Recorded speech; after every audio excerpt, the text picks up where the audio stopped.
Session 59, who wants to give a recap? Not you, Brendan. I refuse to let you do it.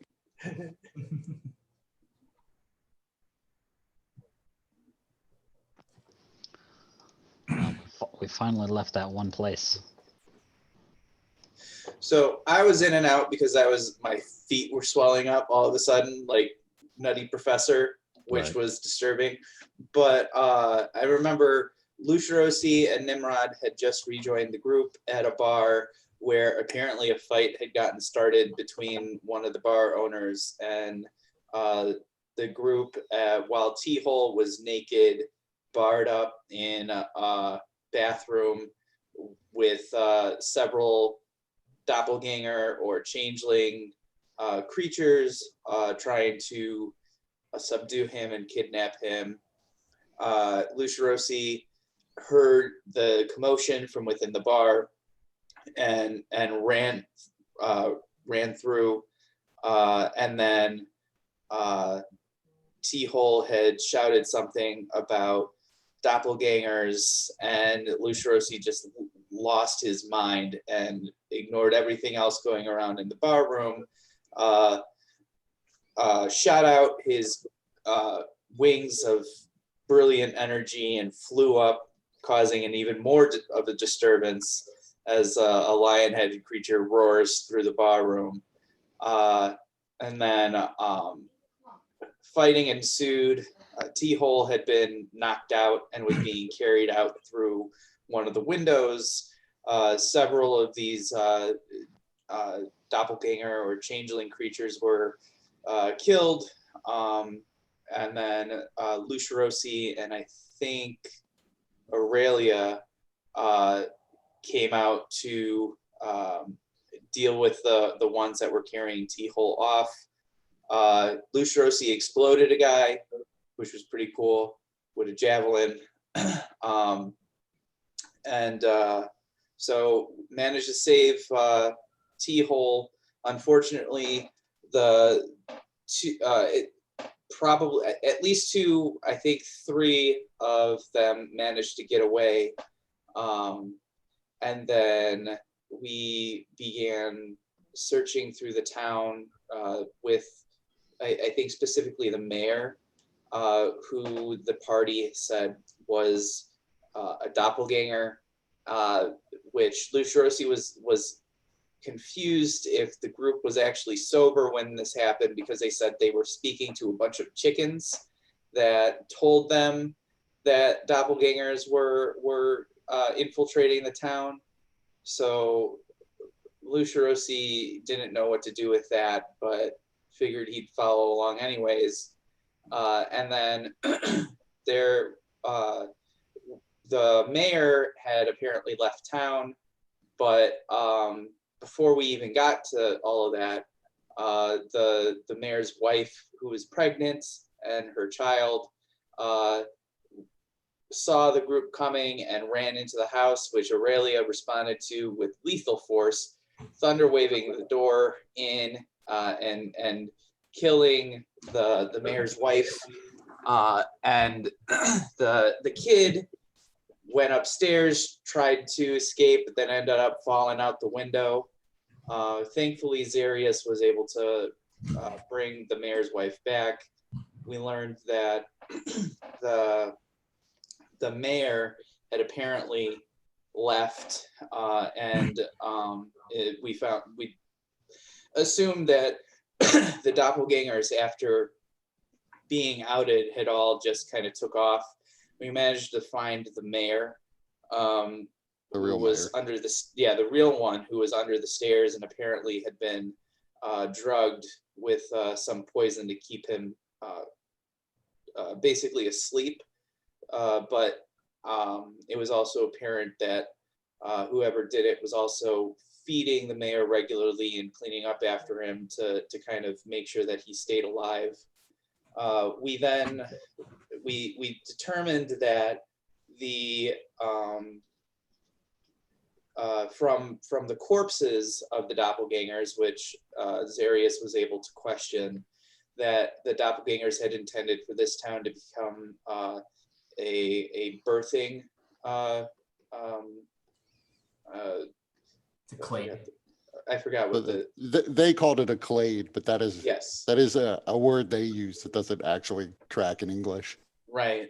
So, which we assumed was like to birth new offspring. And so once we figured out that we weren't going to be able to find the doppelgangers that they had probably left, we went around trying to find the people that they were impersonating, which we were able to do pretty successfully. And then from there, we secured passage to Kartha via a ship. And then we spent a couple of nights on that ship. And now we are about to engage another ship that seems to be led by a bronze dragonborn. Copper dragonborn. Copper. And the bow of the ship has some kind of giant eye attached to it. Yes, which Zarius would certainly know was a dragon eye. Although it looks as though it's in the grip of what looks like an iron claw that's been fixed to the ship.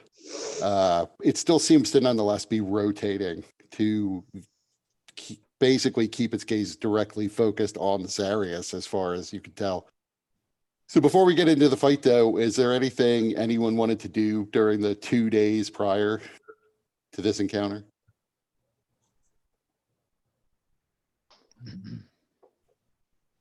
I mean, during that 2 days, I would say you notice that wherever Aurelia goes, she's being followed around by a fairly large chicken. You don't know where she got the chicken, though. Oh,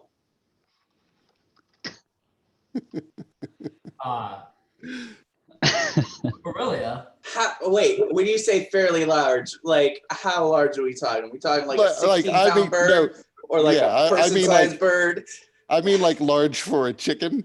San Diego chicken. Like family dinner sized chicken.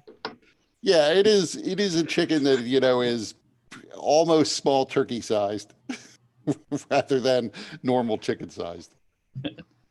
Does it look like any of the chickens at the that we saw from the triarchy? That we interacted with. It actually, it does look like the one chicken that seemed like she was a little bit smarter than the rest. So yes, it looks like one of the chickens from that you spoke to, or that she spoke to previously. As insofar as you can tell chickens apart, it is of approximately the same size and is the same white color. Otherwise, you're basically you have difficulty telling chickens apart. So I guess I'll approach about this. I don't know about anybody else, but did you I would also steal that young boy's fowl? No.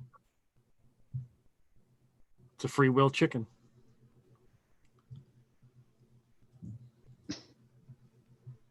Very well. And then I'll walk away. It's all I need. Does it have a name? Clucky. Clucky. Does it? Are you able to communicate with it still? Well, of course. What does it think of this ship? Now that it's seeing things that it probably never dreamt of seeing. Not enough corn.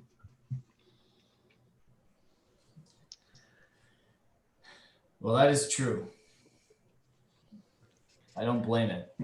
Did you manage to bring any before we left town? Yeah, I have a little bit. Well, that's good. I have to ration it out, though. Oh, I'm sure they don't like that. No. So as I said, after 2 days of travel, you are. It's not exactly as if you're forever stuck below decks, but there's so many people. There's, 20 crewmen at least, and with all of the colossi and the Deadpools and the party itself, that is a lot of people to have on deck at any one time. So you've been asked to sort of ration the amount of time each individual is spending above decks. So a fair bit of your time is actually spent below decks. On the third day, you hear initially just the normal sounds. Then it sounds like there's a commotion. Bells begin to clang. And you hear a bunch of shouts as there's an explosion above you. So when you emerge from below decks, you can see this black ship is closing in. On the ship, you see that it's not, unlike the ship you're on, it's not crewed by people. It appears to be crewed by spectral forms of Dragonborn. There only seem, from what you can see, to be 3 living Dragonborn on the ship. One is at the front, staring at Zarius intently. 2 blue Dragonborn and another copper Dragonborn are a bit further back, about midway through the ship. The ship is just about 50 feet away and closing. And you hear a booming voice, almost in a way sort of similar to the voice that T-Hole used when he shouted for help, that could be heard 600 feet away, as the copper Dragonborn at the prow of the ship yells, "I, a servant of the house of Matatelek, have come to kill the tyrant Sultan Zarius Hashphenixidine." Lucirosi would turn to Zarius and ask, you know them? So at this point, as you're asking that, the ship is in complete chaos. The sails are on fire. The fire is falling down onto the deck. A few of the crew look like they're dead, burned, and their corpses are on fire. The rest of the crew appears to be just running around and screaming, almost like, and this is with apologies to Clucky, chickens with their heads cut off. The captain does appear to be relatively calm, although she clearly doesn't necessarily know why her ship is being attacked. The Colossi and the Deadpools are sort of coming up from below decks as well, for the most part, and spreading themselves out. But it is very crowded, especially with this seemingly confused and frightened crew all around you. And we can roll initiative with that. Which, Okay. well, I don't know what you're going to do, so. Oh, okay.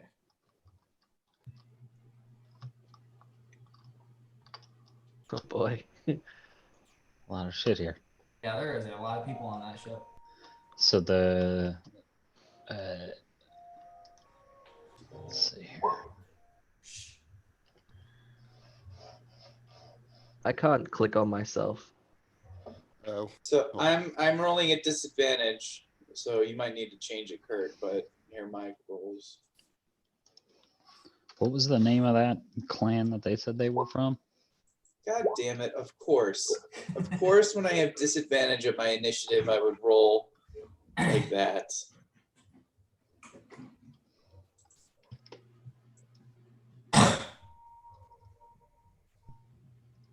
Oh, thank you. there. See if you can click on yourself now. Yeah, cool. You are also, by the way, exhausted. Nimrod. Disadvantage. Yeah. I rolled it twice. Yeah. Yeah, take that, Eye of the Dragon.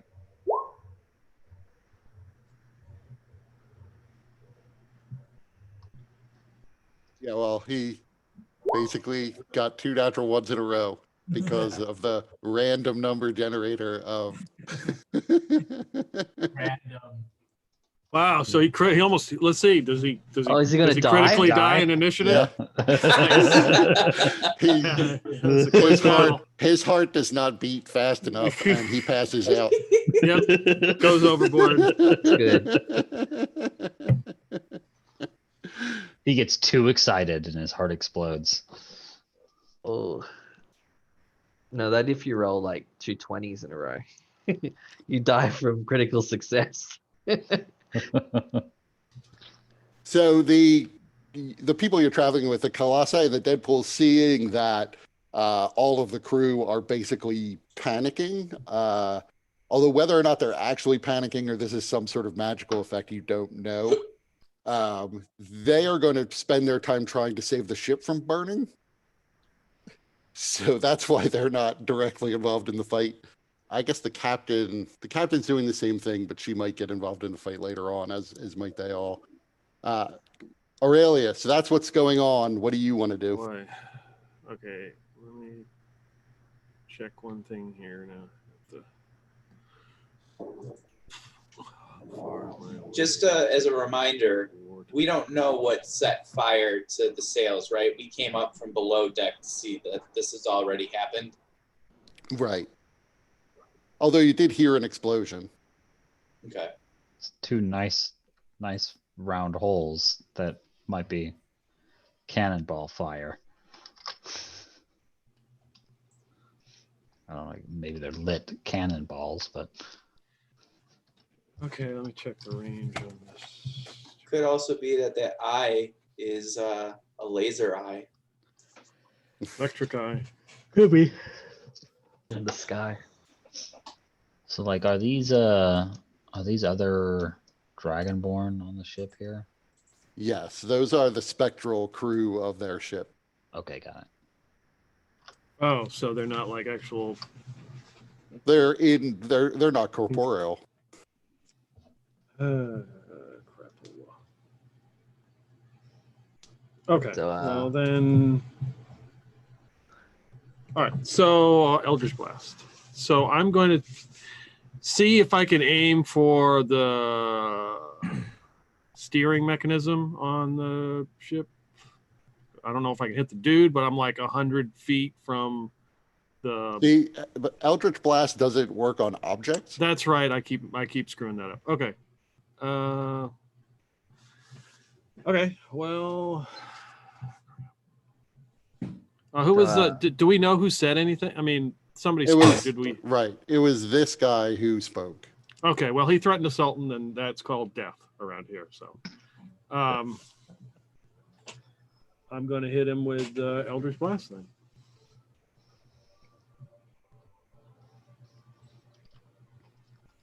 Uh, 50%.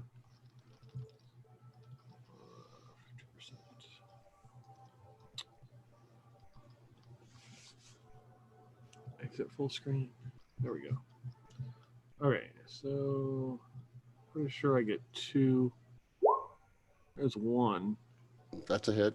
And I think I get 2 attacks with Eldritch Blast. I think you get 3. 3. Very good. I like that answer better.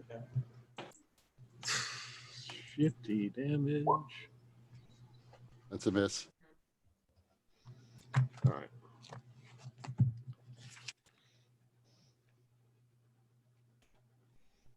Bonus. I didn't see the second one. Okay. So the second one also hit, of course. Okay. I hope so. Yeah, so he takes 4 force damage, and I'm going to inspire Zarius. Yeah. So you're aware, this guy has what looks to be a brass greatsword in his hand. The blade of the greatsword is on fire. None of them appear to be wearing armor, at least so far as you can see at distance. So Zarius, you are inspired. Nimrod, what are you doing? I would look around and be like, so what are our thoughts on surrendering? Like, look at the ship, guys. It's good to see Nimrod has not missed a beat. That's all I'm saying. And then I sort of like just fade away into the background. I'm gonna try and sneak, just hide. Well, not hide, but hide. So I can do sneak attacks. So you're gonna use a bonus action to hide? Yeah. This is a disadvantage. I would say, well, I was going to say, I would say it's also, there's enough like people in commotion that there's advantage for you, but so it cancels out and you get a 19. Phew. What? Wait, why is that red? Red 19. Because you rolled a nat 1, but you have your rogue skill makes a nat 1 a 10. reliable talent. Right. So you Right. actually rolled a 4 and a 1. Wow. So you got the minimum possible hide check for you. Right. Okay, I get it now. Yep.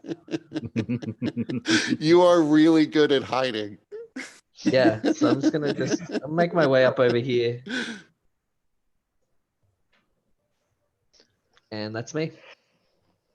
T-hole. Wait, So- you could also take an attack though if you wanted. But then I'd be revealed. Okay. Yeah, you could have taken an attack and then hit as a bonus action. Yeah, But but then that wouldn't have we're been an past that point. advantage. That would be out of character. The sails That are too. on fire. Like are they like a small fire, or are they like fully engulfed? They're not fully engulfed yet, but it's hard to see. Like the entire top part of the sails on the backs on the mainsail is on fire. So you'd have like the lower sail on the main mast. On the front sail. It is pretty much a total loss at this point. Okay.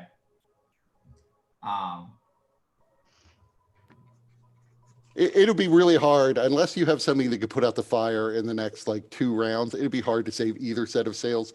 It's more a question of is it going to spread to the ship? And there is a little fire on the deck of the ship as well. Is there a third mast that's not on fire? There's a mast behind you at the rear of the ship, the aft. Gotcha. It's got a little triangular sail on it at the moment. And that sticks out behind.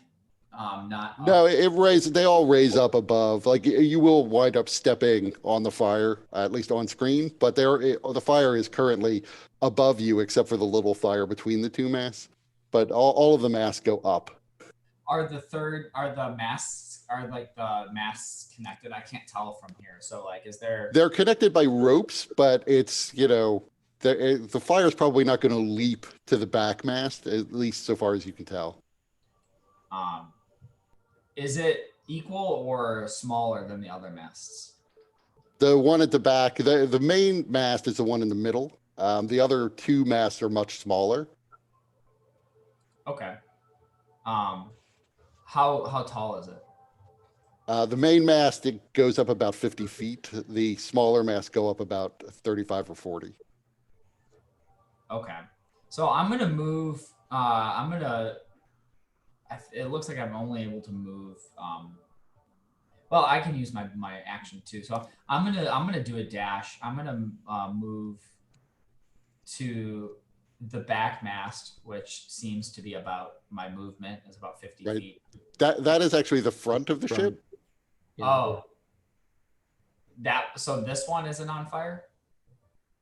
No, that is actually an extra sail on the prow. It's not really a mast itself. That is probably going to fall because it's mostly secured with ropes. All right. Well, in that case, then I'm going to move up the mast. So I'm gonna move to the top, and kind of Spider-Man at the top, ready to leap like a freak on the ship if I need to. Okay. So, So I should have mentioned as well, because of all of the people on deck and because so many of the crew are panicking, it's essentially difficult terrain to try to move through all of these people. Because the crew, the ones who actually look frightened, they're not going to move out of your way so easily because they're not all there at the moment.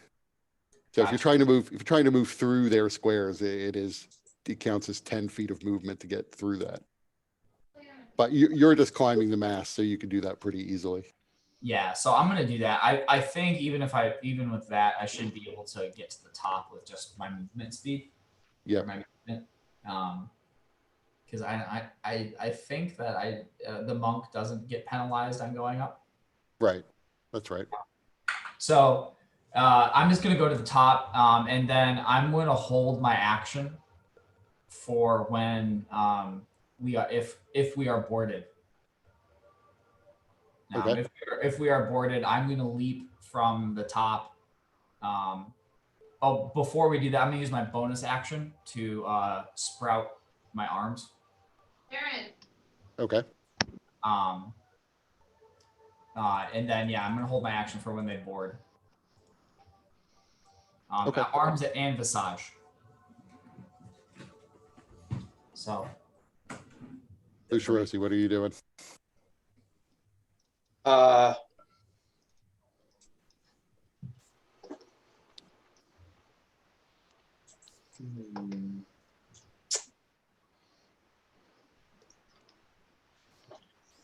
So, 1 second. Let me just check something real quick.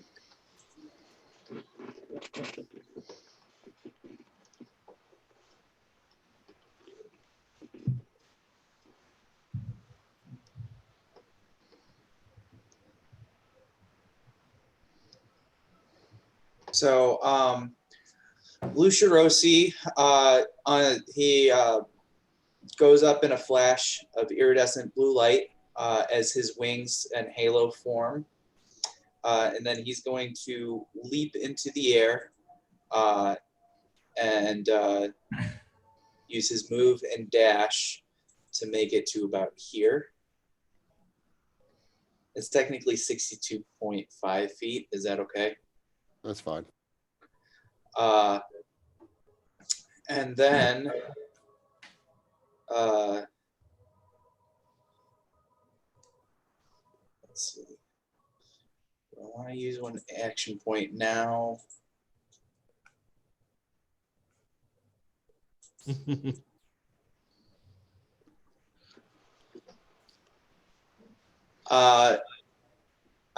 then that's my turn.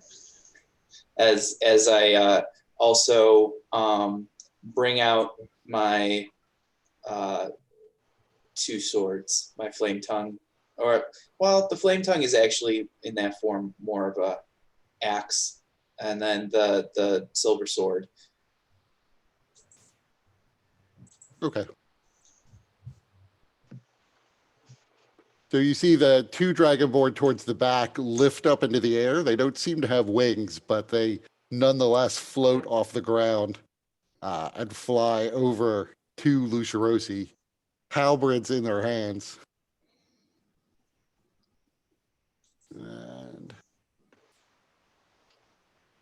first one swings twice, and then the second one does the same.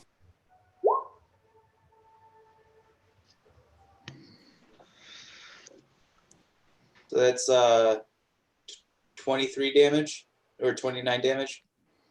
What's your AC? The critical, I mean.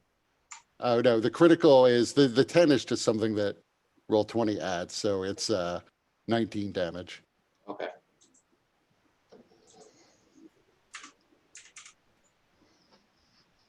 What do you want to do? Well, Zarius, you can go first. Well, so I was gonna tell Kepri to go invisible, of course, and move forward a little bit.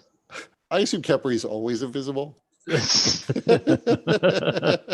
I put her token there so you know where she is. I know where she is, right? Right. Since she can telepathically communicate with dragons and dragonborn, I want to have her reach out to them telepathically and communicate to them that whatever tyrannical business they think they heard of was obviously not me. Because Okay. I haven't been home in years. She then informs you telepathically that he says the gods said you killed the Sultan and the royal family, and they are here for vengeance. Okay. Well, I can't really control that. I can't control what I pulled from a deck of cards. All right. In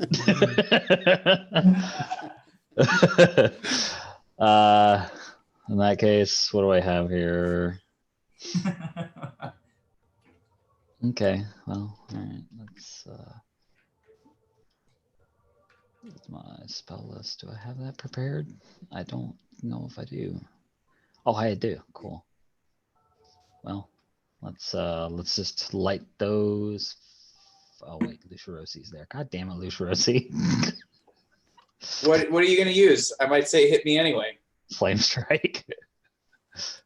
That's a pretty brutal fucking spell.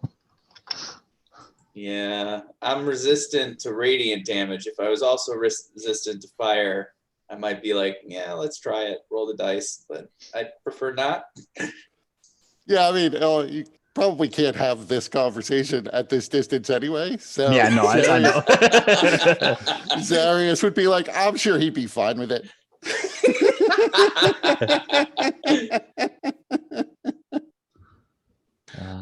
Flame strikes happen.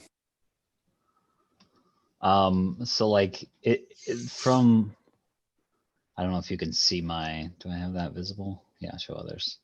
Is 11.2 like too far? Like, am I not gonna, would I not hit them? Uh, Because it's a 10-foot Well- radius. right. I would, so I would do, so if you do like no snapping, if you put it here, you can more easily hit them. Yeah. Like it doesn't really have to be centered on a square. Right. So yes, you can hit all three of them. Cool. Then that's what I'll do. Good old flame. Oh, dang it! It didn't fucking roll dice. Output. Where's output? Output. Output.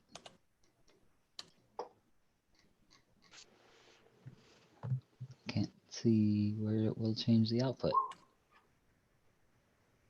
That's a save. That is not a save.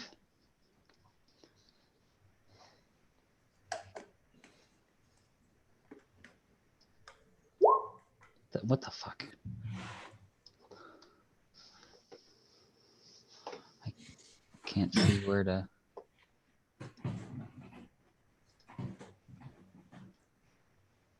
It should just roll it. But it's not. It probably says if you go into the settings on the spell, output spell card. So you would change that. Output attack. It says output attack. Okay. And Then it- partial for description on the attack. Let me just turn that off, see what happens there. Nope. Are you? Well, just roll. Let's roll the Yeah, I dice guess for I'll now. just roll. Wait, are you Yeah. hitting the little thought bubble, or are you Yeah. hitting the spell? Yeah, oh, I hear you. Here we go. I gotcha.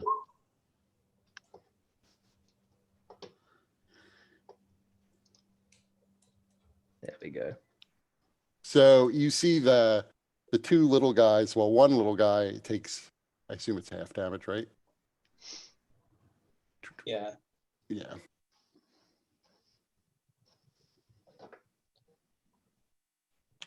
So the blue dragon's guy seems to dodge the bulk of it. The other guy does not.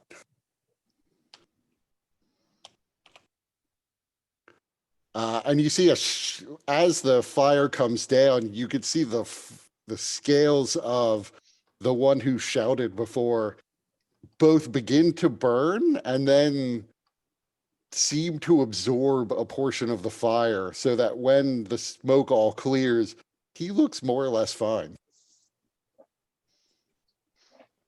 Okay. In fact, he looks like he's gained about 2 hit points. Does Yushiroshi notice this? Yes. You can see, because you're closer. Actually, I would say Zarius can probably see it too because of his absurd passive perception. That the radiant energy seems like it's actually burning the guy, but his scales are absorbing the fire. Okay. And he is slightly healed by it. And which one was that? This one? Yes. Okay. Was he the He's the one who yelled right? I guess and I has the brass greatsword. I don't necessarily know which one's save that was, but but okay. I mean, you could tell he managed to dodge the bulk of it. Now I see some people went down here. Do you think like maybe I could stabilize one real quick with Well, a? the ones who are down are on fire. Okay. So probably have to put them out before you stabilize them. I mean, if I do it every turn, You can. I just prolong their suffering. Well, at least, hey, it's like a playmate for Kato. Oh.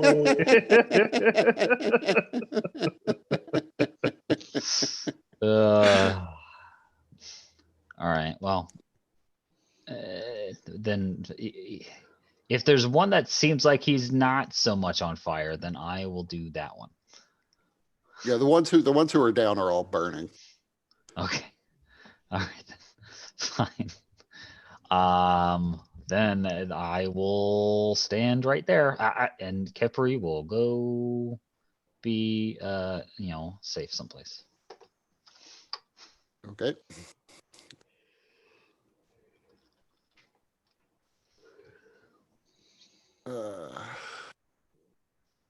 What is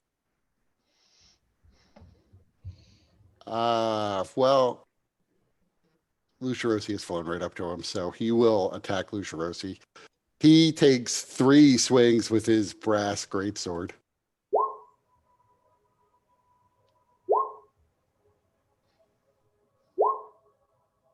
Flipping hell. Hang on, what's your AC? Is it higher than Oh 20? no, it's 19, so all 3 hit. So Freaking hell. 12 plus 12 is 24, plus 11 is 35.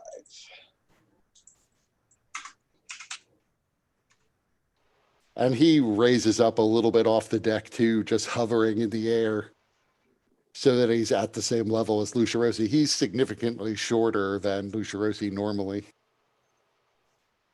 He is nowhere near the Goliath-sized dragonborn that Zarius is. So you see the eye still focused on Zarius. Zarius, make me a strength check. Because you feel as if just invisible bands of force are trying to lift you into the air and drag you towards the eye. Okay. A strength check. Just a save or check? Just a check. Okay. Are you gonna do another one? Okay. So you move 30 feet.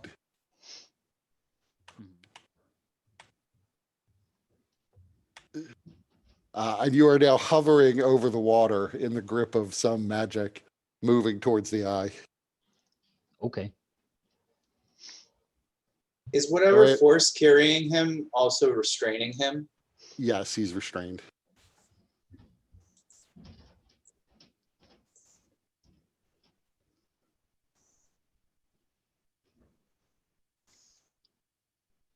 So Aurelia, it's your turn.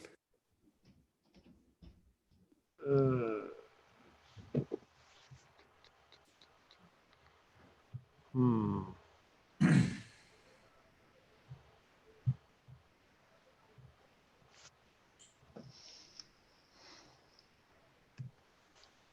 You have seen Zarius be lifted off the bow of the ship and carried away, dangling over the water now. And Zarius is heavy. He will probably sink if something drops him.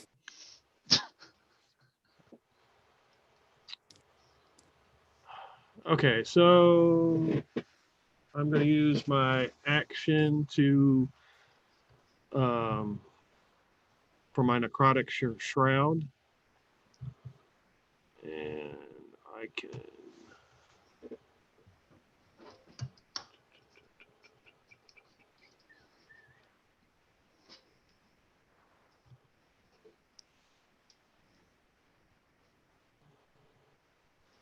So I can now. I will.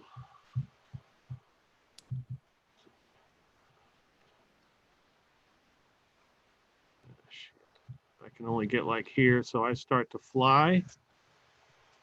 So describe when you activate your necrotic shroud what your wings look like.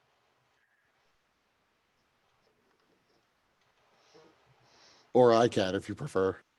You can. I will take that as I'm looking here.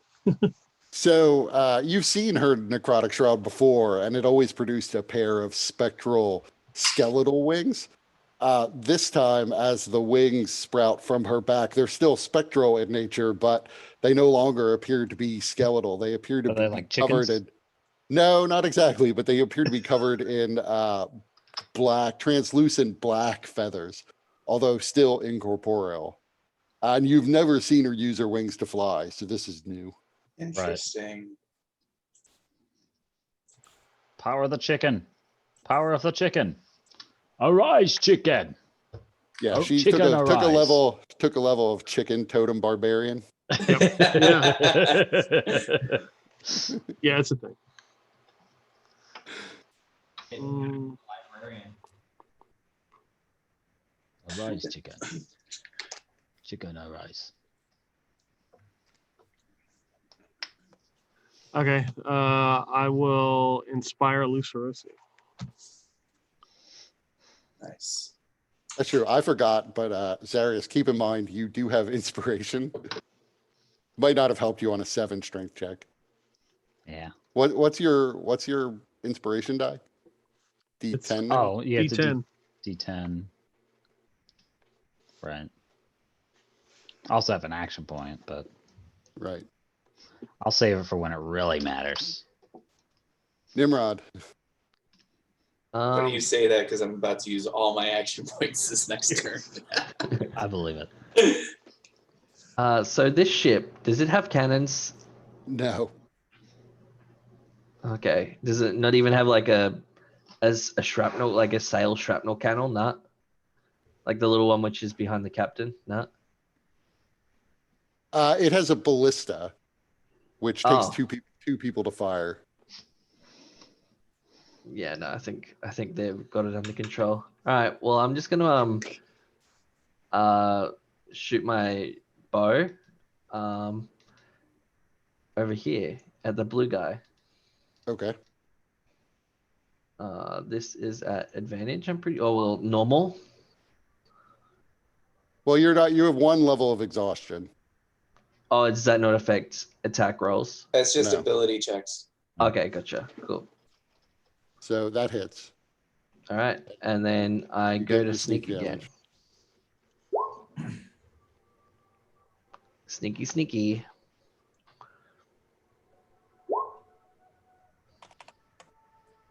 So yeah, that does significant damage to the blue guy. All right, that's me. Teal. So are the ships moving at all, or are they kind of like locked in like this like position? The map is locked in this position, so are the Hmm. ships. Somehow. So anchor's down. Yeah. I just thought I would check to see if there's any kind of drift. What's the how far? Because I'm on the top of the mast, so how far is it to the other like the main mast? To this mast? Yeah. I mean, it is probably about 25 feet. Okay. Be a hell of a leap. To something that's on fire. Well, my plan didn't work out so well. So I'm gonna descend. I'm gonna descend.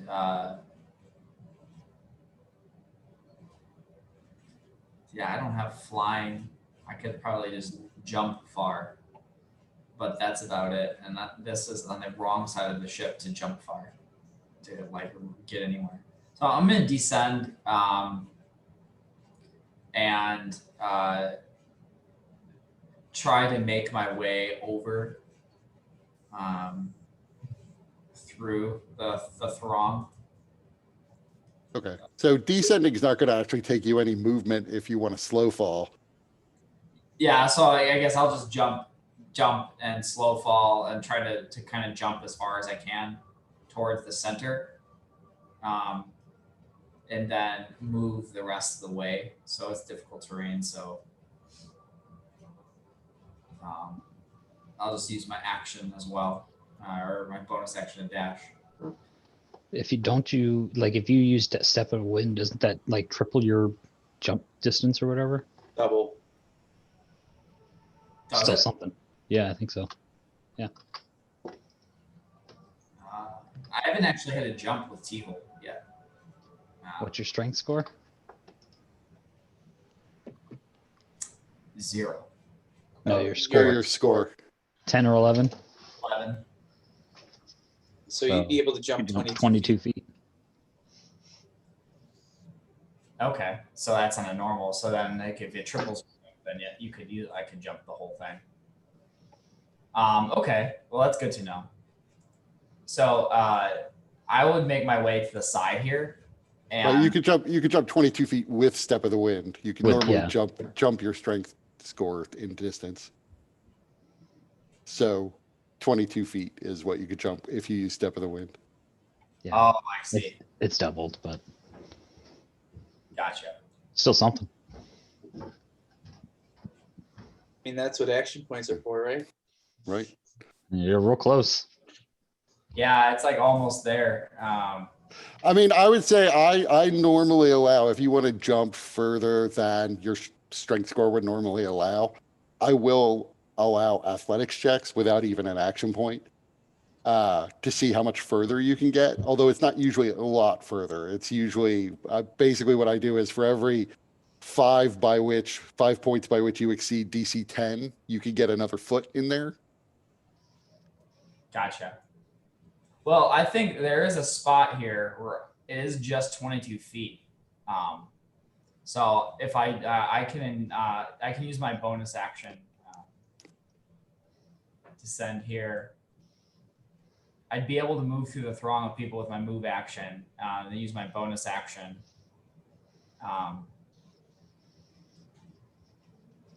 Like how does jumping work? Well, jumping, you can automatically jump 22 feet if you use step of the wind. If you don't, you can automatically jump 11. Yeah, but I mean, does it cost movement? So like if I used, because it's difficult terrain, so I got a movement of 50. So I would use about all my movement to get to the edge of where I'd have a chance to make it to the end. So would I have to have movement left in order to jump? Normally, I don't worry about it. So yes, you could still jump. Okay. I mean, I do normally like people have a little bit of movement left, but I don't tell people like your jump stops in midair because you've run out of movement. Gotcha. Yeah, that's so weird. It's like I'm jumping through the air, and then I was like, wait, now I'm stuck. Oh no! Oh, these archers! Ah! Yeah, I assume it's more like you jump and then stop dead and then fall. All right. So yeah, I'm gonna take you up on the athletics check to see if we can get a little bit extra. Nope. But it should be pretty close to 22 feet, so I'll just go for it.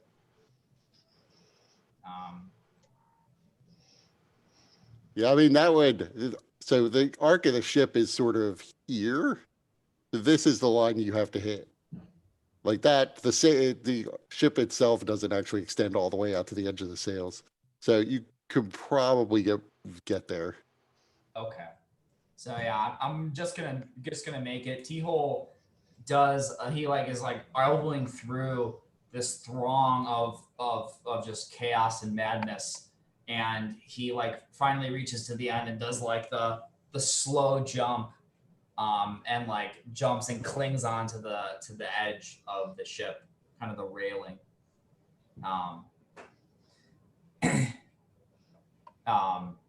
And I'd even say he tries to cling with his arms and misses, but his astral arms kind of catch him, because he'd be like maybe just a little bit out of range. Now I'm picturing you walking like Doc Ock on the astral arms, using them like legs because they're 10 feet long. And that should be my turn. With everything, thanks. I haven't actually worked much with the jumping mechanics, so I appreciate it. Yeah, I don't think the jumping mechanics are always super clear. so I don't really fuss too much about the specifics of the jump mechanics. Lucia Rosie. Oh boy. So first, having seen the my enemy's reactions to fire, Lucia Rosie tosses his axe in the air and grabs it so the axe blade is pointed down, and then he presses a button and the axe like withdraws into the handle, and the opposite end grows into the rod. So that was my bonus action. And then I'm using an action point to enter rage. And so Lucia Rosie, with his blue halo and wings, he roars, and the wings and the halo flash into now a golden color. And he begins focusing his attacks on this dude. So first attack, and I am attacking recklessly, so I have advantage on my attack rolls. Sorry, I missed it. Which one were you attacking? Leader. Okay.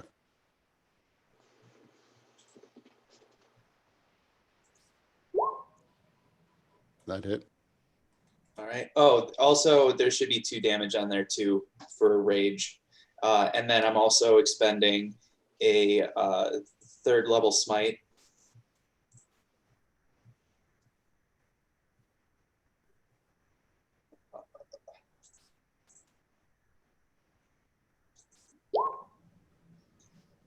And then I'm also, on top of that, going to use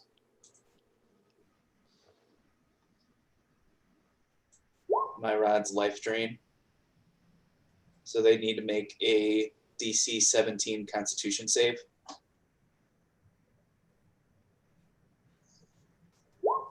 Missed. So then he takes 10 necrotic damage, and I heal half of that.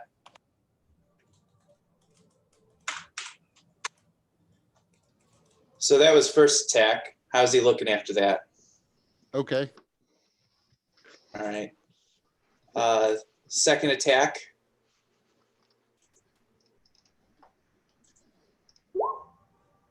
That's a miss. It's a 22.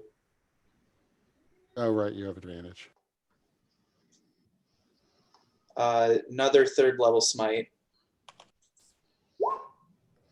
Oh, ignore the rage.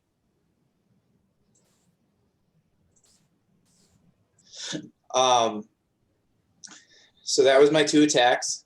And then I'm going to use an action point to take another 2. Okay. Now, since I'm using a new attack action with the action points, the first attack that I hit with, can I add my radiant soul damage to it? Yes. Okay.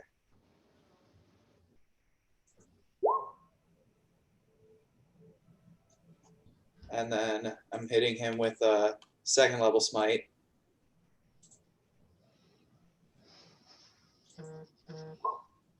Oh, ignore the 13. Yep. And then my final attack for the round.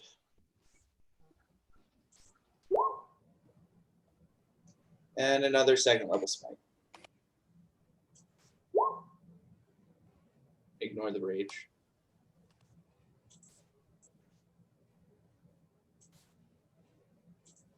Okay.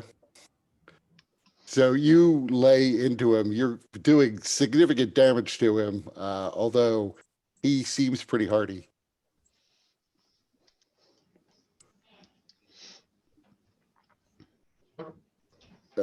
These two guys will continue to attack with their halberds.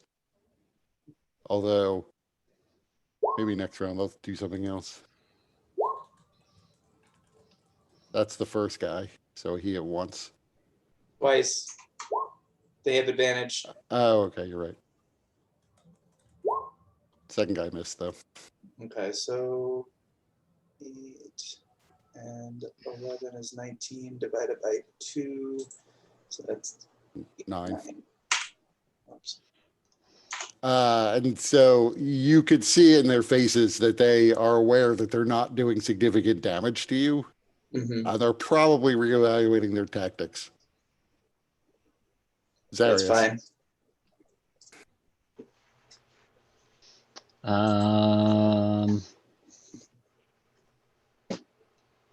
So I'm restrained, but doesn't necessarily mean a whole lot. I could still do things. Got no movement, but not that I could move anyways. Attacks against me have advantage. My attack rolls have disadvantage. I have disadvantage on dex saves. Okay, that's not a problem. So I can do other things.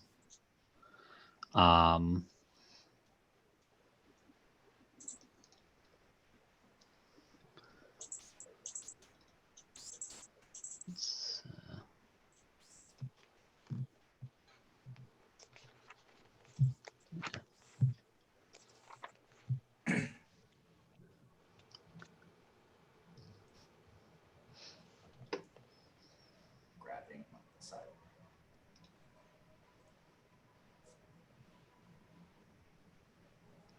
Yeah. This eye seems like it could be something potentially kind of dangerous. So I would have interest in blighting it. Okay. It's a decent roll. Can't believe my DC is still only 16.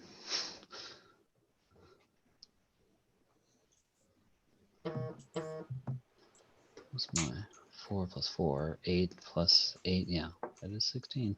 So I will let you know the eye has advantage on this, but it Why? failed because it has magic resistance. Oh, okay. Oh well, didn't save him from that Nope. whopping 47 necrotic damage.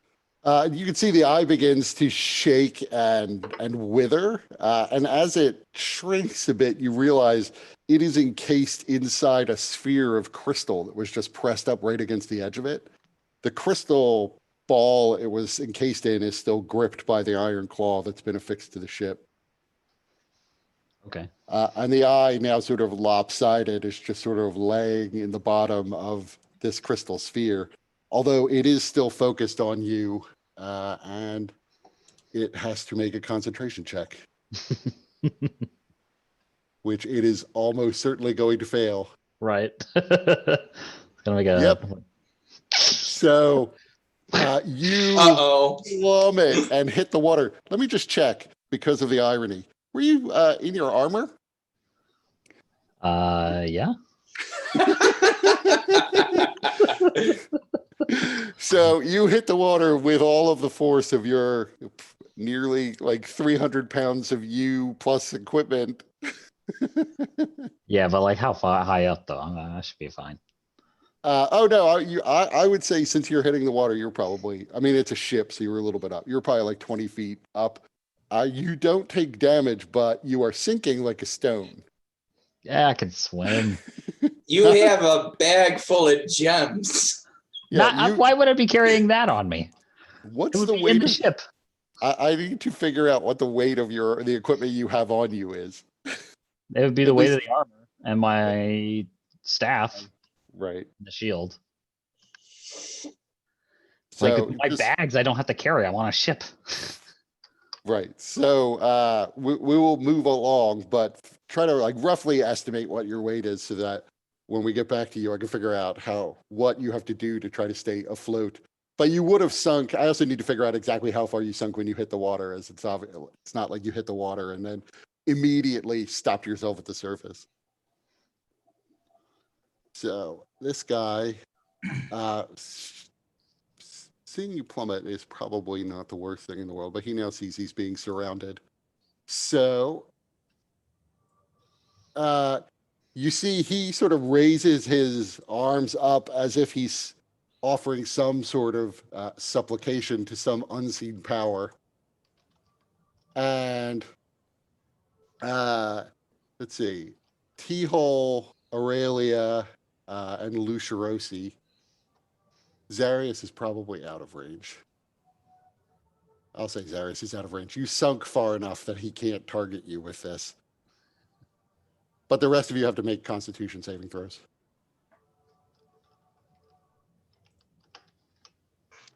Oh, I'm not that great at these, strangely.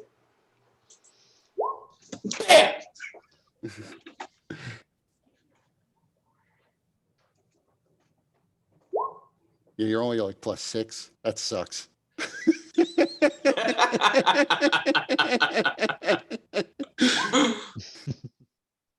I mean, it's my second lowest, or tied for lowest. So So those of you who made the DC 17 save take half of that damage. So that's 9 necrotic and 9 cold. Aurelia, you take the full amount of it. I forgot, you're- Kurt, if it's a critical save, does that lessen it any further, or is it just a save? No, I don't. I've never done that. Okay. So Aurelia, you are poisoned and you take the 38 damage. Okay, so I take half the necrotic because I'm Right. You're right. So 9 Oh. necrotic and 19 cold. Okay. You I have to- see it Well, black. no, Aurelia, both of us are already resistant to necrotic, so you take half of the necrotic. Right. She failed her save.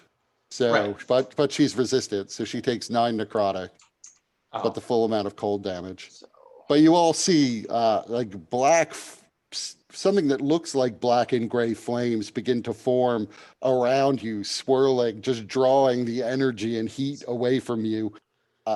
And you could just feel your life force being drained off almost into a pit of what you can sense is utter nothingness. These flames aren't really flames. They are miniature little gateways into some realm where there is nothing but that destroys everything it touches. So do I have the poison condition? Yes. Okay. So you could put some little symbol on yourself so we remember that. Well, this guy just made what Luciorosi's going to do next pretty easy. Beat him in the face some more.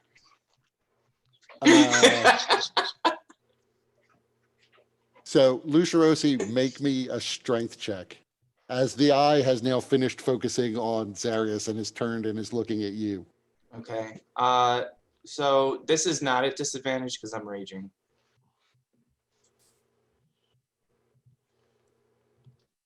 So you could feel a force that's attempting to wrap around and move you, but you're able to fight it off. As I do that, I feel like I break whatever invisible bonds are trying to restrain me, and I roar. "Rah!" I don't have my recording ready. Right. Meanwhile, the rest of you all you see is the dark waters of the Athmere where Zarius splashed in. A little bit of white foam where he went under. Aurelia. So do I see where Zarius landed? You know exactly the spot where he hit the water. Zarius, give me an athletics check. Assuming you're trying to fight sinking. Yeah. So Zarius is probably about 10 feet below the surface of the water. And the water of the Athmere is clear enough that you can barely see him. Okay.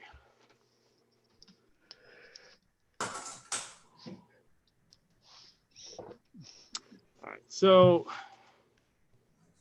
I have the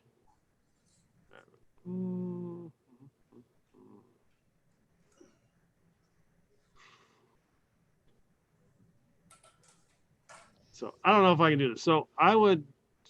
So to use the spells that you have to use the Bandor, you have to get the Bandor out and play it. Yes. How do you feel about playing stuff underwater? That's all I'm saying. I don't think the Banderay could play underwater. Like over my head, like this. I mean, if the Banderay Jimmy. were above water, I would probably allow it. Okay, Could do a Jimi Hendrix, man. exactly. Because I want to cast Fly on Zarius, but I think I need to physically touch him, right?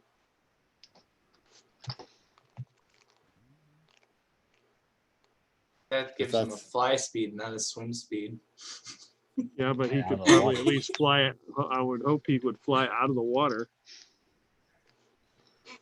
How tall is Aurelia? Yeah, she wouldn't be tall enough to. Range touch. Yeah. Yeah, no, I can't do that. Ah, shit. Wait a second.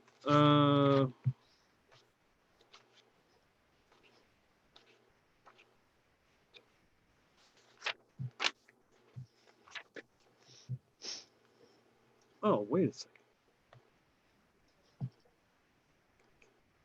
How much do you weigh? Myself with my equipment, nearly 400 pounds. Oh, okay. So I get out my Bandor and I cast Levitate. Well done.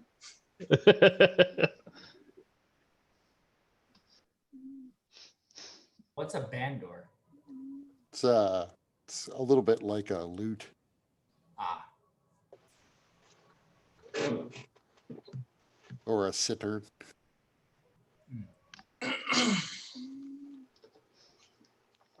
So you cast levitate. I assume you're levitating him up. Yep. Like a full 20 feet. I mean, as far as I can, at least like out of the water. Right. You could do up to 20 feet. So you can pull Okay. him 10 Yep. feet above the water. Yep. Anything else you're doing this round? Nope. So it's gonna be interesting for Zarius. He just was bound by bands of force, and now he's bound by more bands of force. But the DM has to work out rules for competing bands of force. For when the eye tries to drown him by forcing him down.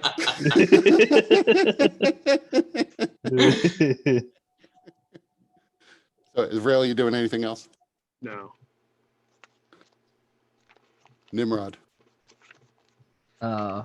Nimrod pulls out his gem encrusted hunting hat, puts it on, and says, "I'm gonna get you." And then he shoots the blue guy in the back again. Uh-oh. 14 does not hit. Well, that's what I do. Okay. and I end my turn. Teal. Oh, I'm sorry. Aurelia, make me another Constitution save. I think it's a disadvantage. Or is this something separate? No, it's if poison gives you disadvantage, then it's a disadvantage. That did not make it anyway. Just attack rolls and ability checks. Yeah. Okay. So, Okay. but still missed. So T-hole. how far away from the edge is the copper dragonborn? I mean, he's right up against the edge of the ship, although there is a railing. Does he look like he's got like wings, or does he look like wingless? Like He is actually hovering off the deck of the ship, but only like by a couple inches. He is wingless. oh, so he's hovering, but that doesn't look like there's anything that's like keeping him there. Like Right. Yeah, it is clearly some sort of magical effect. Okay. Um,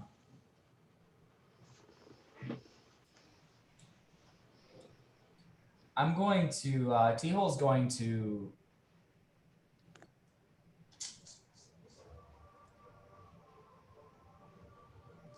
attack. Would love to actually attack this eye, but I don't think I can get through it with all these people. So I'm going to attack the Copper Dragonborn. I'm gonna like get over the edge of the ship and go hit him with my rot dagger.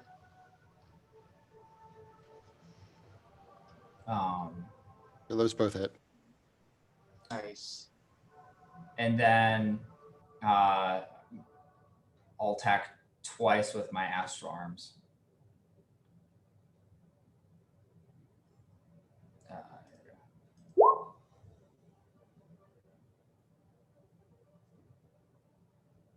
And I'm gonna for one of those attacks, I'm gonna spend a Kai point to make a stunning strike. Okay. I think with one of those attacks, you can roll an additional martial arts die and add it to it. Oh, that's true. I forgot because that's not rolled into anything. For me, it's a D8. So. Okay. So he's stunned. Nice. I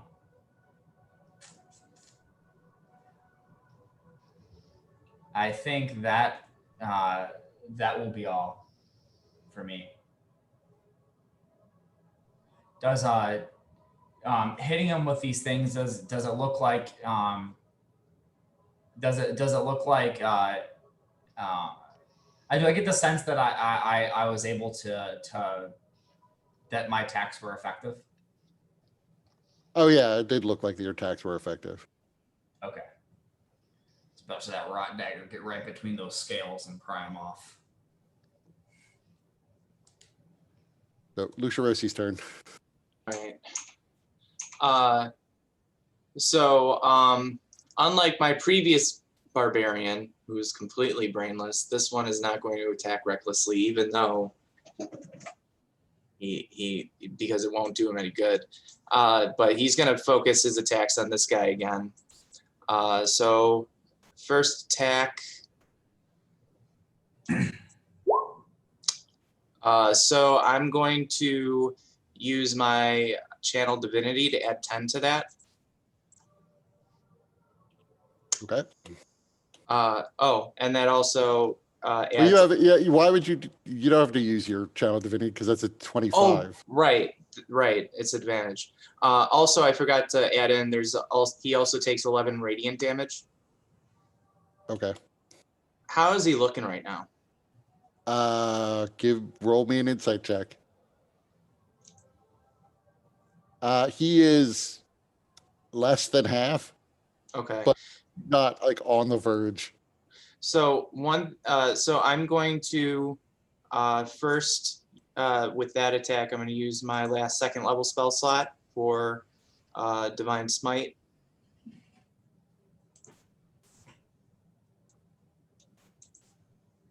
Okay. Why is it not rolling?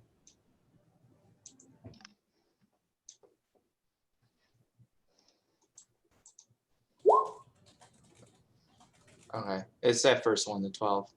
I'm also going to use my Rod of Lordly Might's Paralyze ability.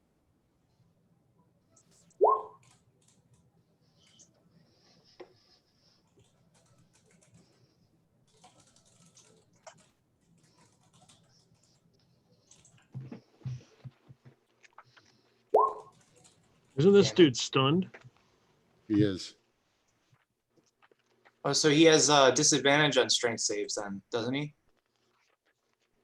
I think so. I think it's just failed. Yes, disadvantage on. Automatically fails strength and dex saves on it. Oh, that's right. So he's paralyzed now. Okay. And so since he's paralyzed, and I assume that he can't do anything about it, with my other attack that I would normally use for my attack action, I'm going to grab him. And then I am going to use my movement to drag him over the edge of the boat and throw him into the drink. Okay. You drag him over to the edge of the boat, and he continues to hover.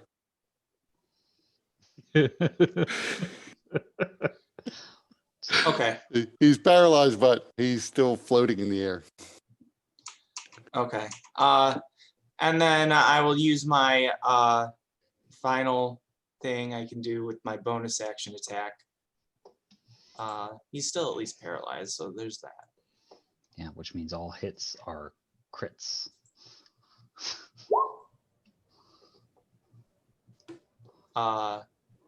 So then I'm also using first level smite. Wait, so that's a crit? Yeah. Ooh, nice. As long as you're within 5 feet of them. So tell me what the damage is, so I don't have to do the math. Okay, so let me think. So I mean, it almost no, doesn't that's matter. fine. You'll so kill him. that's. Sorry, I'm gonna kill him. No, not this All right. round, but I mean before the paralysis wears off. Okay, so He's not going to stand up to this for a minute. He gets to make a save. well, turn. doesn't I thought the stun effect only lasts until the end of T-Hole's next turn. Well, the paralyze. Right, he gets Right. a save which at means the he end gets of each a- round yeah. for the Right. paralyzo. Right. All right, so damage is 24 plus 20, so 44.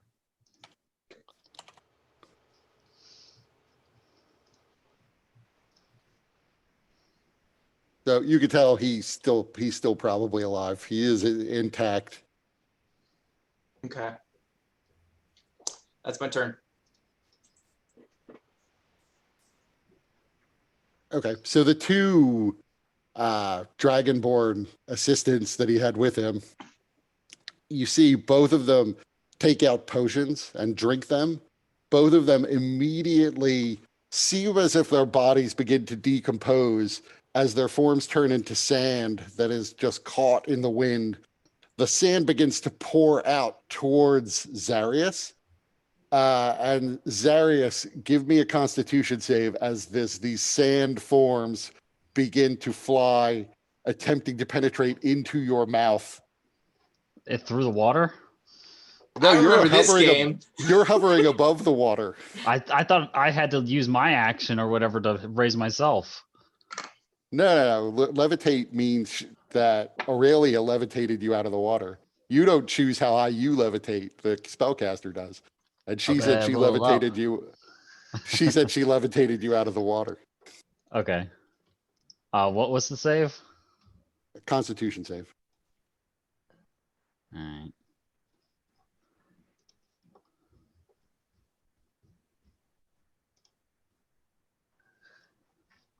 I clicked it. There it went.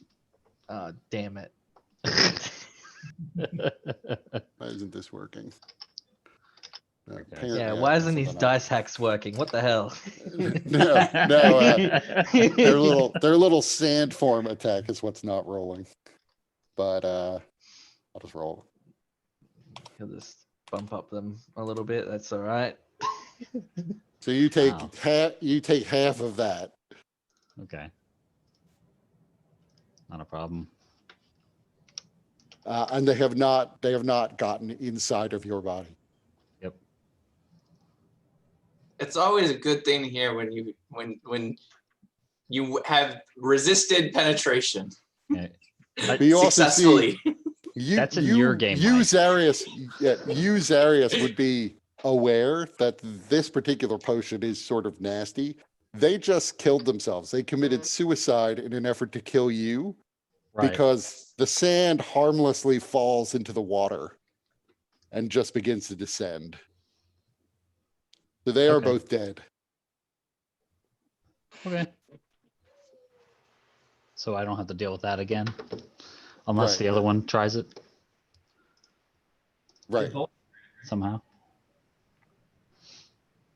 oh, Okay. yeah. So, and it's your turn.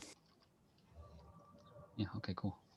So you are levitating. So you can't move, but Right. Yeah. I don't possess the spell Gust of Wind or anything. So Or even the cantrip gust. That would help. yeah. Be like a little putt through the air. Love senior. Zarius is unable to blow himself around the place.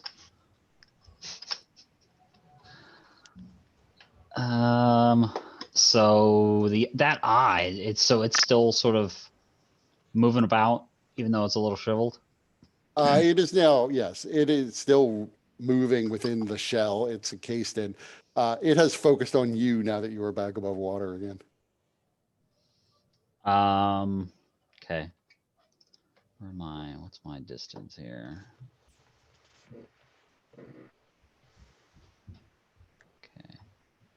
That guy's too far, but the eye isn't. I guess I could do that. No, it's not worth it. So first thing I will do is I did prep it, right? I don't know if I did. I did not. Okay, so I won't do spiritual weapon. So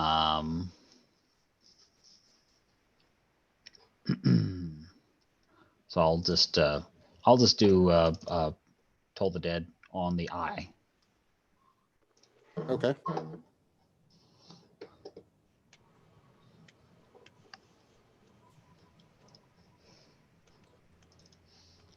Yeah, wisdom, not its strong suit. Perfect.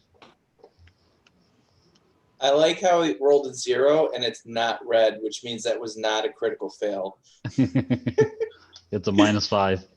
So the eye turns into a black goo within the shell that it's in. And it appears to be destroyed. As far as you can tell. Right. All right, that's it for me. He is stunned. Eye is done. Aurelia. Hmm.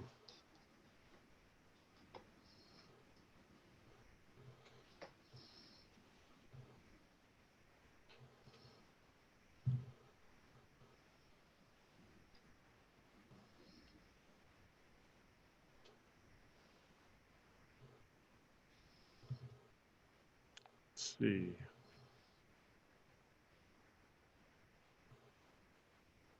A little bit closer, and I'm going to cast the Shatter on whatever that eye is. Did you Okay. say it was in some kind of casing and there's like a claw or something? Well, there's a claw that's fixing whatever the shell is to the ship, to the front of the ship. Yeah. And yeah, there seems to be a crystal shell around the eye, Okay. or around what was an eye, and now looks to be a black mass. So use some good old Shatter.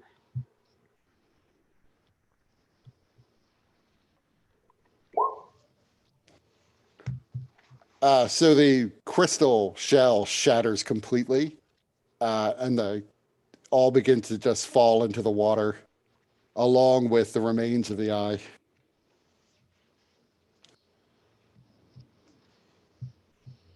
Not even a need for it to try to save. It doesn't. Nimrod.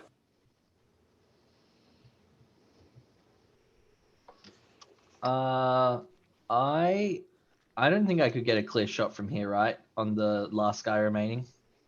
I mean, you could shoot at him. It's just he would have some cover relative to where you are. Okay, well I'll do that.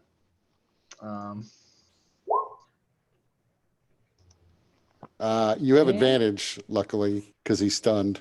So yes, Yeah. you hit. Oh, cool. Is he paralyzed as well? Does that make it a crit? Only if No. you're within 5 feet of him. Oh, okay. Don't worry then.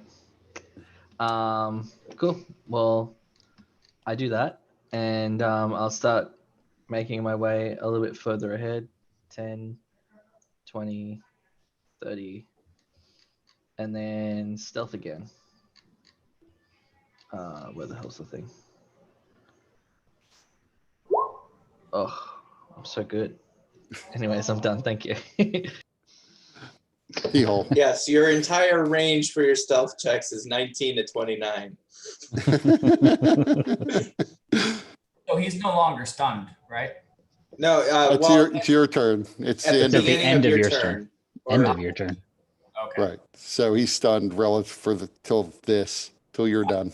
But he's also still paralyzed. Right. So I will go up to him, and stab. So max damage is 15. So it's 30.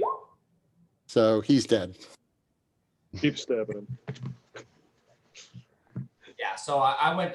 T-hole Empty the clip.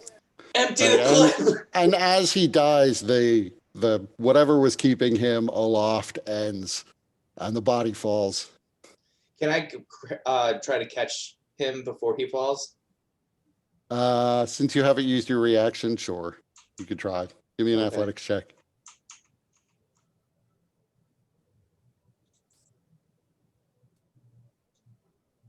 I don't know why it's slow. Although it's a disadvantage. No, it's at regular because of my rage. Okay, you're right. I don't know why it's taking so long. I clicked it. Click it again. I mean, it is probably processing. Yeah. I might have to reload. That is funny. Two It of is. the Roll 20 is building suspense. Okay, so it's that first one, but I am going to use the inspiration die that Aurelia gave me. To add 1. I was going to make it a DC 10, so you are able to catch him. Yes.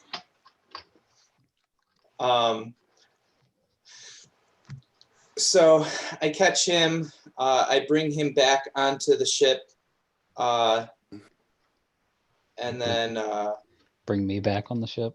yeah, I like as the battle rage starts to clear from Lushrosi's head. He sees Zarius. He's kind of quizzically like, what are you doing up there? I just imagine like I'm like like slowly drifting upside down, like out of control. Zarius, do you require assistance? Yes. All right. So Lushrosi will go and I mean, grab Aurelia Zarius. is right next to you, also flying. Well, if Whoever Aurelia gets doesn't me. grab him, Lushrosi will. Yeah, apparently Aurelia is not. I take Aurelia's silence as not. I'm So, just, I don't, yeah. You know, so looking at the ship that is our original ship that's on fire. Does the damage to the ship look irreparable? I would say the ship that's on the fire that's on the deck, they've got under control now. The Colossus and the Deadpools and the captain. The fire on the sails is mostly going out, though it does look like a lot of the rigging has been destroyed. Okay. That said, since the fire is mostly out now, it probably the fix is going. The captain would know the fix is going to be they're going to take the rigging and sails from this other suspiciously identical ship and it might take time, but they'll take several hours to re-rig their ship. With this ship, does it look like it's still being crewed by the spectral? I did forget when the eye was killed, all of the spectral beings seemed like they began to evaporate. They all Okay. stopped immediately with the death of the eye and began to evaporate. Okay. And Zarius, as the battle dies down, you begin to feel something and you realize there's like a flash coming from one of your bags. Like the one of my bags from down in the hold. I will say this is one of the things you have on you. Okay. And you realize that there is on the map that detects Solosri, Yeah. like the trace of a ping. You see the forms of the two ships are fading. And there is a little bit of a circle, a red circle that is fading quickly right where on the prow of the other ship. No big deal. Don't worry about But the it. red circle seems like it's fading at this point. Okay. Can I get over there quickly enough? Well, it's I've already brought you onto the ship, I thought. On the other or ship, maybe- though. yeah on Okay. the did you move him to the black ship? Oh or yeah, I to was moving to the black ship. Oh, Since okay. my wings are going to go out any minute, so Do you realize as the flames on the brass sword that the leader was carrying die off, so too is the red circle on the map fading. Can I grab the sword? Yeah, the sword's on the deck. I will do so. The red circle still fades from the map as the fire goes out on the sword. I will bring it over to Lucerosi with the map in hand. Zarius, I'm too tired. I do not need your mockery with checking that map. I will brandish the sword at him, like just show it to him. Grab this. Okay. So Lucerosi puts his weapons away and he'll grab the sword. As you grab it, you get the same sense from when you were wreathed in the black fire that this sword has some connection to a void of nothingness that draws energy into it. Okay. Oh my! What unholy abomination is this? You also sense something familiar about it. It registered briefly upon the map.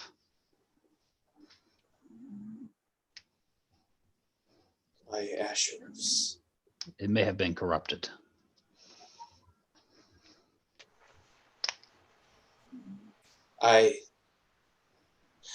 It's like a nothingness, an empty, but there's something there. Perhaps this is somehow channeling the divine power of Solosri away from it. Or, as you said, Zarius, corrupted. And as the No. map fades back to being just a single point on an otherwise featureless map, you really don't sense anything from the sword anymore.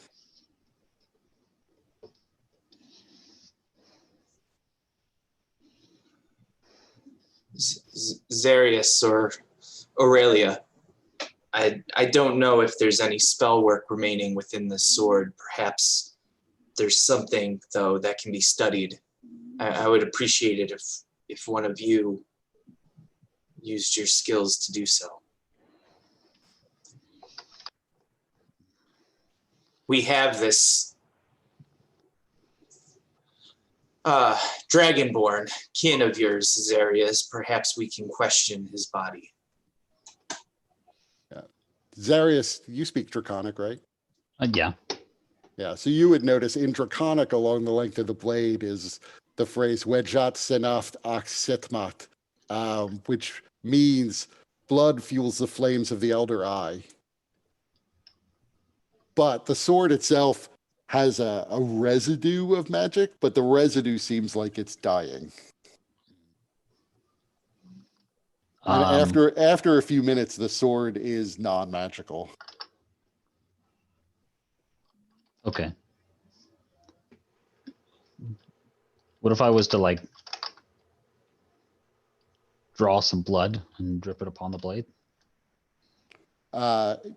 You drip blood on the blade. If you do that, so you do that before the magic dies, the blood is immediately absorbed into the blade, but the blade itself, whatever is powering, it seems like it's losing that connection. Okay.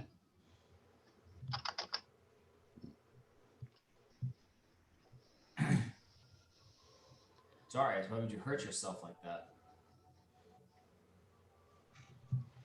I was examining this weapon, but its magic is faded. It is nothing but a sword. Zarius, I've heard that whatever's happening in your homeland, it's the work of the devils, the fiends, and I know that they are the ones who took Salasri. So it seems whatever is wrapped up in the goings on in your homeland also involves this holy relic.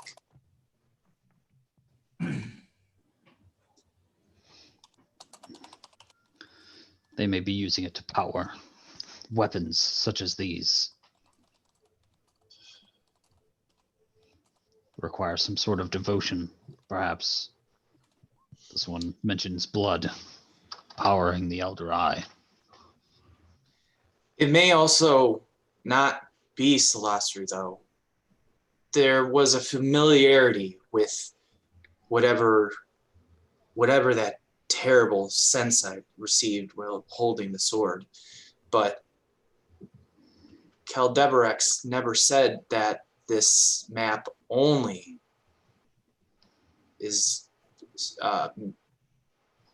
knows the location of Salasri. Perhaps it also can see things of similar power or things like Salasri. Which is why I kept the map. As I roll it back up and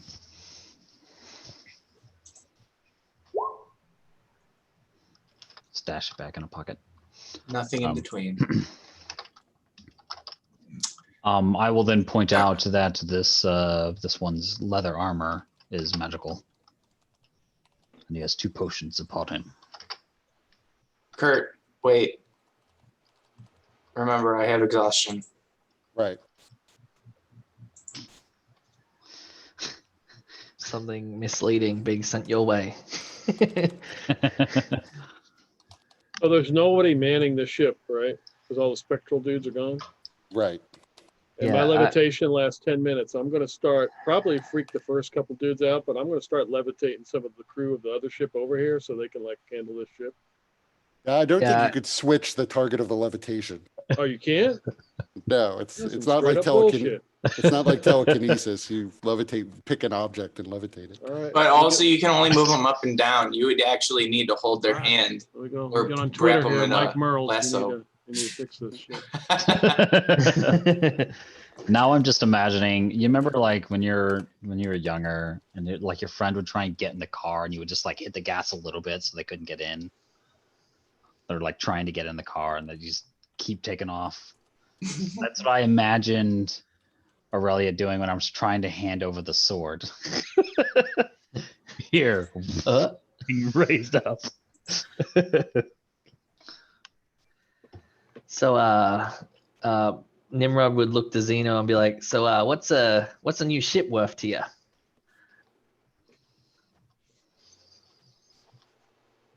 And she looks down at you and says, just because you won the fight doesn't mean that the ship is yours. You nearly got us all killed. And we're the only Hey. ones who could sail her. And by the way, there's only one set of rigging to go around. We're only sailing one ship out of here, and it's going to be the Lusty Plunder. But, that one hasn't been on fire. Yeah, but this ship has seen me through quite a lot. I'm not giving her up just because of a little fire on board. You and your friends are free to go on the other ship and paddle her home. Well, shit. I just sulk away.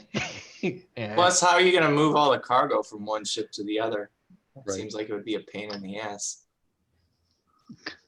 Speaking of, while T-Ball's on the other side, he's gonna start looking around, seeing if there's anything of value that he can carry, and just kind of investigating the holds of the ship. So on the ship, well, that's destroyed the eye, so that's gone. There is some money and some gems that you find in there actually, it doesn't look like there was anybody staying on the ship other than these 3 living beings. The spectral forms obviously weren't using quarters. So you find some money and gems that seem to have been scattered among 3 cabins that they were in. You don't find much else that looks to be separately valuable. There are provisions, enough provisions probably for a month. Corn, perhaps. There is some corn. Okay, good. I did point. I will save the corn.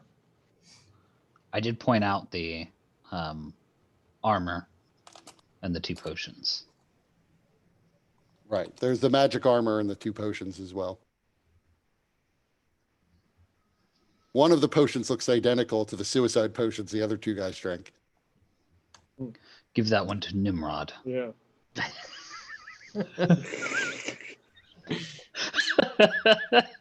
When the ghosts disappeared, did they just kind of fade away, or did they also? No, it almost seemed as if they didn't turn into sand, but it seemed as if they turned into mist and began to evaporate.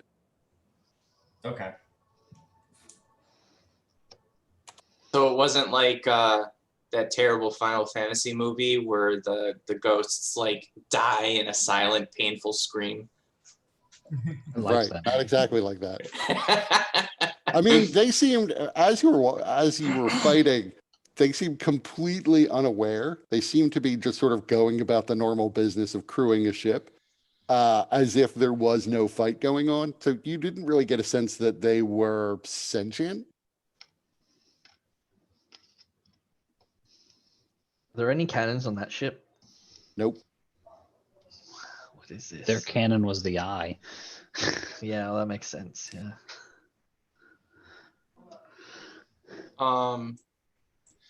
Just because we haven't been, at least because I know Zarius, you have that treasure bag, and I don't know if we've split treasure up yet. So I don't know what you're talking about. Yeah. What's splitting up treasure? Splitting up treasure. whatever. Then Take the Finally, I coin. get my cut. Take the coins. As you guys take the Zarius takes the gems, everyone else takes the money, T-Hole takes all the magic items. Yeah. Darius Alright. doesn't actually care a whole lot for the coins, except for copper coins, which he uses in funeral rites. all right. Well, I'll take the platinum pieces on. Like he uses them occasionally. Like he needs a little bit, because the gems those are his gems.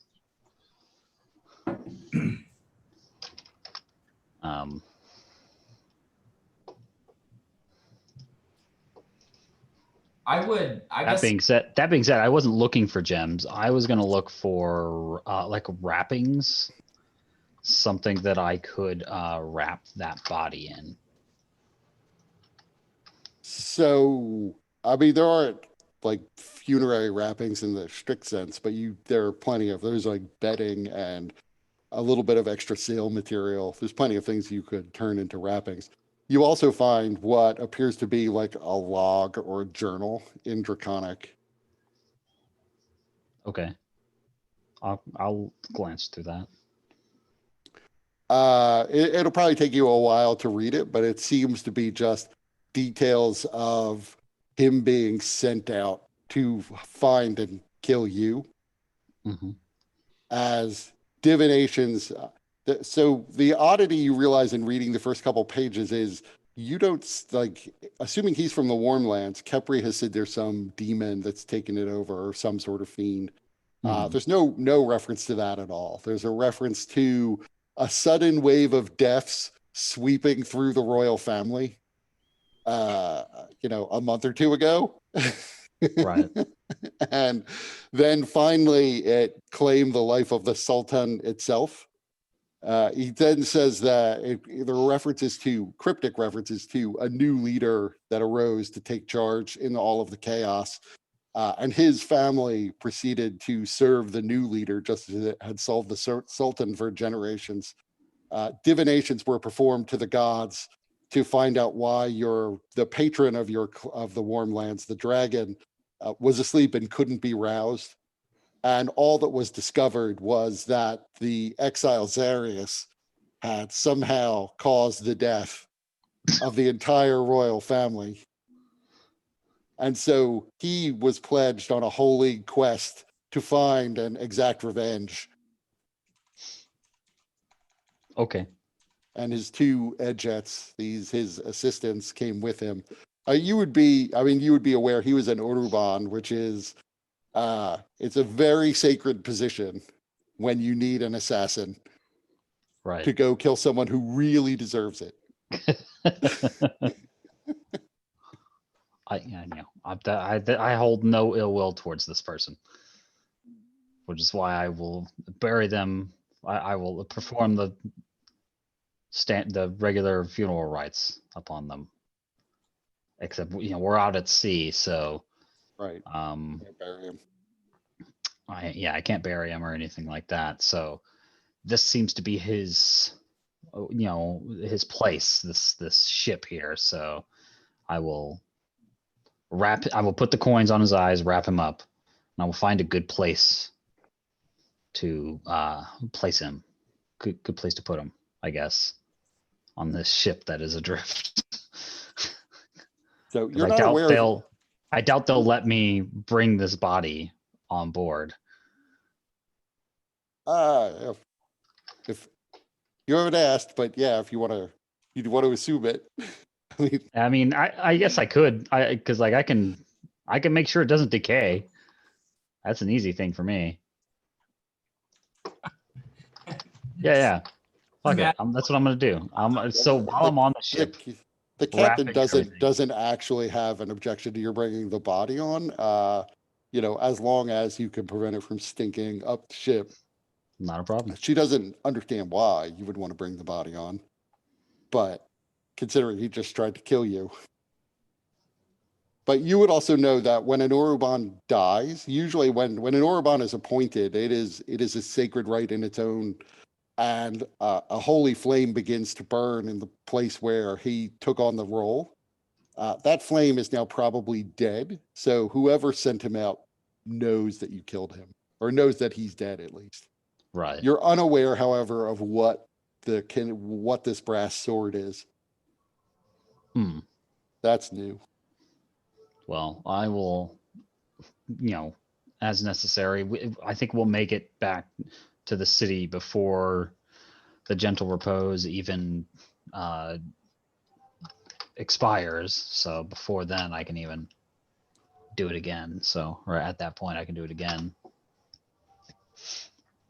So yeah, it's going to take them. It takes them the better part of a day they have to first tie ropes between the two ships so that they can keep them from just drifting apart. So that they can get all of the rigging off of the one ship and over to the other, including like the spar on the masts, which luckily tend not to be attached physically. So it then takes them. They work through the night, the crew, to set the new sails up. And the Lucky Plunder begins to move on under black sails this time. It takes then another day for you to reach the outskirts of Kartha. And all of you being familiar with Kartha immediately realize that the city looks different than you remember. It sits up there is a plateau on which it sits that ends abruptly in the Athmere. A river flows through the middle of Kartha, and so there's a waterfall that spills out into the Athmere itself. The walls of Kartha were magically raised by the Empire and were supposed to be made of a magical white stone that's resistant to attack and aging. But the stone appears as if, I mean, you were here 4 months ago when you set off on the quest to find Seamus Holbein. The stone appears to be old and very much gray, not the pristine white it used to be. The waterfall itself is spewing black water out into the Athmere, and all of the water surrounding it for miles has a certain tinge to it. You can even smell a little bit of decay as you get closer because of whatever it is that's in the water. You're not sure what happened to it, but something significant happened. As you're staring at the waterfall, you see every few minutes or so what looks like a body comes tumbling out of the waterfall and into the Athmere. But you come into the harbor and dock. Everybody on the ship is on edge because nobody can figure out what the hell happened to change the character of the city this much. So there is, where you've docked, there is a lower city, essentially the port portion of town. It's outside the walls itself. There's then ramps that go up to the main city. There's a gateway though to get from the port out into the port portion of the town. There's then another set of gates that are up along the walls itself to get into the city proper. But you have docked. You have arrived in Kartha. Sorry, Kurt, I might have missed it. How long did it take us from the combat to get here? It took a day for them to reset the rigging and put the Okay. new sails on, and then it took another day of sailing to get here. So 2 more days. So we've gotten a long rest, and I think by my calculations, that means that I finally have gotten rid of my exhaustion. No, because you were still traveling. You will have to, in Kartha, if you take 7 days to actually kind of take downtime, you will be fine. Okay. So am I no longer poisoned, or do I have to use a spell? No, you eventually you would have made the save on that. Okay. This is what? How much longer? Yeah, After did you that, want to, but- did anybody want to try to identify the potions or the armor? If the potions were handed to me, I'd probably try to identify them using my kits, but I don't have Well, identify. So. one of the potions was handed to you. Oh, one of them?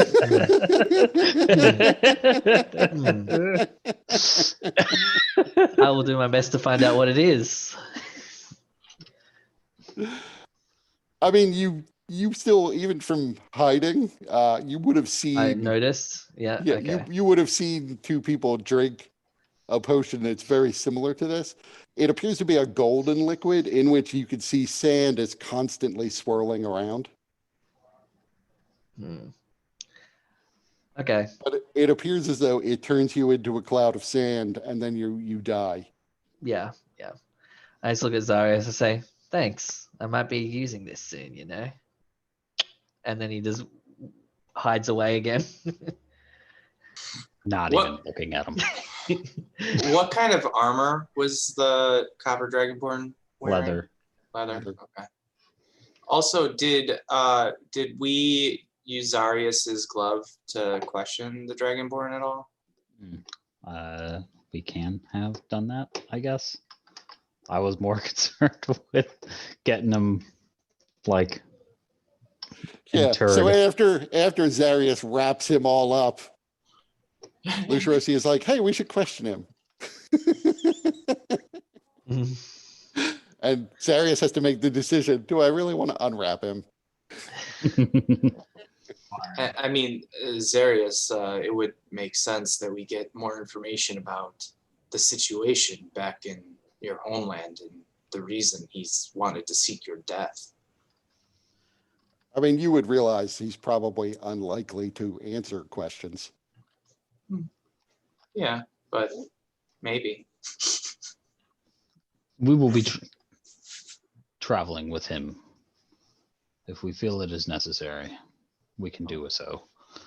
Okay. I trust your judgment, Zarius. One with these sorts of skills and his devotion, there's no reason why he should be killed outright. I hope to bring him back once I can acquire the necessary diamonds. Truly, but he tried to kill you and the rest of this crew. Perhaps he will learn. If not, then it will be unfortunate that he would potentially be killed again. Why don't you just use the glove? What? Why don't you just use that glove thing to talk to him? I wish to bring him back to life. Does using the glove not allow you to also bring him back? He is already wrapped. Once again, Zarius, this is your kin, and the situation is one of your homeland and culture. So I will not question you, but information is helpful, especially as we are walking into Kartha looking like that. Also, wouldn't you only have to unwrap his head?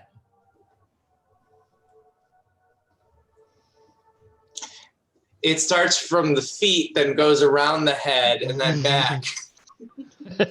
Yeah, we wrap long ways where I'm from. You could just cut like a window, a little mouth slits, and eye slits, and good enough. I don't know, Zarius. Bringing back an assassin? I wouldn't normally do that. You wouldn't normally do a lot of things. Yeah, it's a fair call. I got 7 more days of rest to get in me before I get rid of this level of exhaustion, you know? How long were we on the boat after the fight? 2 days. Okay, so we did get a couple more days in there at least. How Yep. long leading up to kind of coming into, like, how far away could we smell Kartha and like get the sense that there were like this kind of this. I mean, it's not exactly like the whole city smells of like a dead body, but you could begin to sense it when you were probably 5 miles out. So I would have, as like we kind of, bless you, as we were kind of going, as we kind of encountered this, I would have went up to Captain Zeno, Captain Zeno, and would have asked, when was the last time you made port in Kartha? I was here probably 4 weeks ago, and it wasn't like this. Was there anything of?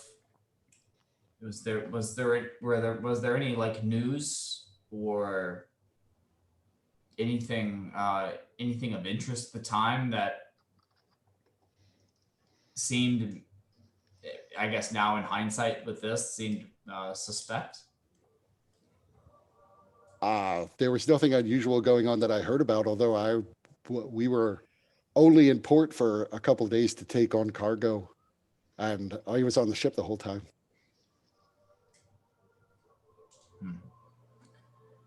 This is ill news. I hope Benji, is it Benji is his name? What was our landlord's name? I have to look it up. Get his name. Something like that. I thought it was like Benji or something. Yeah, something like that. Hope Just don't have it in front of me. Hope Benji is okay. He's our landlord. It's been some time since we've been back. It's disappointing to see that to stay in this condition. I didn't think I asked you, Zeno. What kind of work you in? We hold cargo. Yeah. Okay. But what kind of cargo? Like you just a merchant ship? What are we doing? Or what are you doing? Like Yeah, it's behind. not- I'm like behind Nimrod. Just like don't answer. No, we hold, it's merchant cargo. Is that it? Are you sure? Come on, with a name like the Lusty Plunderer, there's got to be something fishy hiding around here.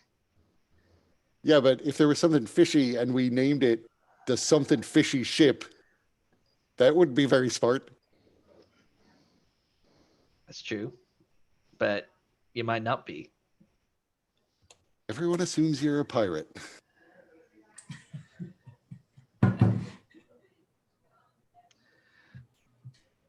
All right. And Nimrod again just sulks away. He's like, God damn it. Yeah, Shoji is the name of your landlord. Shoji. Okay, that's close. Kind of. Upon smelling the town, T-Hole's gonna, and after trying to camp, he's gonna return to his where he was staying, and pull out his tea leaves and do a reading. So before you get there, you disembark the ship. When you come up to the gate to leave the port itself, you see there is a line of people. Imperial guards are standing in front of the gate and seem to be inspecting everyone who goes past. They don't appear to be super attentive. The mood in the port seems to be pretty subdued. It's much less active and more subdued than normal, although that might be related to whatever happened to the city. As you all approach, though, I mean, it is a group of humans, halflings, gnomes, and dwarves. The occasional elf or half elf, or as a line of elves actually in front of you, all of whom are in chains. They're clearly all slaves, house slaves, probably here to be sold.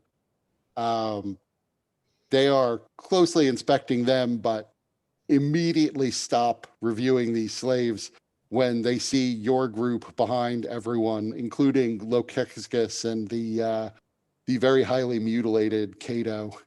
And they just wave all of the slaves through whatever process they had for inspecting them. They stop and then they're like, whoa, whoa, whoa. We don't allow corrupted into the city. What's your business in our port? This is our I, base operations, and we are. This is our company. We've been here before. Since when did the Imperial soldiers stop citizens of the city from entering? I don't recall ever hearing of a corrupted being allowed citizenship in the city. If you're a citizen, please feel free to produce your papers and we will be more than happy to let you in. If you want to come as a visitor, we're more than happy to let you in as a visitor. But some of you, he says, looking past you at Lokexicus and Sarius, things have gotten, particularly for the Dragonborn there, much, well, we don't trust people we're at war with, let's say. Well, you don't trust them either. Well, you seem to be Oh. traveling with them. good timing, Lush. I was about to throw them all under the bus. We don't trust the other Dragonborn. We got attacked while we were on our way here. They seem to be none too fond of our friend here as well. Look, we're not letting corrupted people into the city at this point. So Even though, you can, and he stops and looks at Aurelia. And you can see obviously Aurelia is adorable. And that takes him in for like a second, but then he forces himself to adopt a more skeptical facial expression. Yeah, not even Even those who are loyal to the Emperor T-Hole? We see.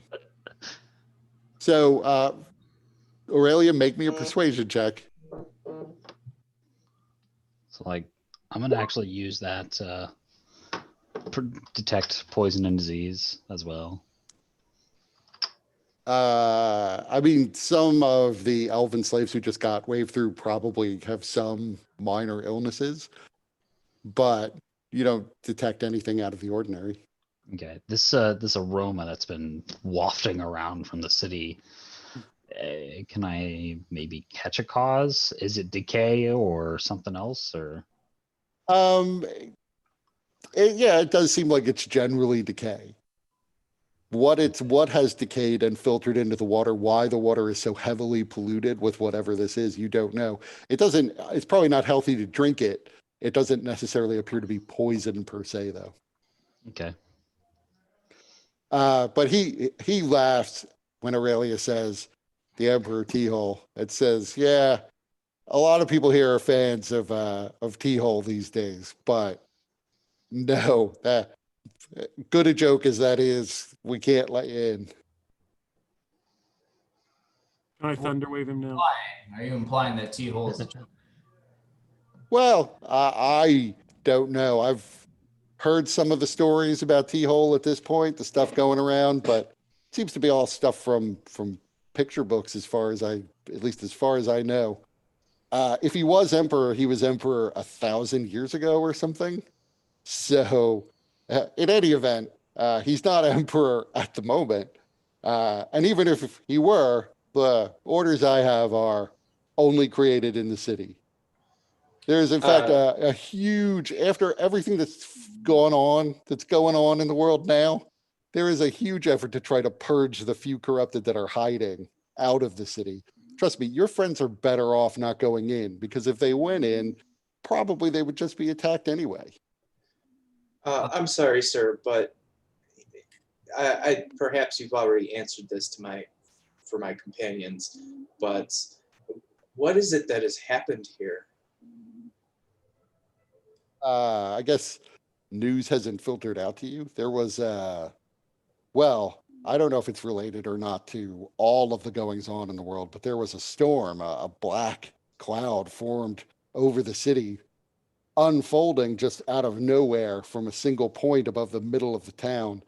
Black rain began to fall, and at first, well, it was obviously a bad omen, and so all of the augurs were in a tizzy about it.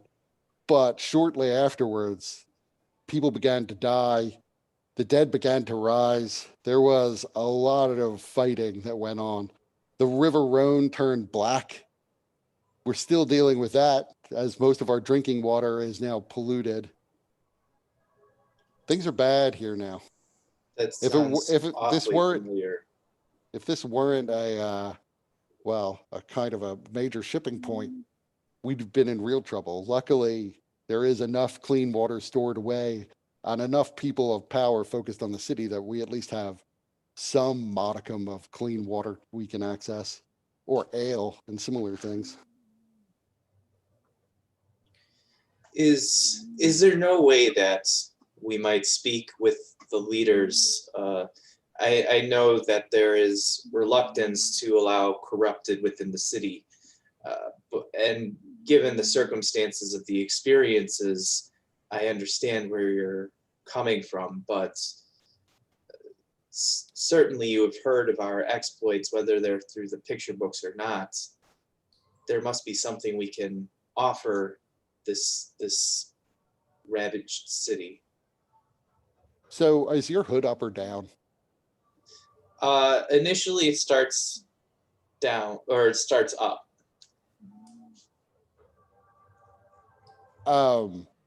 I mean, I don't know that I've ever heard of your exploits. I am Lucerosi. And he sort of he hunches down a bit so that he can kind of get a look up into the cowl. You're really Lucerosi? I am. And he looks back. Another guy gives him a look. You're really Lucia Rosie. So Lucia Rossi lets out a deep sigh and he pulls his hood back. You're under arrest. So wait, so he looks at Zarius. So you're Zarius then, like the Zarius. Yes, the Oh. Sultan's Arius. Yes. Well, here we go again. Who is she? And he points at Aurelia. And what about what? I don't even know what happened to that guy. He points at Cato. And you've got this devilkin here with you. He says, pointing at Loki. And a dead body. Maybe the dead Yeah, I body mean, is like in a that cart. doesn't- I don't know. That doesn't even that you have like a dead body hoisted on your back. That's not what he's focused on. Even though it kind of has a snout, he hasn't really identified what species it might be.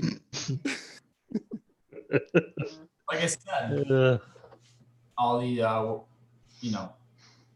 we're all trustworthy. Wait, one of you is.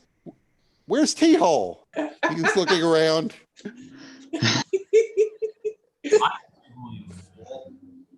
Are you blind? Have your eyes left? I was told. Oh, you got. Wait a minute. T-Hole's supposed to be like a little old man. You're not. You're not really Colossus in the Deadpools. They got my picture wrong. I don't know who's drawing those, but they definitely got my figure wrong. So make me a persuasion check. They have taken some liberties. T-Hole. Yeah.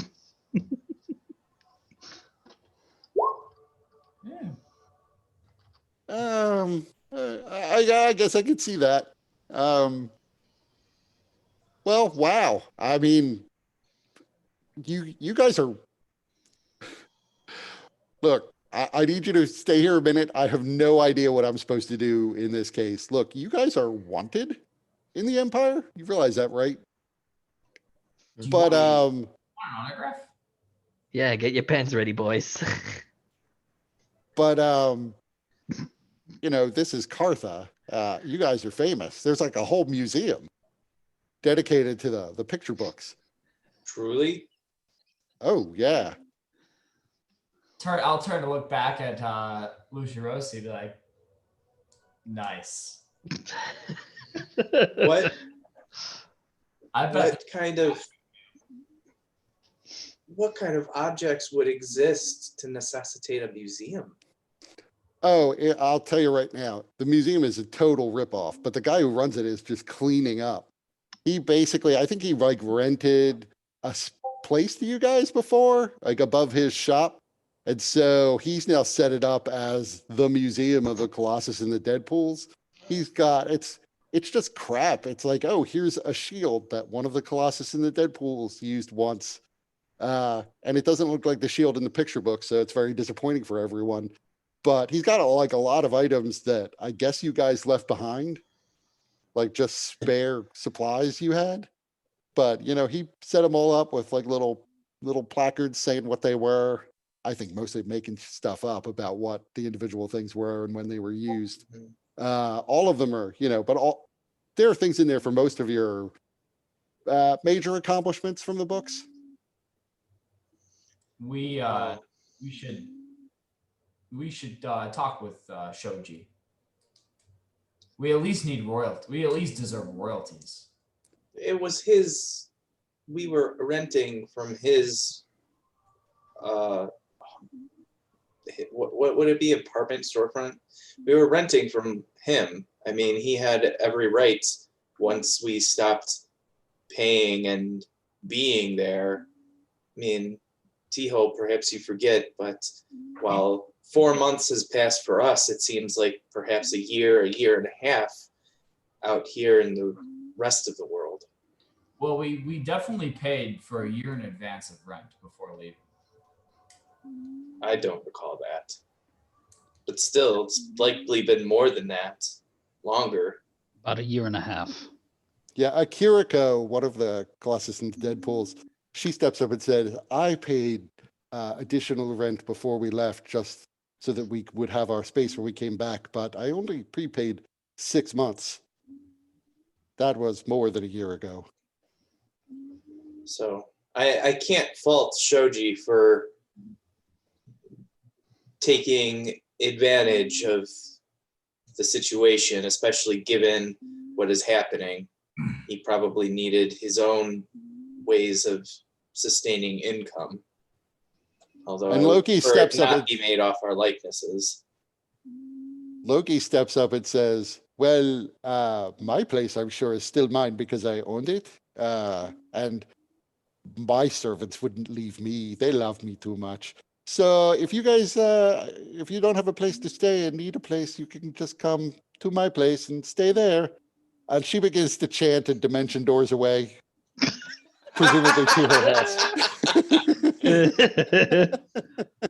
She's not gonna snag Lucirosi and bring him with her. He's gonna leave him wanting. Be all mysterious, like. Did anybody get her address? You know where her house is. You've been there before. Yeah, yeah. You've done work for her. Yeah, work. Sounds like Lucirosi's done more work. So the guard says, look, I have no doubt the Duke is going to be thrilled to know that you guys are back in town. I mean, with all we've been through, to have actual heroes of your level of skill here is, well, it's amazing. It's really amazing that you guys are back. I wouldn't be surprised if there was a parade. You guys are so famous. And frankly, I think we could all use it. Maybe not tomorrow, but like in a couple weeks, because things here suck.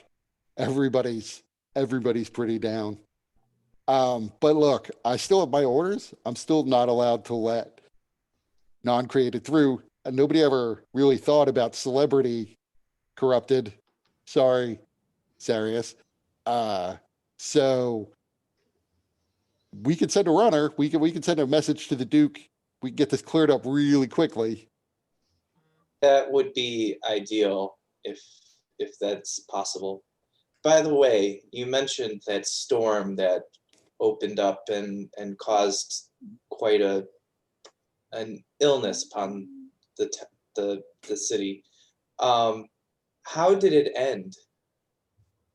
Oh, the storm, eventually the rain just stopped falling. It took a couple days for the skies to clear again, but in effect, it came and went away as quickly as it came. Only the cloud cover remained after about an hour or two of the storm. Although then, zombies. Right. Interesting.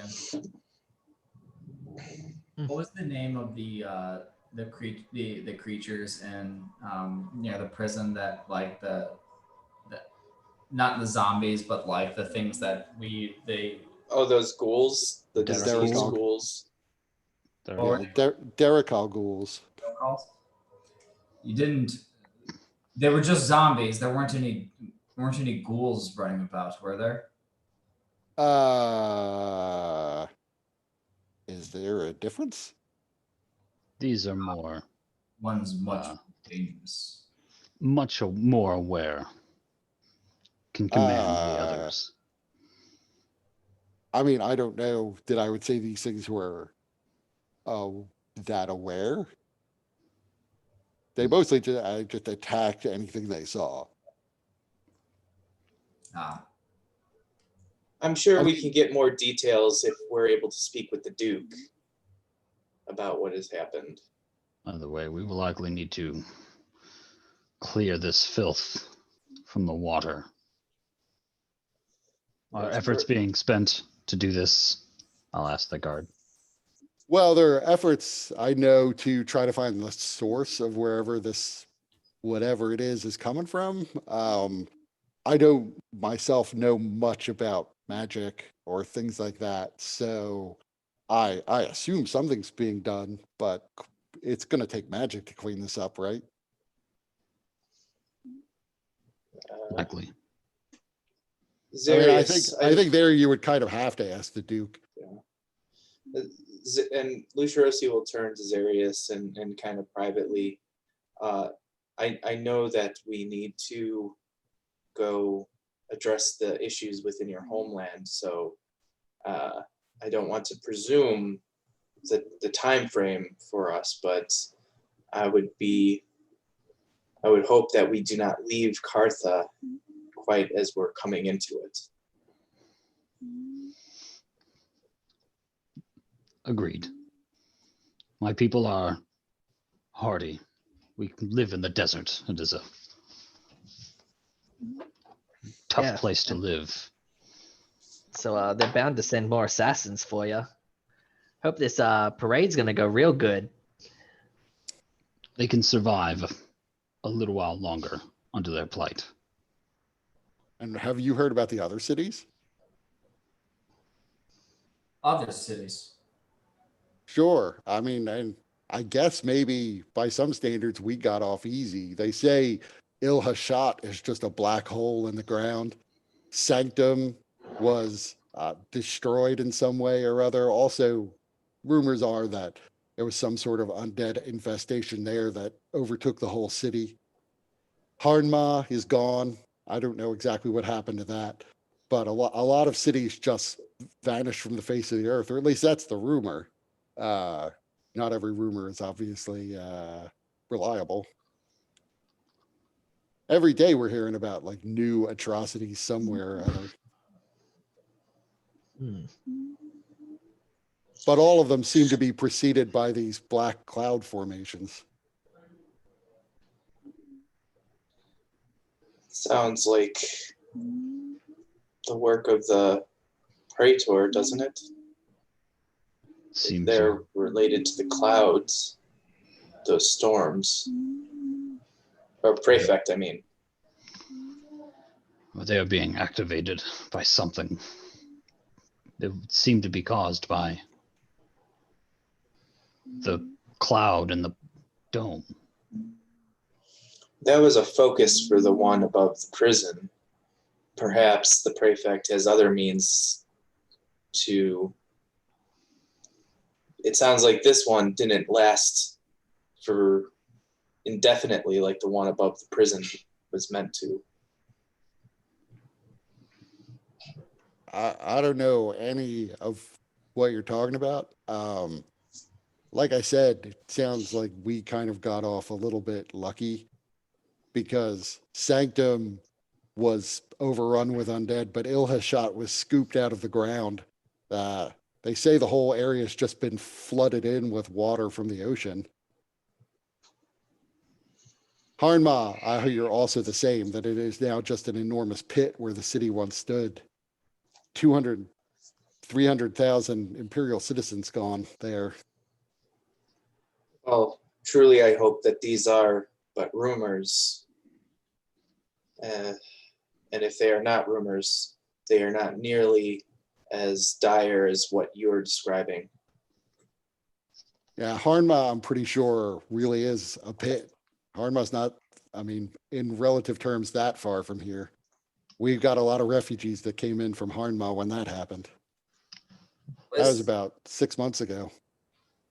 As he's describing what's happened to these cities, does T-Hole recognize, because he had some notion of that the spell was a powerful spell, that he once knew something about it. Do any of these kind of effects of like the scooping of the ground and the disappearance like ring a bell?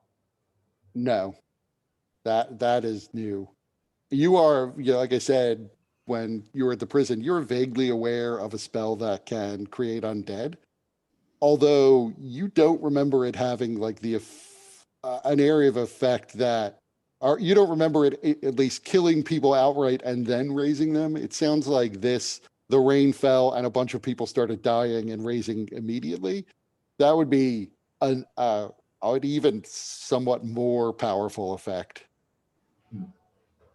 Okay. I mean, like the storm wasn't killing the soldiers, for example, not right away. Lack of sunlight was causing a lot of problems for them, and just attrition over time, they were dying. Yeah.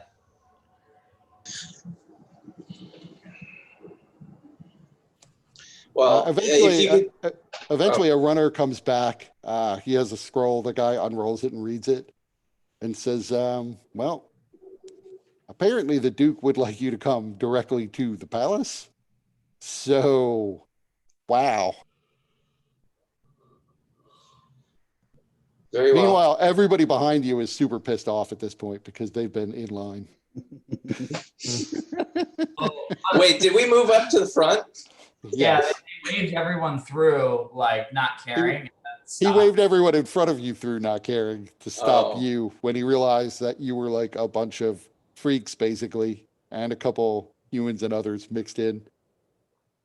All right. Well, let us not leave these fine folk behind us to tar any longer. And he hands you the scroll that has the Duke's seal on it. Lucius will take it. So you're gonna restrain these, uncreated folk? Well, I mean, it's really the Devilkin disappeared. So I assume she's probably now hiding in the city. But I guess if the rest of them are with you, it's fine. Look, we can just wave you through. Well, if the Duke has a problem with it, he can take care of it then. Thank you. We'll be on our way then.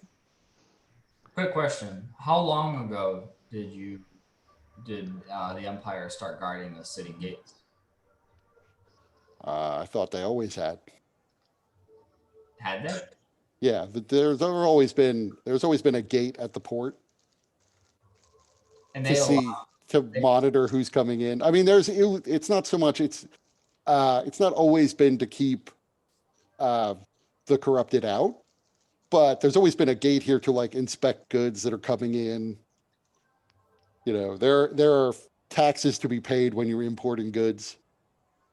So it's like the not or the kind of not allowance or the reluctance to allow corrupted in the city. Is that new? That's pretty new. It really depends on what species you're talking about. Like there are certainly corrupted they wouldn't allow into the city ever, but Dragonborn have generally been allowed. You would remember though that the Empire is now at war with the Golden Scale Host, which is a nation of Dragonborn to the northwest. So that might have something to do with it in part. Tieflings are always kind of viewed with suspicion, but have been grudgingly allowed. Hobgoblins, goblins, and orcs, not so much. Okay. I was just wondering. There have also been times when they've kept out certain kinds of refugees when the city felt like it's being overwhelmed. Have elves always been slaves in Kartha? Oh yeah. I mean, not every elf in Kartha is a slave. It's not as if it's automatic, but elves who are free have to carry papers because if you're caught without your papers, they assume you're a slave. There are millions of elven slaves in the Empire. Yeah. And most of the farming that feeds the Empire would come to a dead stop if all of those slaves were freed. So they are the backbone of the economy of the Empire. So, but you pass through and make your way up. The closest gate to the port is the Noose Gate. So you go there. There are more guards and another line, but presenting the scroll, they are again super excited to have gotten a chance to meet Colossus and the Deadpools. And once they see the scroll, they're more than happy to let you through. There are requests for autographs. Normally, Lucius would comply, but we're on a mission to see the Duke. Not even Luciosi's given autographs, huh? Yeah, Not this now. is serious. There's work to do. So you make your way through the city. The city's probably about a mile and a half across, at least the walled portion of the city. It was constructed very quickly when it was constructed a century ago, but it has always been well kept and is pretty impressive given that it's sitting on the edge of what is sort of considered to be a wilderness. But you make your way to the inner city where there is a second ring of walls and make your way into the ducal palace at the center. The ducal palace itself is built over the top of the river Rhone that ultimately becomes that waterfall. You could still smell like the city isn't exactly inactive, so it's not as subdued as you might think. There are still people along the streets. You see even street performers here and there, although the people do look more grim than you would normally see.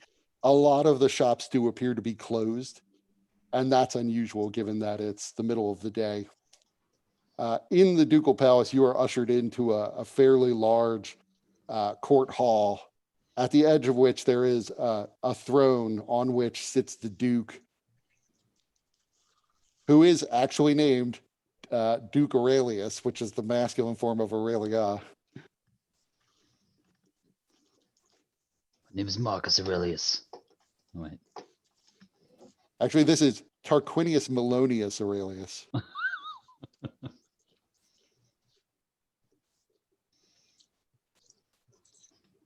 And you are ushered in by some guards who you gave the scroll to. And the Duke sits there as you come in. I assume it's just the rest of the Colossi and the Deadpools, the non-famous ones, are kept outside. That's fine. I think I'd sit out there with them. I'm not included in this. So as you come in, the Duke says, I take it you are the famous Colossus in the Deadpools. The one, the only. Well, Good. I have not read the picture books myself. I have heard from the people you've met with that you are great heroes of some sort. I know that you defeated a demon, or some say a demon lord, in the town of Watchtower. Yes, I we did think that. that is amazing in the extreme. And you are quite the local celebrities now, which is why I'm willing to bend the law a bit to allow you and your brethren in. I must ask, so Zarius identifies you easily enough as the Dragonborn in the group. I do need to inquire, what is your position on the Golden Scale host? I hold no position. Yes, I assume you. I feel like asking the question prompts a certain answer, but you aren't in league with them, allied to them. I've had no contact with them. As Never I said, associated. you are, the standing order is, I have to say, to arrest you on sight and hold you until other Imperial authorities can come and talk to you. I'm not inclined to do that, given your status here in the city. You might, in fact, if another emergency pops up, be helpful. Why have you returned, though? Are you just here to continue to conduct your business as always, or is there some specific reason? It's odd that you've returned to the Empire, unless you are unaware that there is a warrant out for your arrest. Is he just addressing Zarius at that point? No, it's a general question for the group. We're making. Well, we are aware of the warrant, but we do have business that we need to attend by way of Kartha. But since we are here, we also cannot ignore the devastation that has been visited upon the city, and would like to, before we pass through, help in some way if we can. Hold on just a second. I have to respond to something I just saw.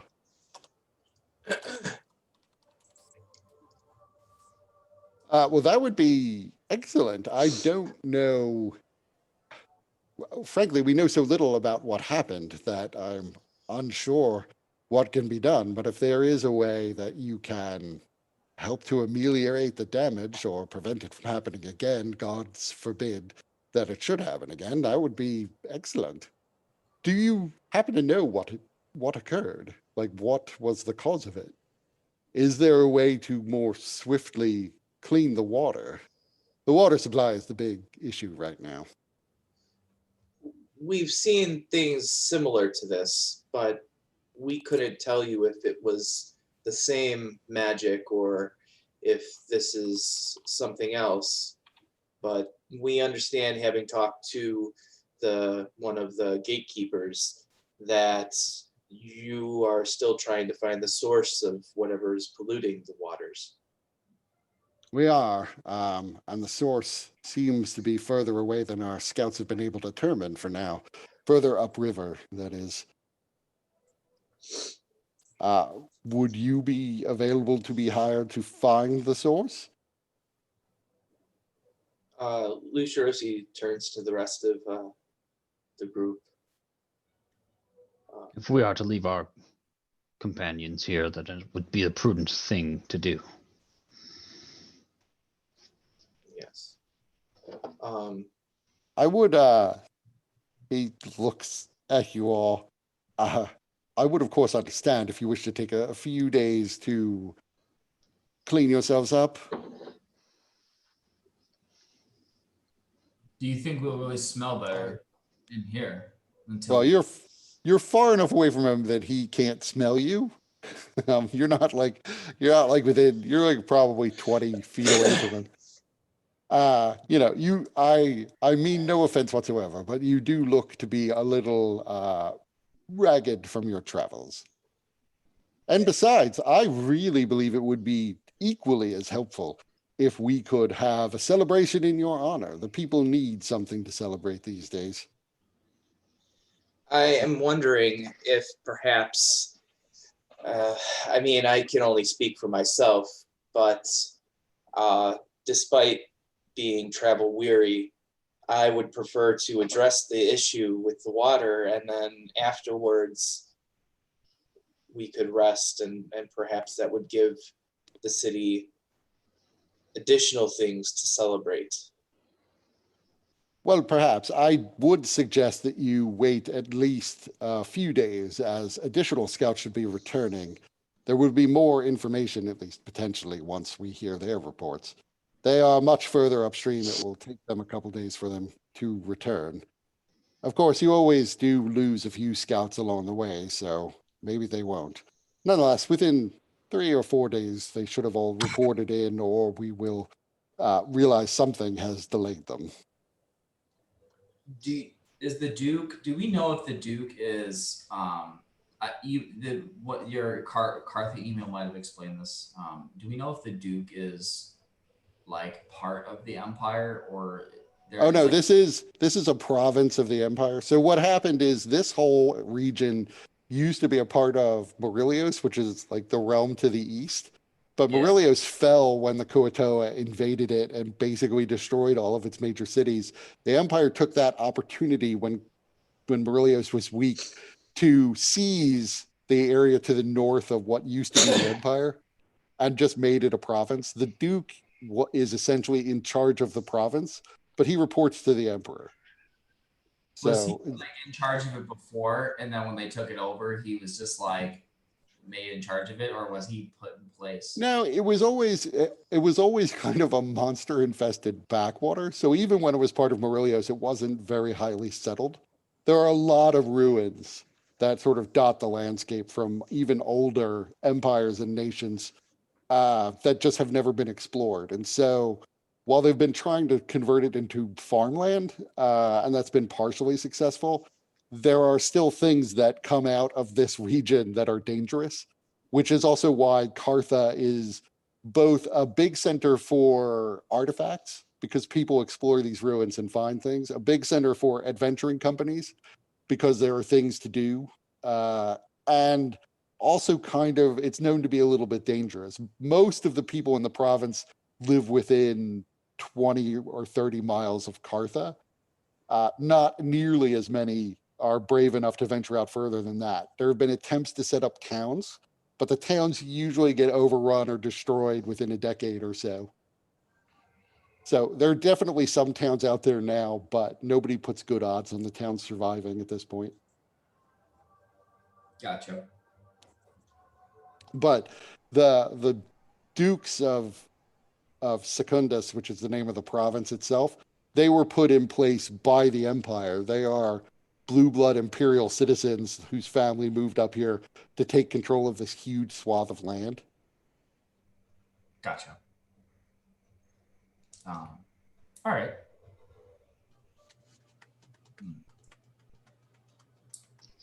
So where will we be able to contact you?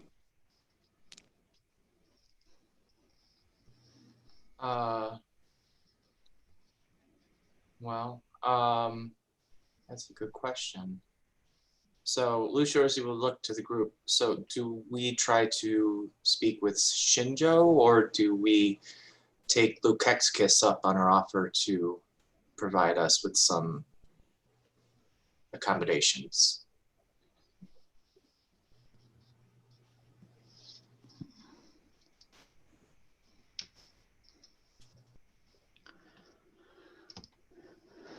Well,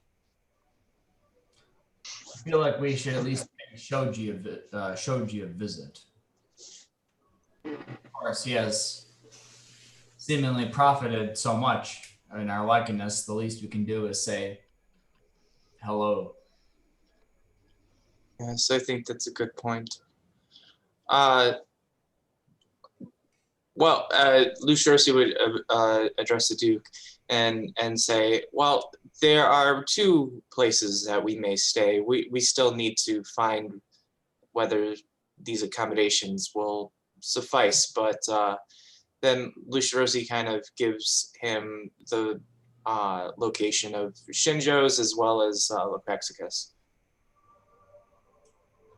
So Lokexicus is back. That's interesting. Well, we'll have to tell the gods not to kill her, I suppose.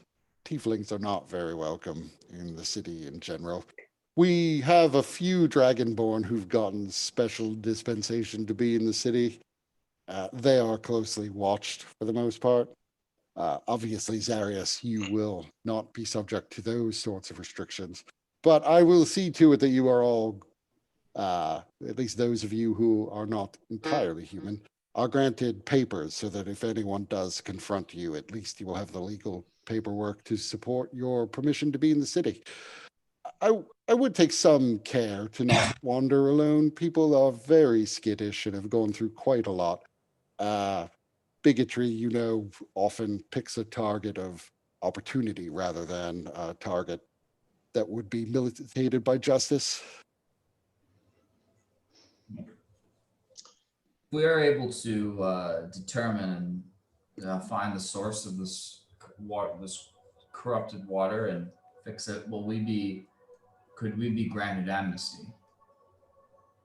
Well, I would say, practically speaking, you've been granted amnesty, at least within my domain. I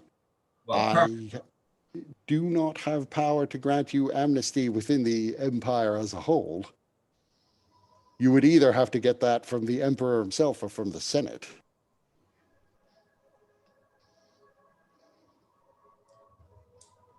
I suppose I could send a message to our senators within the Senate. We do have 2 senators, but the whole Senate would have to approve such a thing. At this time, I don't think that would be necessary. Given our status within the empire, it may be best not to give them any idea of where it is we might be, nor to cause any trouble to Kartha. The city has already suffered so much. I am less concerned with any trouble your presence here might cause for us. It is possible that the Emperor could send word demanding that I turn you over, and an official summons from the Emperor might be more difficult to set aside. The Senate also could do the same thing that perhaps would be a little more easy to dodge than the Emperor's order. I mean, no offense to you, T-Hole. I understand you were once Emperor. I was. It was a great time. But so I get it. But I think I've been. Have you ever been disappointed in your children and your children's children and your children's children's children? Well, I get to experience that every day. It's just a continual wave of disappointment. I look forward to having dinner with you. I would love to hear what specifically you're disappointed in. In some ways, I view this as the height of civilization. Even compared to your time, I think there are many advantages that we have today that your reign lacked. I mean, your word was law, as I am a student of history. We at least do have free elections. The Senate's laws are rarely overturned by the emperor. And it's always a scandal when he even suggests overturning a senatorial passed law. In your day, really, the Senate was more or less just a rubber stamp, vestige of the kings of old. Like I said, a disappointment. I think things were better back then, and I will forgive you for this is the only time in life that you've known, and you weren't there to witness or experience, only through the history books. Well, then I don't mean to disappoint you further, but in just a week we will be having elections here again.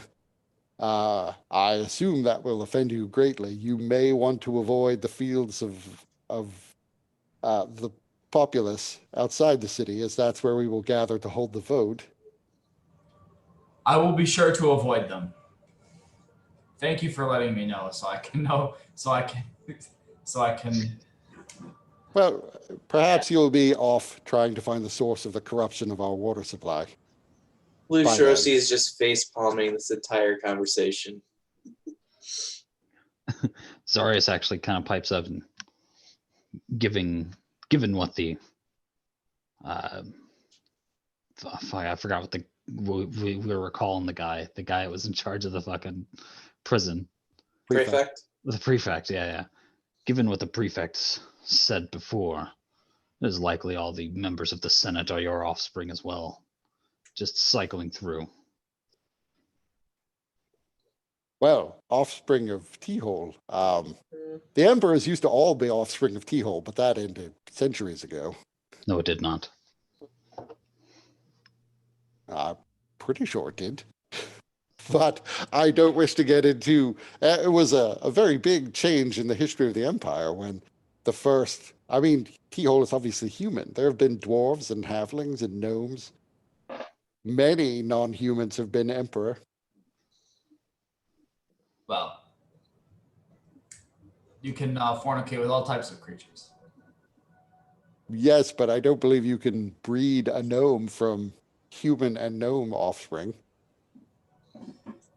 There are many Nope. powerful magics in the world. I wouldn't put anything past it. As I said, when this current crisis is dealt with, and I have other matters I do have to attend to, I would love for you all to come to an official dinner where we can get more deeply into the details of history. I'm sure, T-Hole, you have many fascinating things you could share. And Zarius, as I understand it, you are from far to the east, and so you also probably have many things to share regarding our culture. I'm from the south. I apologize. I may have been misinformed. From across the glass sea. Really? So, from the deep deserts, from Thult. Yes. Oh, that's interesting that you would be so far away from home. I don't believe we've had any news from that region in quite a long time. perhaps I shall purposefully dig into it and see if I can hear anything of your homeland. I myself am not really aware of the politics that far to the south. They rarely are relevant to my day-to-day operation. I would be curious to know what you would find out. Well, then I will do so, and we can discuss it again the next time we meet. Yes. Please send word of wherever it is you're staying so that we know where to reach you. I will send word once our scouts have come back and I have more to report.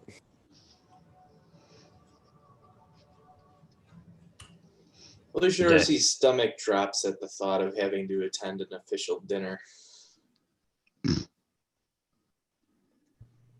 Oh, and before you go, Luciosi, you should be aware of you are also wanted by the church at this point. Not that that's something that concerns me at all, but once the Empire issued an arrest warrant for you, the church very swiftly followed. Does that make sense to Luciosi? You wouldn't know why they've issued a warrant for you, but given that they are allied with the Empire and the Empire has a warrant out for you, it's not crazy. Mm-hmm. The church is as political as any government is. Right. So that's where my thought process was, but I was just saying if that was also like that made sense within the world. So Luciosi would kind of cock his head and say, do you know what the warrant was issued for? The warrants from the churchlands are always vague at best. Frankly, most of the time they come in and they simply go into a pile. The only reason I know of the warrant for you is your fame. It was raised to me specifically that it matched in broad terms the imperial warrant. Obviously, my duty, if I were to obey either warrant, would be to obey the imperial warrant first. So I believe it was probably sent here merely as a formality. Yes, that makes sense. It is unfortunate, but the church is not quite the same as the religion and the practice, unfortunately. Yes, I mention it only because the church warrant has no power here in my lands, but were you to visit the churches here, the clergy might take it a little more seriously than I would. I see. That is most unfortunate because I was looking forward to attending service. Well, I don't mean to presume that our clergy here will necessarily turn you away simply because of the existence of the warrant. They are as diverse as any of us, of course, but most of them take these sorts of things seriously enough. Wow. Thank you. I will certainly be cautious when it comes to dealings with the church in the future. And with that, his chamberlain sort of leads you all out. There's actually more ceremony than that. He comes out and bangs the staff on the ground and says, "The audience has ended." Bang.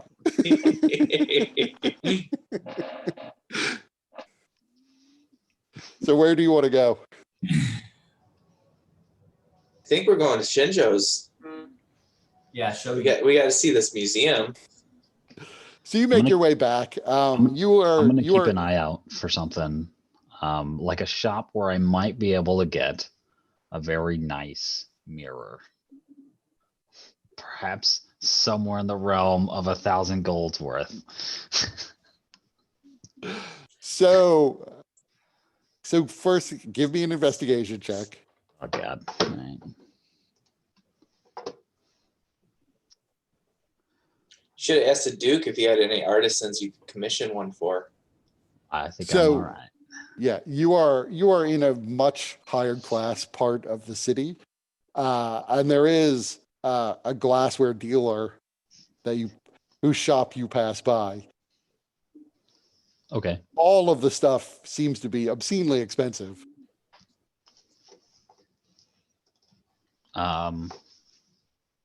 I will make note of it. I won't go in just yet. I'll come back to it later.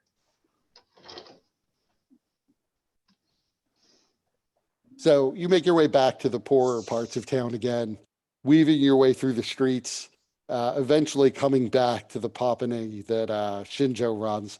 There are a lot of people gathered around the front in a queue lined to go up the stairs and see what you presume to be the museum, as it is the way that would have led to your offices once upon a time.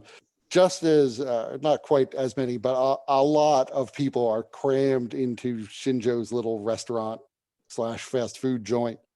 Sitting at the tables, you see people scooping things out of the pots he has embedded in his counter. And he and all of his employees, many more employees than he used to have, are running around to serve them all.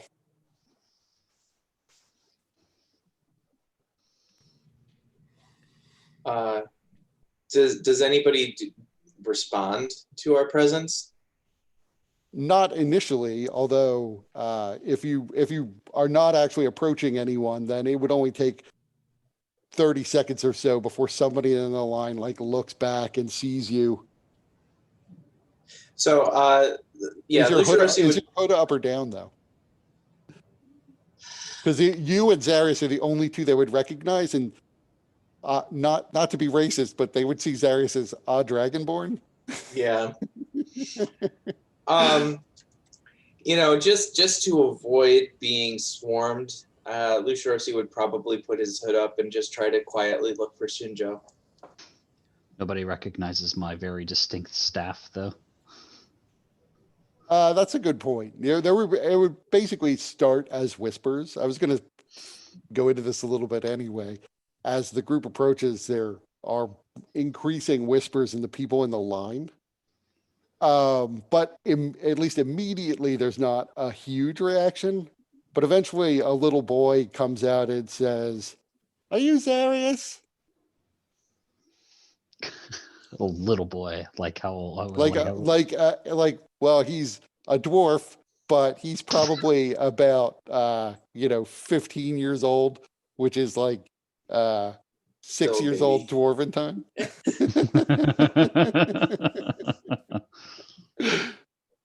So I'm just imagining he's barely at my kneecaps. And I guess I'll just like bend down and get kind of close. Yes. And then I stand up. knew it, Mom, it's Zarius. And the crowd then all begins to spin. People are coming out of the line now, and you are being swarmed with people. Even like people who are just like on the street. There's a halfling woman who seems to be selling bundles of like kindling for fires, is now swarming around you. And she goes up to Nimrod and says, "Which one of the Colossus and the Deadpools are you? Get away I don't from me. remember there being a halfling in the group. And there never Here. will be." I don't have anything. I don't have anything to give you that's really, really good. But here, take this." And she hands you a rose. And you see Nimrod's face just drop, and he's like, "Oh no." And he sort of like tries to hide again, hide inside the crowd. Oh no, my one weakness, a rose.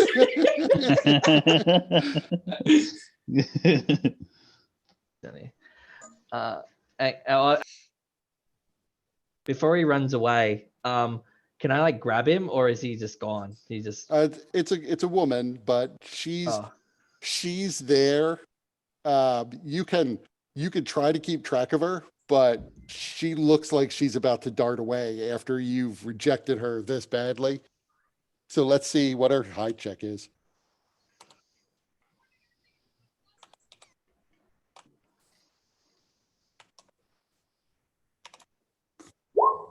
Oh, not good. should it verse my perception or something? So no, it's your passive No? perception. So Okay, yeah, cool. you could still make her out as she's trying to weave her way through the crowd. Yeah, I would like start following her through, and I'd go to eventually grab her and be like, Who sent you? What? I'm what? I'm selling just I'm just here selling my wood. Like people need fires. The Popany usually buys a lot of wood because they have to keep their fires going all day. No. Who paid you to send this rose? I wasn't paid to give you the rose. What? I just look at it again. I'm like, something fishy about this, and I just fade away.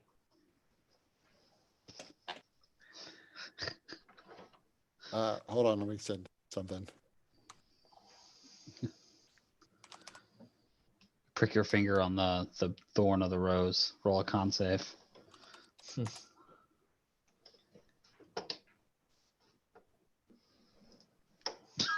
So she's trying to get away at this point. Are you trying to hold her, Nimrod? No, I'd let it go. That's all right.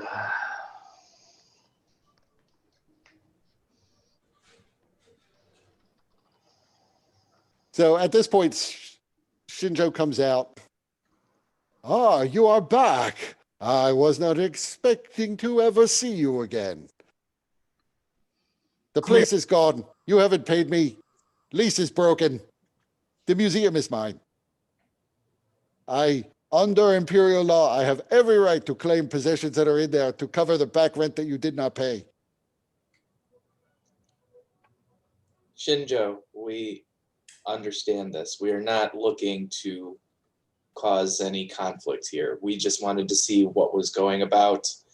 And we do need some, at least short-term, accommodations. And with that, he turns and says, everyone, it is my good friends, the Colossus and the Deadpools. And a cheer goes up. Lucirosi keeps his hood up. And then he turns back and says, if you need place to stay, I can provide you with a place, but you cannot have your office back. It is now the museum. How long a lease do you need? And is it how big a space, and how much you pay?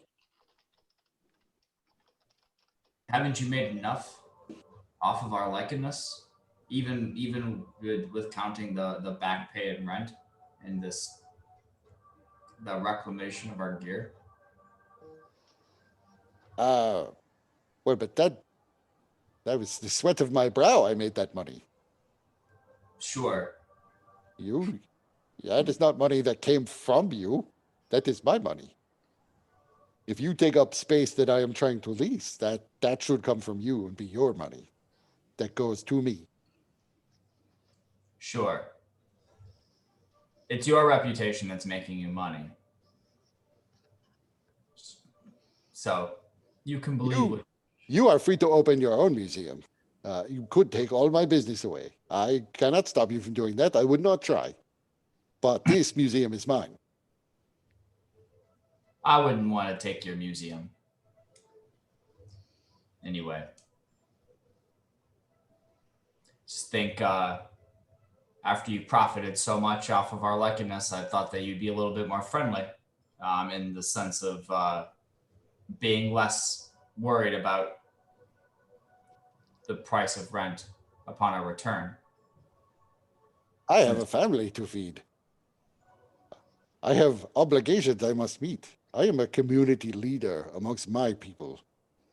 And frankly, if I had known all the damage you did to the office when you were staying there, I would have come to you to up your security deposit. When you were gone and I inspected the place, many nicks in the walls from your weapons swinging around.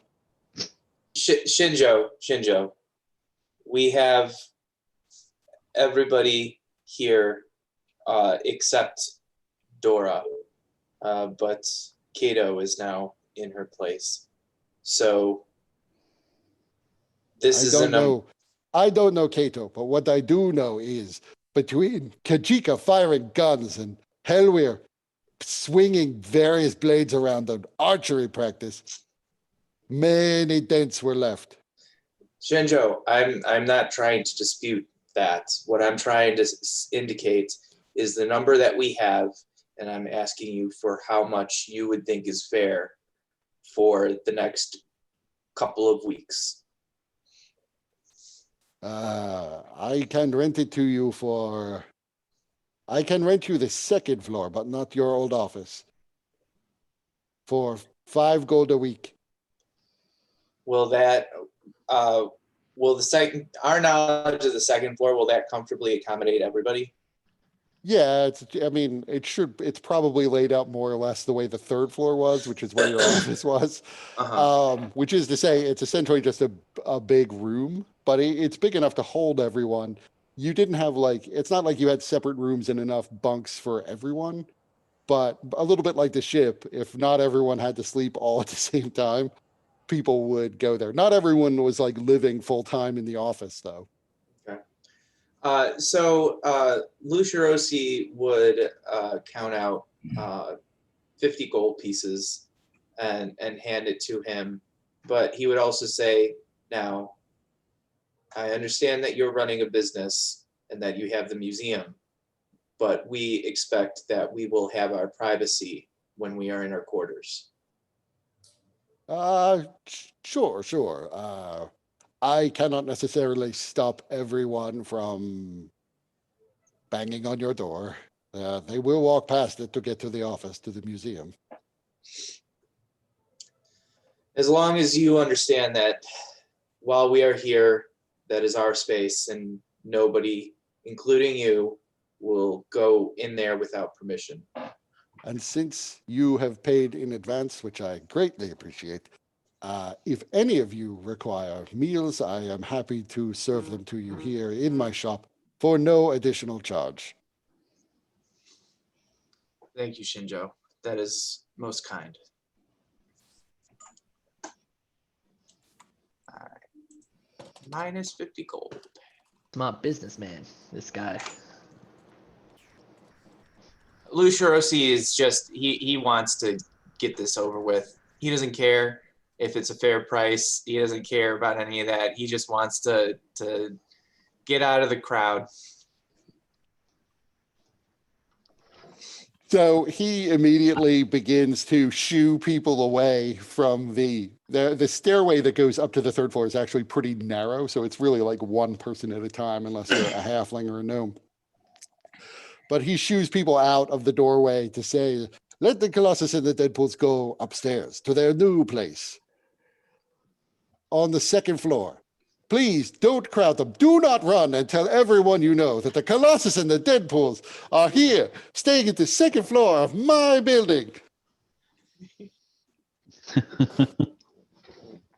And likely to dine frequently in my fine restaurant. Very fine businessman, this guy. I actually I as I walk past him, I tell him I will take my meals in my room. Fine. Just feel free to come down. This is obviously self-serve. You can come and take a bowl and prepare your meal and take it with you upstairs. I do require the bowl back, so I will be watching.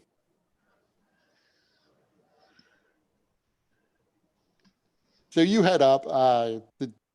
The doors in this building have never actually had locks. So you fitted a bar upstairs for when someone was in the place. And usually there was somebody in there kind of tend the door. This also has a bar on it, so you can lock it once you're inside. There's not that much in the way of furniture here. What's here seems to have been sort of left behind from whoever the prior tenant was. It's a little bit messed up. There is sign of some sort of combat has taken place in this room. It looks as if it's been mostly cleaned up, but you could still see, you've seen plenty fight scenes. The furniture that's there has been, some of it's broken, some of it's dinged.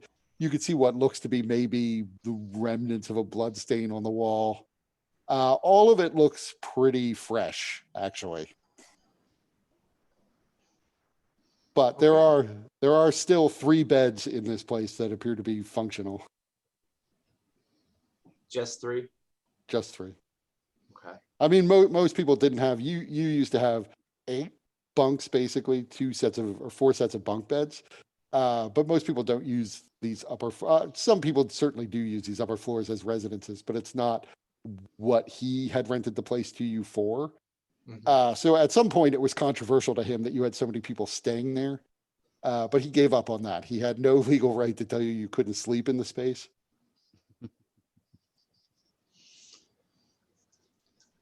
Oh, Shinjo.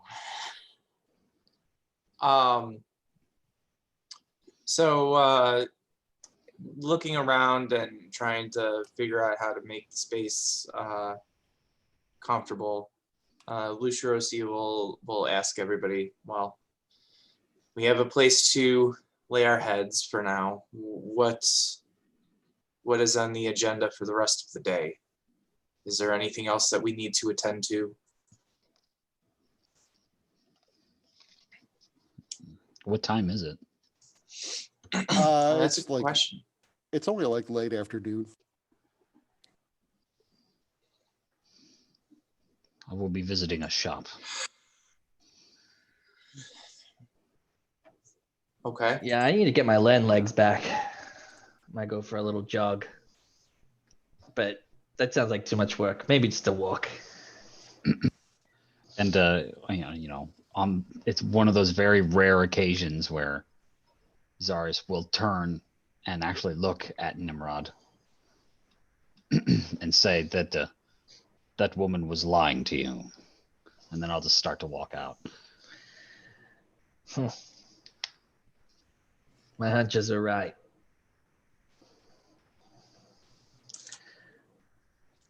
Thanks, All right. I just wave you off. Well, so if we're going to be going about our own business, then is that what everybody's thinking? I'm just I gonna think- go get that mirror. Sounds like it. Theo would probably just chill with Zarius, just to kind of see the shops. So you make your way back to the glassware shop. It's, probably about the normal time shops like this might close. So you don't get as much like nighttime foot traffic in glassware shops. But it's, it's still open when you get there. The proprietor is clearly startled and lets out a little bit of a shriek as your giant form comes walking through the door. I need a mirror. What? What? And then he sees T-Hole and he's like, are you with him? I am. Uh, I'm T-Hole. Pleased to meet you. And you are? I am Kenmo, but Dragonborn usually aren't allowed in this section of the city. Do you make mirrors? We sell mirrors. I don't make mirrors. You require a mirror. A fine one, yes. A fine one. I have to say, I don't imagine we have anything that you could afford, I'm afraid. I'll just approach her whatever like counter. Show them to me. Very well. I don't want there to be violence. And so she walks around and begins to show you all the mirrors in the place. Some are small, but they're not like 1,000 gold pieces. The ones that are 1,000 gold pieces are substantially bigger. They're made of silver. It's very finely polished to give a very good image. Most of the ones that are silver are under glass, so as to keep the surface pristine. As I said, the least expensive mirror we have, I'm afraid, is 100 gold pieces. So I'll point to one that's roughly 1,000 gold and say, I want this one. Well, and she turns to T-Hole. Does your friend understand the concept of money? Well, yes. I think you. Can you can you explain to him that 1,000 gold pieces is what I charge for this mirror? Darius, this mirror is 1,000 gold pieces. I will pull out from my gemstone bag a yellow. No, hold on. Let's do. Let's give him a ruby worth 1,000 gold. Hold on.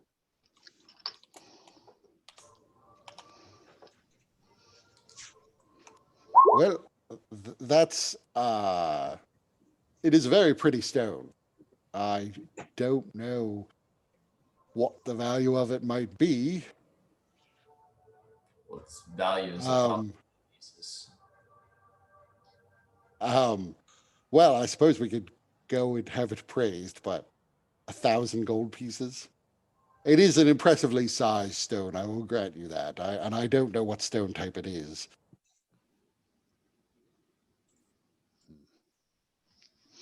Here, I thought you knew of the finer things. If you do not wish for the gemstone, I will take it back. Very well, it's certainly yours to take.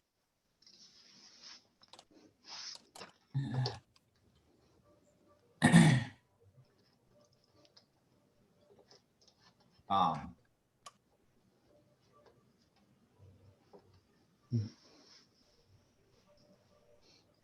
sorry, this is all you have. I would like place that up like all you have gemstones for currency. And this 170 gold.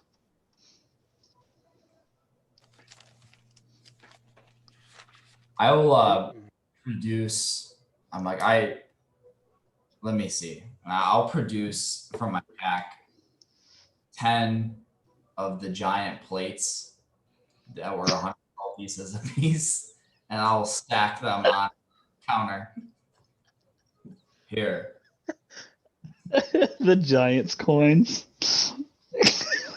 So you stacked them up. The shopkeeper's eyes go wide, although you could tell just from her general demeanor that it's not as if she's not seen this much gold before.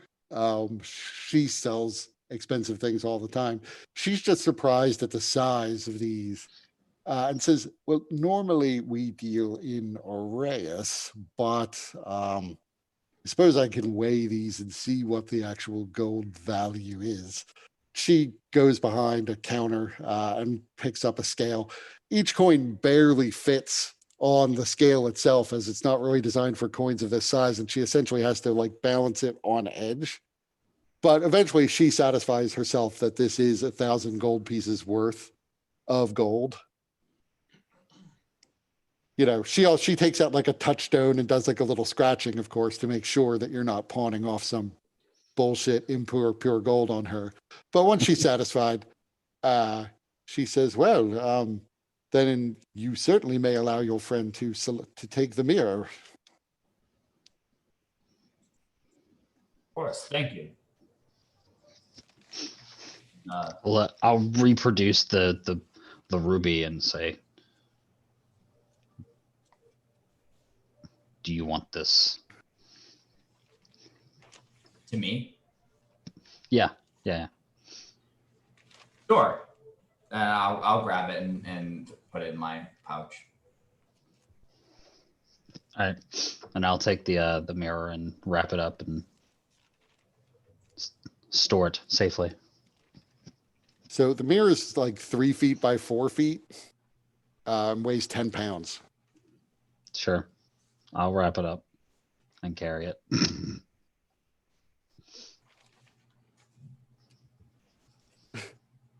So you take the mirror. Yeah. I assume you're heading back then. That's all I needed. So Nimrod, you go off for your walk. That's what I was gonna send you, but I didn't want to.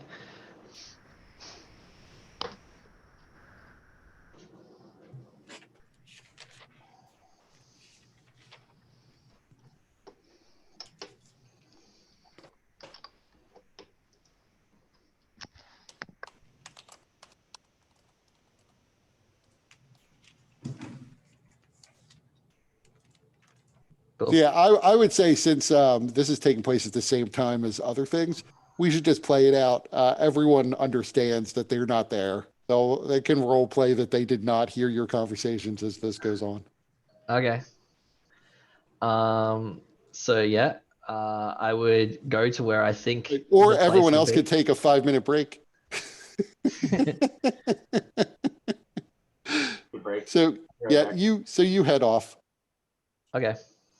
Koff goes with you. All right. And Cough. walking in, you see, I mean, it's just a tavern.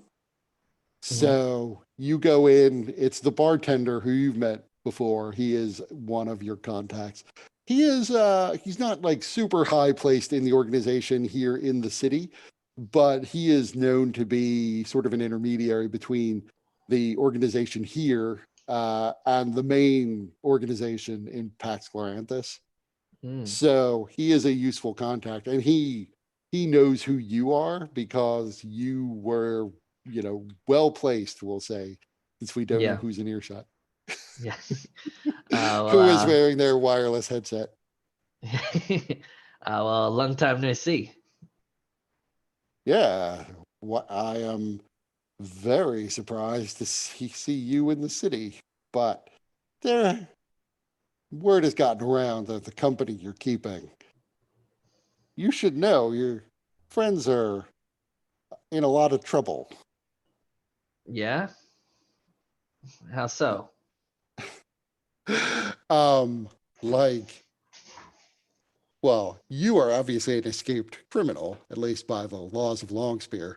But you know what? Escaped criminals happen, so nobody's too concerned about that. Your friends somehow have pissed off the wrong people. There are multiple contracts out to capture or kill them. Whoa. Yeah, What? you're the From lucky one. You're the lucky one in that while people know that you're traveling with this crew, I don't think anyone wants you dead specifically. It's more the rest of them.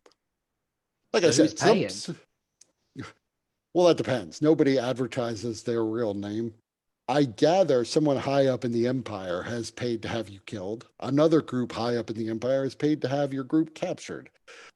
Several people who I can't even identify, but don't seem to be connected with the Imperial military, have paid to have things stolen from you, some sort of wand.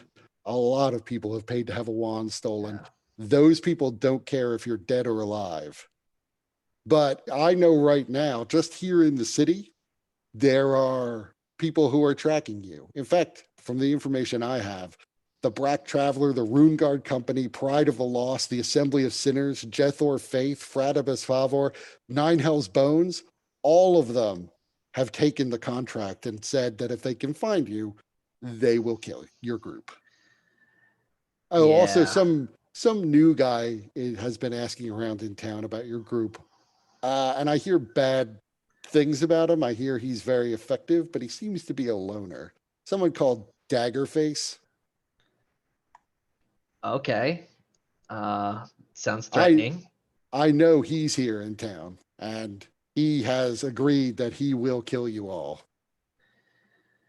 Well, it's a bit of a change of heart. We were around him a while ago. Well, he would know where to find us if we were to hang out. So that's not good. So well, I got this, and I'd present the rose. I'd be like, "Was it you? Who ain't around here wants to see me? Yeah, This that big was boss me. in town. That was you, right on." Right. Nobody, the big boss, I've passed word along to him that you're back in town with that group of yours. I don't, so far as I know, he doesn't have any business with you. He may reach out to you at some point to figure out why another boss is here in town. Although, Yeah. kind of an ex-boss in your case, both because, well, you were in prison and the town you were boss of is no more. Yeah, not good. I heard Right. things about that. And I well, assume you'll get in touch with Deceit. I mean, someone as highly placed as you, I'm sure he'll have some other job you can do, something important, something that, suits your station. Yeah. Well, I'd like to get in contact with him, I think. Who knows what he thinks since me getting out of prison and all that. I'm not sure how I got in there in the first place. Oh, do you want to know that? Does it, yeah? How much is it going to cost me? I'll give it to you for free. Your lieutenant, Jerobo? Oh, that snitch. Right. Well, it's not exactly a snitch. Jerobo wanted your job. You surely knew that. And so you got framed for a job he performed and left evidence pointing to you at. Once they realized that they had evidence against you, well, they wanted the rest of the group. And you know what? I don't think you have anything really to worry about yourself because, I mean, you were in the worst prison at least I've heard of that wasn't just like a mud hole in the ground for you to starve to death in. And nothing ever came of it. So near as we could tell, you didn't tell them anything useful. That's good. That's loyalty. Deceit Yeah, it's probably true. deceit But probably loves you. yeah, but Deceit's going to find a way to get something out of me. I don't know. Well, You know he's how the he is. boss. He's the boss, but I think we've all found he compensates us well enough. He takes his cut, but he also brings us opportunities we might not have otherwise. Hmm. I mean, look, All so right. far as I know, Deceit hasn't asked for you to come see him. I'm sure he's as aware as I am that you're traveling with this Colossus and the Dead Putts, but I haven't heard anything. Yeah. You know, stay on the lookout for the local boss. He'll want to see you just because like your whole crew is famous now. Were you involved in all their whatever it is, adventures? No, I tried to stay clear of all that stuff. Hopefully I'm not in any of the books either. So far as I know, you're not in the books, but that's probably good. I mean, they're still publishing the books, so maybe you'll make a future one. I'd keep my head down if you don't want your face appearing in them. Yeah, right. How's the where's the money flowing nowadays? You said there's a local boss, there's obviously the big boss. Is he stationed around here? Deceit, he's obviously still around. Sure, Deceit's in Pax Glanthus, like he always is. The local Yeah. boss. Every city has its own organization. Every local city organization has a boss, just like Monfair had you. Hmm. Yeah, right. And So, oh, what were you gonna say? no, I was just gonna say. So, uh, nothing's ever any different. Every city's got its own trade and different things here and there. You obviously had drugs and smuggled items. We mostly have smuggled artifacts that the Empire would like to claim for itself from these, whatever's left of these former civilizations the adventurers dig up, plus diamonds, things the Empire won't allow people to sell. Diamonds, eh? You got any on hand? I don't have any on hand, but if you check with other people in the organization, there's always diamonds available for sale. Yeah, They interesting. they, they dig like worked good quality diamonds around here out of the various ruins that are scattered across this area. It Mostly is they most of the regular adventurers, the law-abiding ones, they'll turn them in. They'll get paid for them from the Empire like they're supposed to. But we have a pretty good supply of people who don't play by the rules. We smuggle in, a few corrupted people here and there. We make them pay in diamonds because they're so expensive now. Yeah, I just suspect they're in short demand. Oh, in high demand, sorry. Yeah, I'm looking for a person. You know where Dora Pettymaker might be? A Dora Pettymaker? Uh, I don't know. I can ask around. Yeah, that'd be good. I'll definitely get some coin your way if you do find or hear about something. I will make the inquiries and send you a message when I know something. All right. She Well, she a member of the organization or is this something personal? It's a very halfling name. yeah, bit of both. She might be a new member, but who knows? So she's but is she like, a girlfriend? I don't know about that. She's a little rough around the edges. All right, none of my business anyway, but I'll ask around. Dora, petty maker. If I hear something, I'll send you word. You can come back. Yeah, good stuff. If I hear any more about the assassins, I will also let you know. But I am not about to get myself killed over this. But I figured since you're a boss, I should at least inform you that there could be trouble. Yeah, you look, I don't blame you.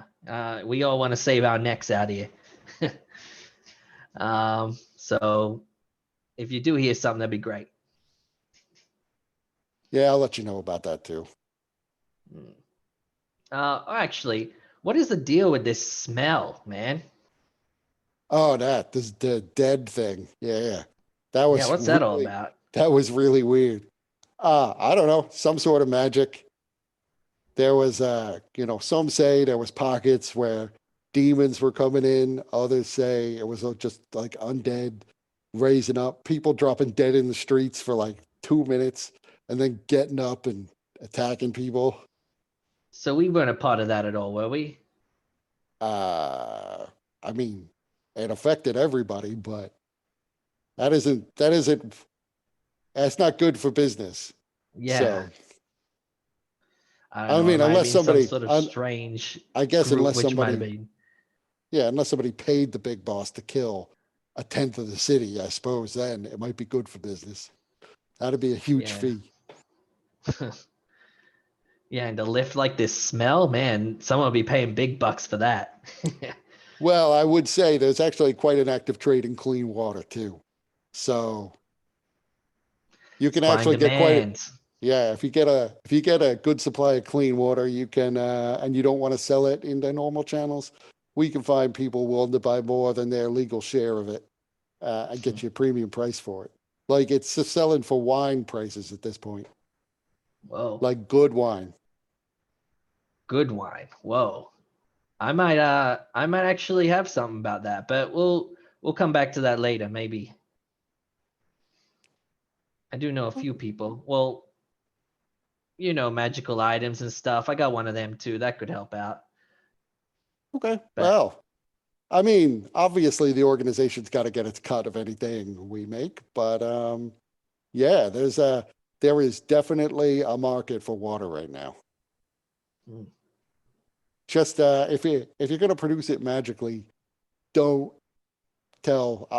This is obvious, and I don't mean to insult you. I know you know better than this, but don't tell people you've got a water creating device because that is one of the things that the Empire is trying to get their hands on now. The Duke is trying to get his Yeah, hands on now because that'd be a big help for him. But there's no money in giving it to him. He is not going to pay you what it's worth.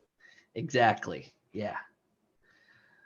Well, yeah, just keep your ears open. Maybe when the coin starts flowing a little bit more. Maybe not good wine, maybe like good spirits, Yeah, I Uh, definitely will. And by the way, not just it's not just necessarily the companies I named. You need to watch out. There are a lot of adventurers in this town who probably will hear that there's a contract out to assassinate you. So watch out for assassins from all quarters. I mean, not you, but the others. You might want to just abandon that group. yeah, I'm gonna definitely be keeping my distance from now on. And Nimro would just like if there's like a mug of beer on the table or whatever, he'd drink it and then throw a couple coins down and then say, I should say, well, by thanks the for way, that. all of this conversation has been in Thieves' Cant. So Yeah, that's right. it actually takes about 10 times as long to say anything in Thieves' Cant because it sounds like common. It sounds like you're just shooting the shit with occasional like odd words thrown in, Yeah, I but follow. you and he can understand it. Yeah. Yeah, that makes sense. And yeah, I just shoot him some coins and head out. So where are you off to after this? Koff's, you're sure from looking at Koff that he has no idea what the hell you're talking what about. happened? Right. Oh, that's good. That's good. I'd hand him an emerald and be like, job well done, mate. Gee, thanks. I wasn't even aware. Thought I might get stiffed for coming out, but this is great. I mean, all I did was stand there. You This- look scary and you got a strong arm. We're good. Yeah, just keep me in mind when there's some more of that kind of business. So you're heading back? Yeah, I'll be heading back.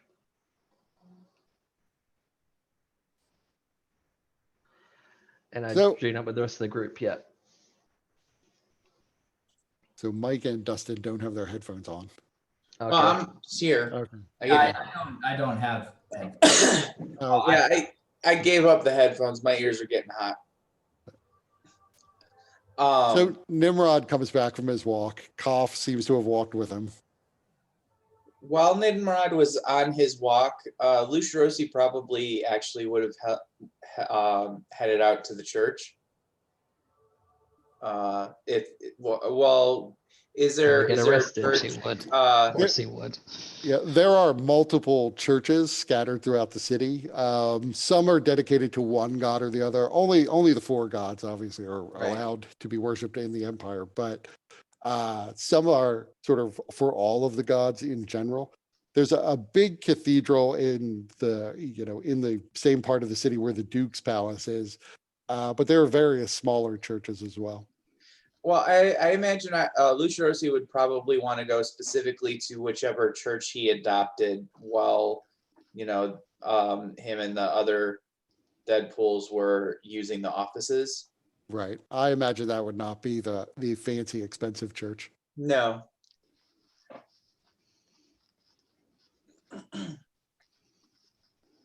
So yeah, like I said, this is a fairly a little bit of a poorer section of the town. The whole area is referred to as the carcass, where your office is.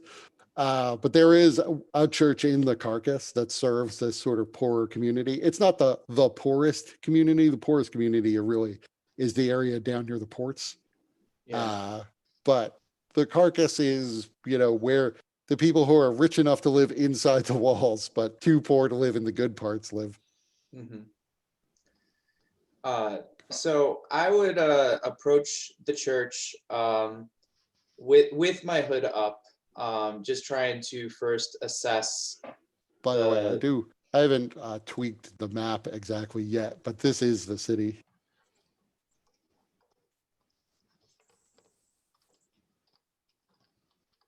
Okay, cool. I was picturing it a little differently. So that's good. Old fish heads.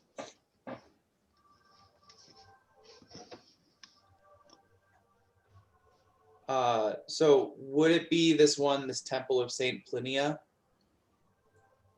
Yes, that would be pretty close to you. Okay. So yeah, first I would just kind of walk in and look around, like, if they're doing a service, Lucirosi would sit through the service, see if it's the same clergy there that were there when he was there. It does seem to be. Okay.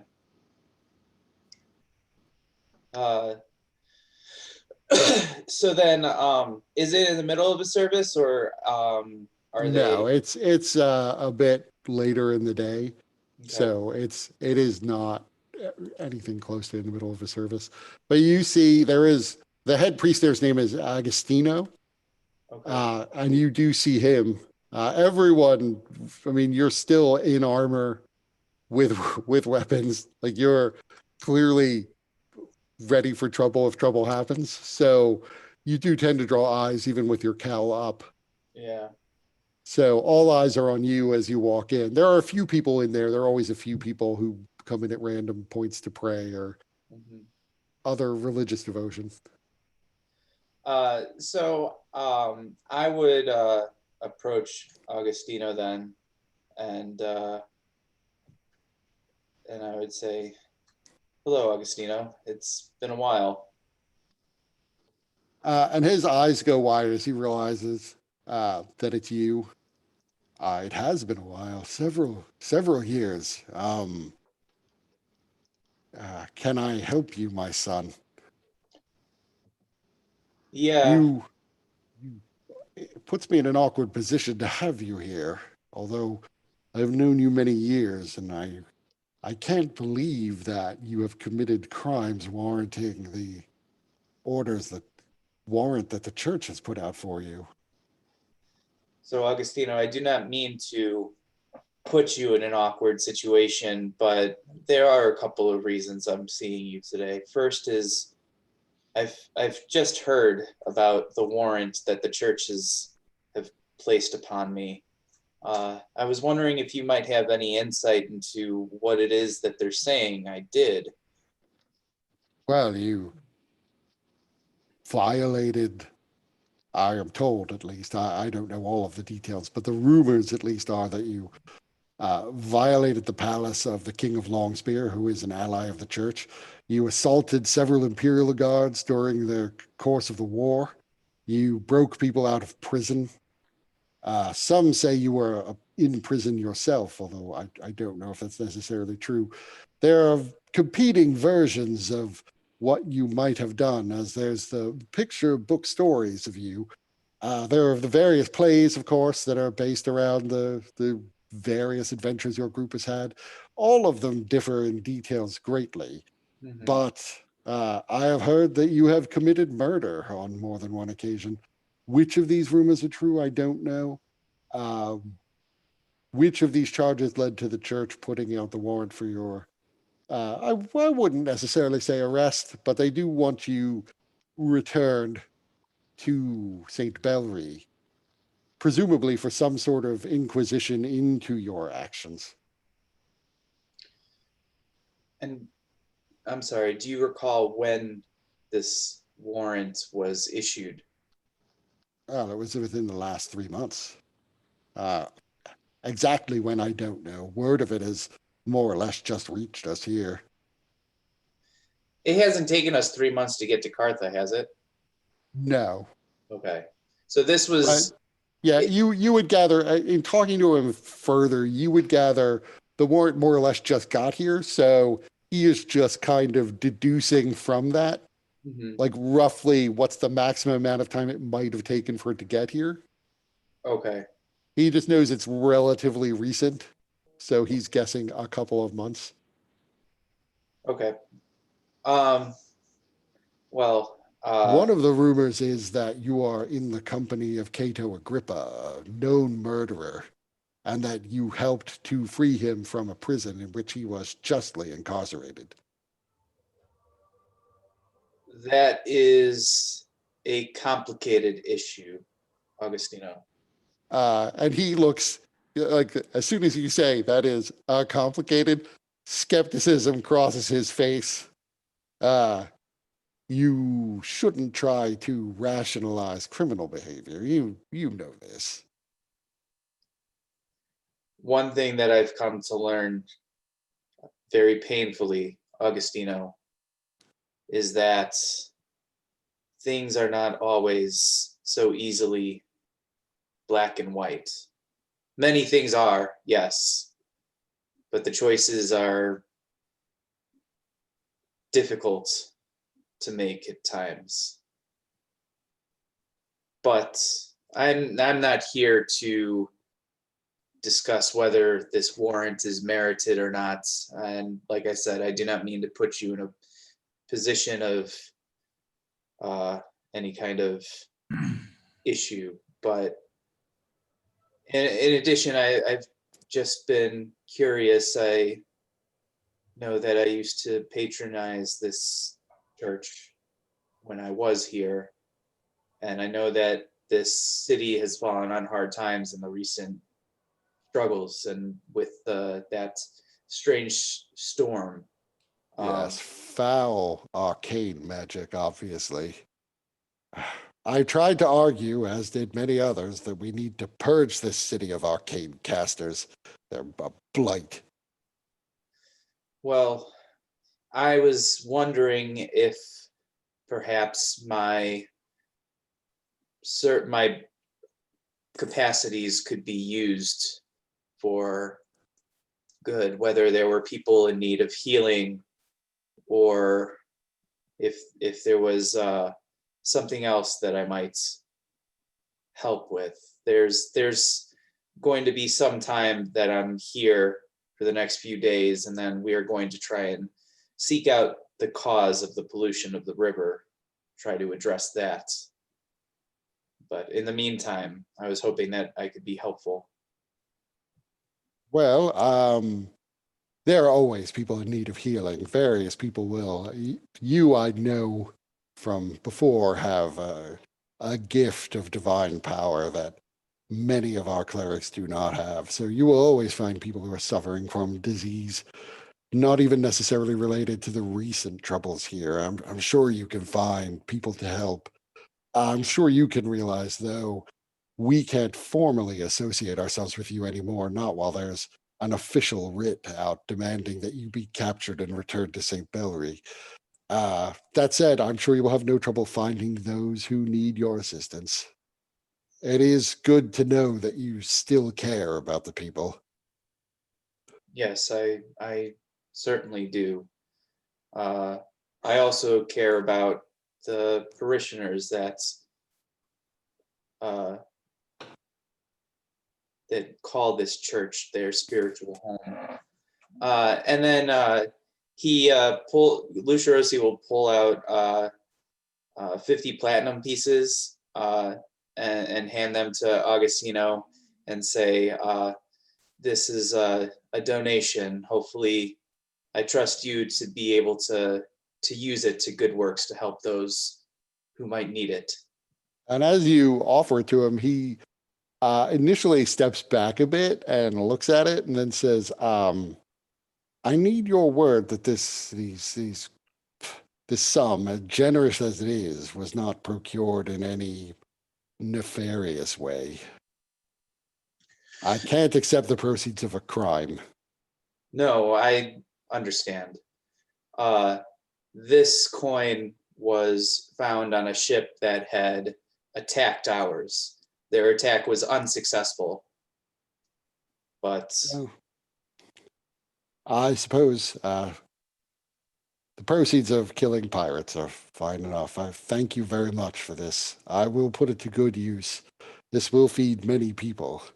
It will not, probably not acquire enough water as people would like, but certainly this will buy a good supply of fresh water. yes, I've the water issue. I understand that is quite problematic given the pollution. Well, everyone, can you create water? I don't recall you ever doing that. When I was here last, I was unable to, but Asheros has granted me additional gifts. I can create water. I am also able to purify it. So Both may be helpful. Most of the clerics who have your levels of ability do nothing but creating pure water all the time.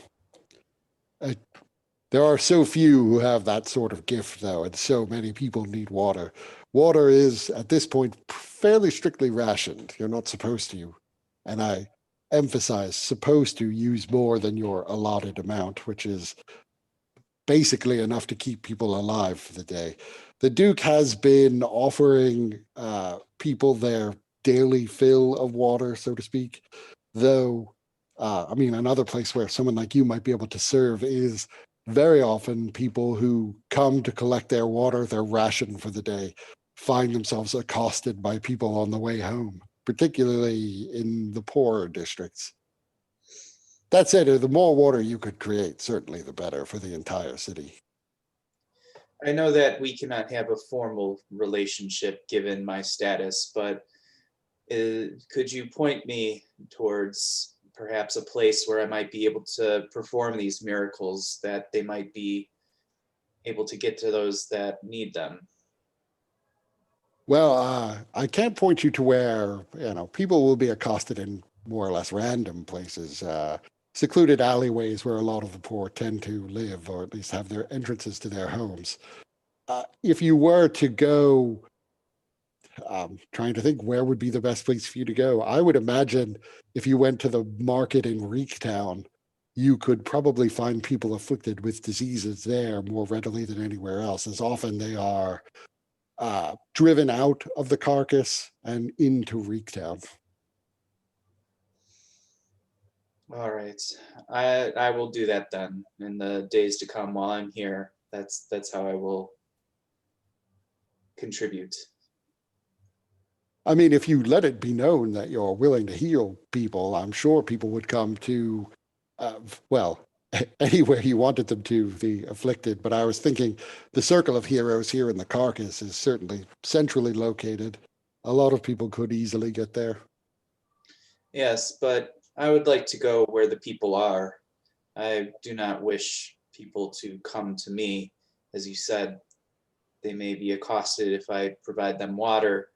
And I think that it would do good for them to see someone like me coming to them.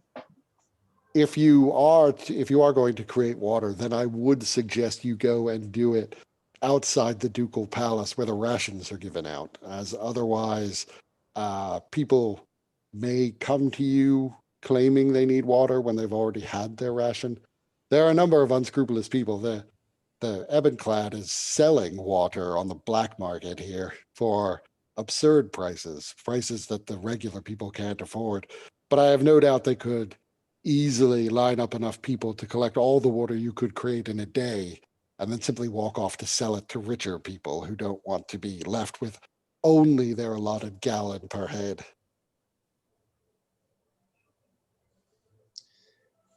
Well then, that is certainly something to consider. Thank you for your counsel, Augustino. I do appreciate it, and I'm sorry if this puts you into any disposition. I have to ask, have you considered going to St. Belvery, turning yourself in? At this time, I cannot. There are other matters that need to be addressed, but once those things are dealt with, once I have completed my mission, that is certainly something that I will need to address this at some point regardless. I would rather do it head on than any other way. It brings me great sorrow to hear that your life has gotten complicated in the way that you are suggesting. May you return to the path of the light and Asheros as soon as possible. Thank you, Agostino. And may you continue to walk within his light. And then he'll leave. Unless there's anybody that needs some healing now in the church. No, it's, there are people in there, but they don't appear to be diseased or injured. Okay.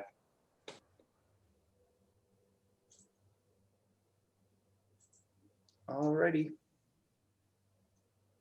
By the way, next to Shinjo's Popina, there is an inn has been set up in what used to be a rival tavern to his that is called T-Hole Song. So he is not the only one profiting off your names. So it's Shinjo's Inn. No, he does not own that. I'll tell you that. It is just like next door to the museum. So whoever is running it renamed it or bought it out and then opened up an inn with that name. Upon like learning this, Teal would be bemused to just go into Teal's song. So inside is actually not very much different than any other inn. There are, it's relatively later in the day, so the drinking crowd is picking up. And there is, there are musicians and singers there. Occasionally their songs are about T-Hole. They're not all flattering though. A lot of the songs paint T-Hole as a tyrant who first of all deposed all of the former kings. And wasn't necessary, was setting things up so that he would be in charge. So he's hearing these songs, and he's going to order an ale. So some of the songs are about more recent adventures. All of them assume you're a wizard. So a lot of the songs are also about how you're somehow managing to twist these dark powers against other evil forces. So I would just chuckle and be sipping, kind of in the corner, bemused at the kind of the description of T-Hole as a tyrant, and be like, those are the days.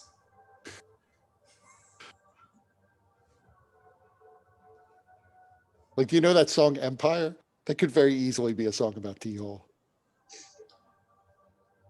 I don't, not off the top of my head. Maybe I'll send you the link so you can hear it.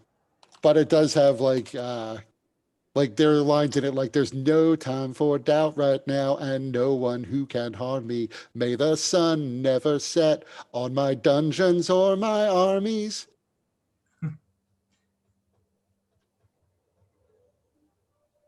Dar Williams. I couldn't remember who sang it.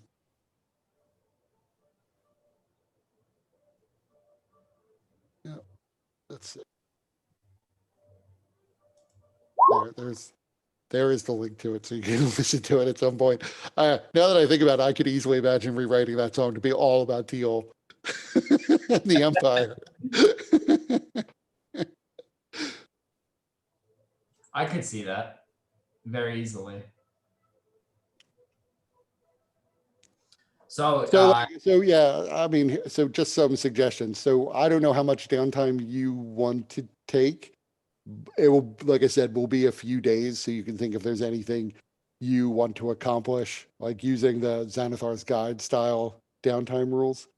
I don't know how long you want to be in Kartha in general, even assuming you can take care of the water problem. But is there anything anybody wants to do over the next couple of days before you hear back from the Duke? So Lucia Rossi is going to heal as many people as he can, and then he's going to use all of his spell slots to either create water and food or purify it. So the food doesn't seem to be so much of an issue. Who knows what the long-term effects of all this water seeping into the ground will be, but the food supply that's here now hasn't really been tainted by the water problem. As new crops grow, choking up this fouled water, maybe in the future there will be a food supply problem. So it's mostly water. Where are you creating this water? So I'll take Augustino's suggestion to do it where they're rationing the water. So you do find it's a fairly efficient system. It is set up to try to catch people who are there cheating. And they do catch a lot of people who are in line more than once, or who are known criminals or known associates of the Ebon-clad Brotherhood. But the people who are there, who are, you're famous, so they are super grateful to get your help. They'll tell you that they can't necessarily tell if everyone who comes and asks for water is ultimately going to sell it on the black market or not. They can only keep track of faces as best they can. They've got several people there whose job it is just to try to remember who's been in line before. Mhm. And even that's, it's haphazard because sometimes people will swear up and down and, with as much emotion as they can muster that they haven't been in line before. It's not clear that they're always correct in remembering which faces they've seen before or not. Right. But they're doing their best. That's as much as they can do. There is a little bit of like, you do notice there are no corrupted in line. They would not give out water to anybody who's corrupted. So nobody's even trying to do that. But there's There not is really any corrupted in the city, right? They've all been stamped out. No, that's not necessarily true. You would at least you would intuit that first of all, they did say there are some Dragonborn who do have permits to be in town, Yeah. but there are always people there have always been corrupted who aren't supposed to be here, who were in disguise and using ghost weed or sorry, using Veilswort to stay hidden. There's always been a little bit of an underground of people who aren't supposed to be here. The sewers have kobolds. The kobolds come out. You've occasionally seen goblins in town, not recently, but in the past, and they were never supposed to be here. Okay. So what I would do would be I would create the water with the rationers, but then I would be going down into the poor districts, and then I would be using my remaining spell slots to purify any food or water that needed to be purified. And then also, if there's anybody that required any sort of healing, I would do that. So yeah, as there are always, every time you do this, more people who need help than you are able to help. Yeah. Yep. That's the curse, but you got to start somewhere, right? So what are other people doing over the course of a few days? Nimrod's selling water on the black market. So you can figure out how much water can you produce in a day and let me know that, and I'll tell you how much you can make. I don't After- know how much I can produce with my endless decanter of water. Okay, I will work that out. I mean, you do have to be a little careful. If you completely flood the market with clean water, the price will go down. I want to make all the rich people poor. I mean, there's a lot of wealth floating around this city. There are a surprising number of rich people in this town. And knowing that Lucirosi is already flooding the market for free, well, I'm going to make as much coin as I can before it starts overwhelming everything. Well, right. Lucirosi is not the only cleric who's creating water, but only about 1% of the formal clergy can cast spells. So even with all of them using create food and water, it's still not enough water for everyone. Yeah, and I'm only limited to 60 gallons of water minus, I can cast what is it? Purify food and water 7 times. But that's only a 5-foot radius worth of water. So I don't know how much 5 feet of water is. 5 by 5? 5 by 5 by 5. I don't know how much water is in a cubic foot, though. Like, I would guess a lot. Let's see. I'm sure that's It's going to be a measurement. water in a cubic foot. Oh, it auto-corrected to it. 7.48 gallons. Yeah, about 7.5 gallons. So, that's 1,000 gallons of water. So you just gotta go into a body of water, submerge yourself, cast it, and then you'll have 1,000 gallons of water. That's pretty good. That's a lot. Well, you don't want to do that because if you do that, it's just going to wash away in the river. Well, Right, even in a fountain, it'll just immediately begin to mix. Like you'd have to get, because it is in a radius, so you'd have to get like a lot of clerics casting simultaneously. Yeah. To get the whole fountain. Or you could, Or I could just we could just get a big tub lower Lustrosi into the middle of it, cast Purify Water, and then raise him up. Like a drunk tank, and you come out like cleansed. Lushrosi's like a reverse teabag. So you still got like a couple 100,000 people in the city, more in like the surrounding area. So it's hard to keep up with the water demand. And then people have got to lug the water to and fro every day because all of the wells are fouled inside the city. And then you've got the Evanclad. Obviously, they're trying to steal as much water as they can. Right. Well, and that's part of the problem too, is the Evanclad probably are getting a good portion of the water being created because they're the best at deceit. So deception is a pretty common skill among them. So they can play, I'm a poor peasant who hasn't gotten his ration today, pretty good. Hmm. But after a couple of days, a messenger does arrive saying that you should go and see the Duke.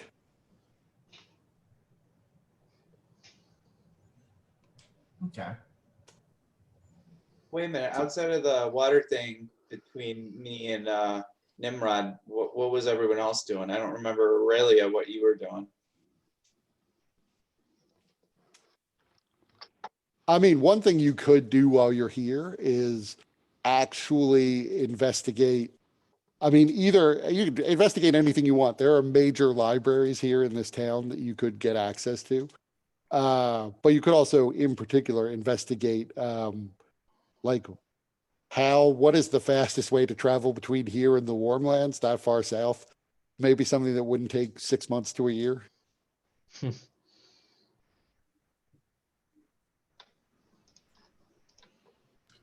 I need to make 2 religion checks from your email, Right. and I hadn't done that yet.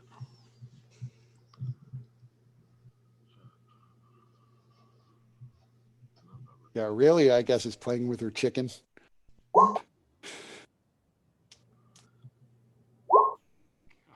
second. You do have action points. And I will say, we're going to wrap up pretty soon. Yeah, let me use one. Roll again, see if I can actually get above a 10. Oh, damn. Close. It's ridiculous. Despite what it looks like, that is pretty random. Just mathematically speaking.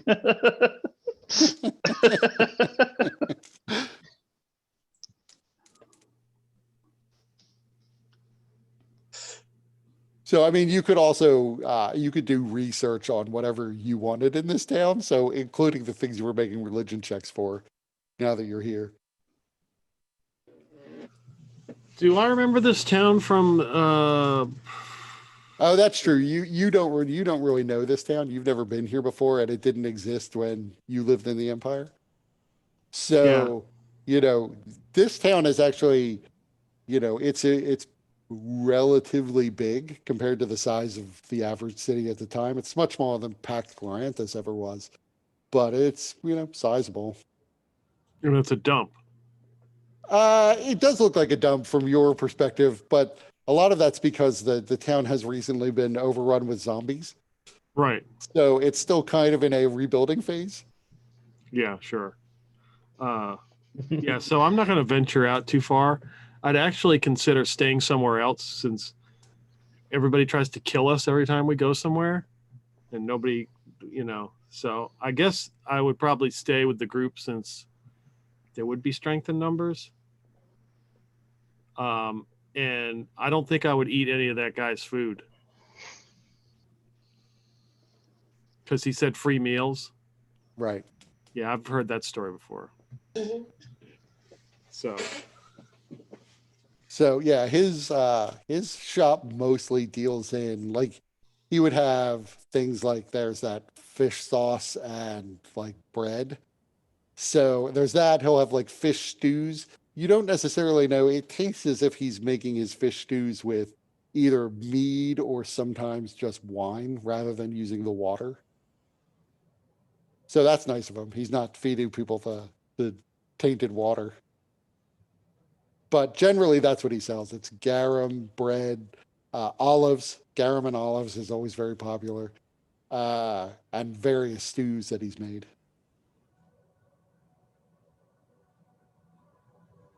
Yeah, I got rations. So how is the does T Hole Song serve food? It does, although you quickly discover that they are uh, not using mead and ale. They're selling mead and ale to people to drink, but the moment you bite into their food, you realize they're probably making a lot of it or washing things off using the tainted water because it's all got a bit of a taste to it. So I'd take a bite. I'd order something and then take a bite and kind of like just pick it up off my tongue and put it back on the plate and be like, try to poison their own namesake.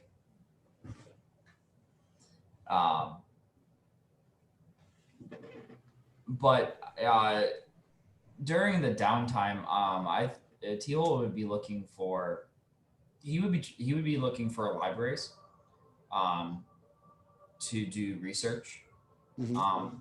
So he would take up on researching the best way between here and the Warmlands.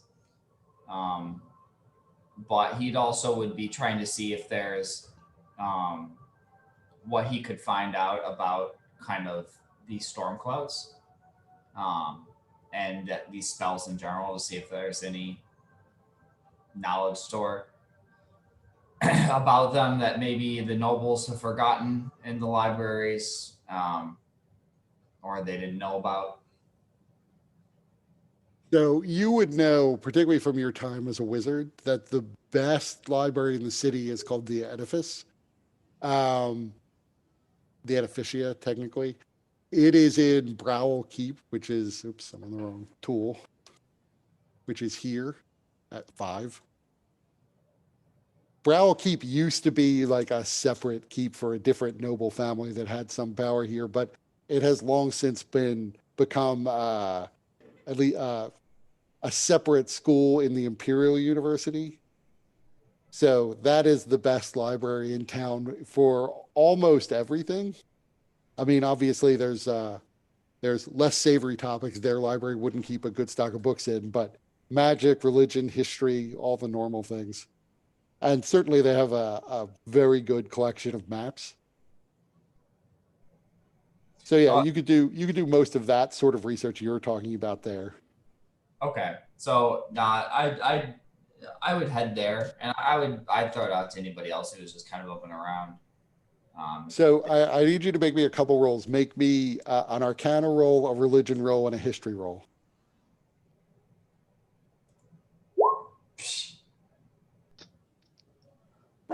Yeah, history. Dog did not like that roll. What? My dog didn't like your 6. He immediately growled and barked. And religion. However, I'm going to use. I don't use this as much as I should. I would go with T-hole when he goes if I hear about this, but only if I think that I can get in and not cause a problem. You have the paper. I mean, the Duke did provide you with papers that are essentially a royal pass to be in the city. So they would Sure. let you in. Plus, they do know who you are. Like at this point, within a day or two, word has filtered around the city that the Colossus and the Deadpools have returned, and vague descriptions for those who haven't actually seen you of what at least the core group looks like. So I would say you could get in. Just the I'll just tell him I'm Lucerosi. Does the eye of the seeing mind or the crown not the the Eyes of Minute Seeing, that provides a reroll on, and that's not an action point, but that provides a reroll on intelligence-based checks, right? I don't think so. It provides advantage on investigation and perception checks when you're within 1 foot of something. Oh, okay. But that's like you're looking for little details, not doing library research. Yeah, Getting yeah. getting closer to a book doesn't reveal much more. I was thinking, I thought I had something that would let you reroll like fail. The crown of the perfect mind. Even I'm blanking on the name. It was a long time ago. That allows you to basically automatically succeed on a wisdom or intelligence check once per day. But I don't think it lets you do a reroll. I could just look it up. It's a saving throw, so it wouldn't help here. Right. All right, I'm gonna use an action point to reroll my Arcana check. Something better. So on the history check was mostly about how do you get like north to south easiest. You don't find that there's there's no teleportation circle in the Empire that you're aware of that would take you all the way back to where Zarius wants to go. There isn't much contact between the Empire and where he's from, in part because it's populated mostly with Dragonborn.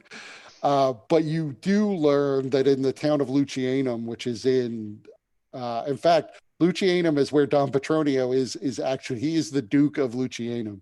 Lucianum has a teleportation circle that will take you at least deep into the desert, although not all the way as far south as Zarius would need to go. But it would cut like months off of the trip. They basically could get you to. I'll switch you back to the big map. Yeah. Hold on.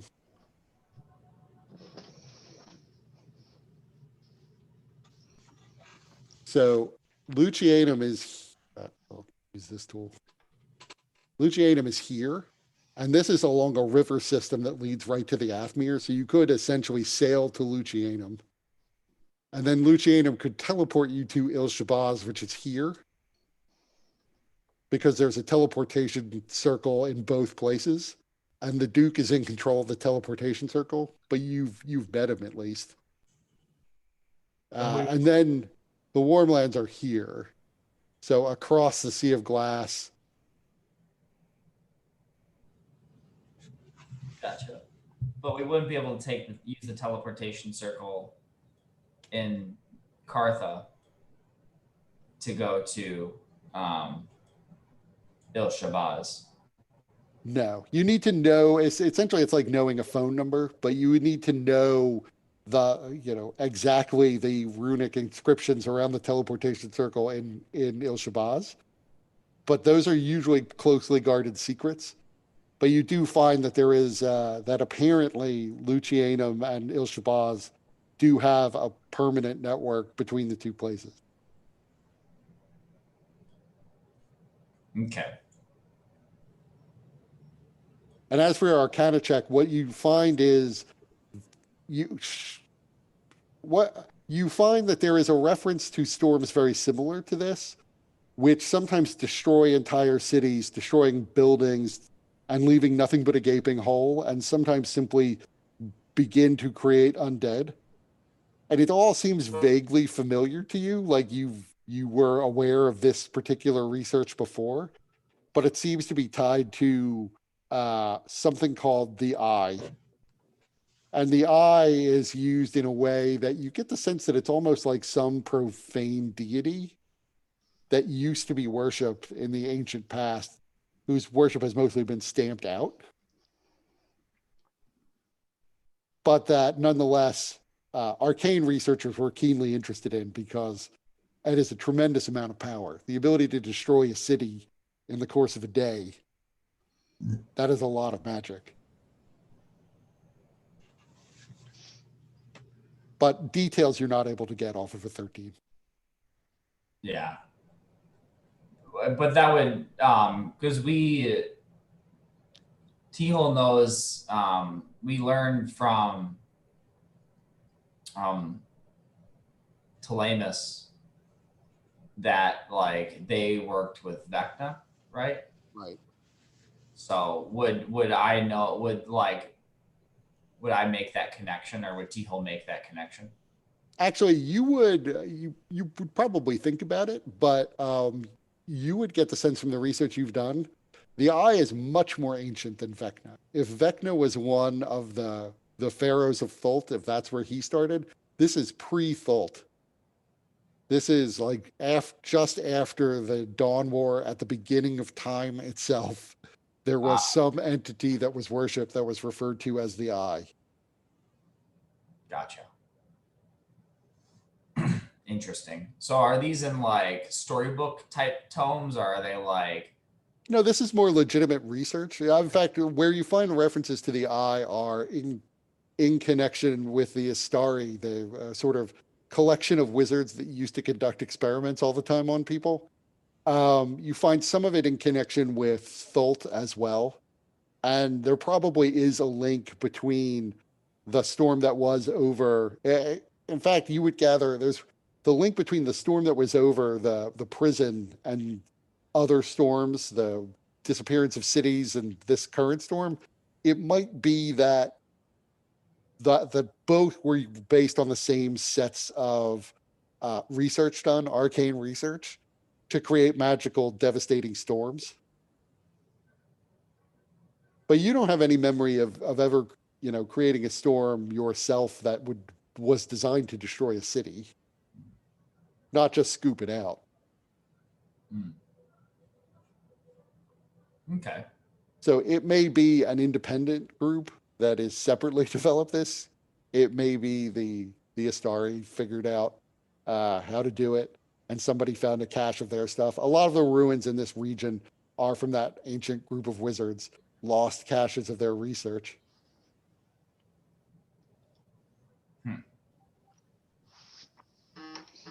Okay.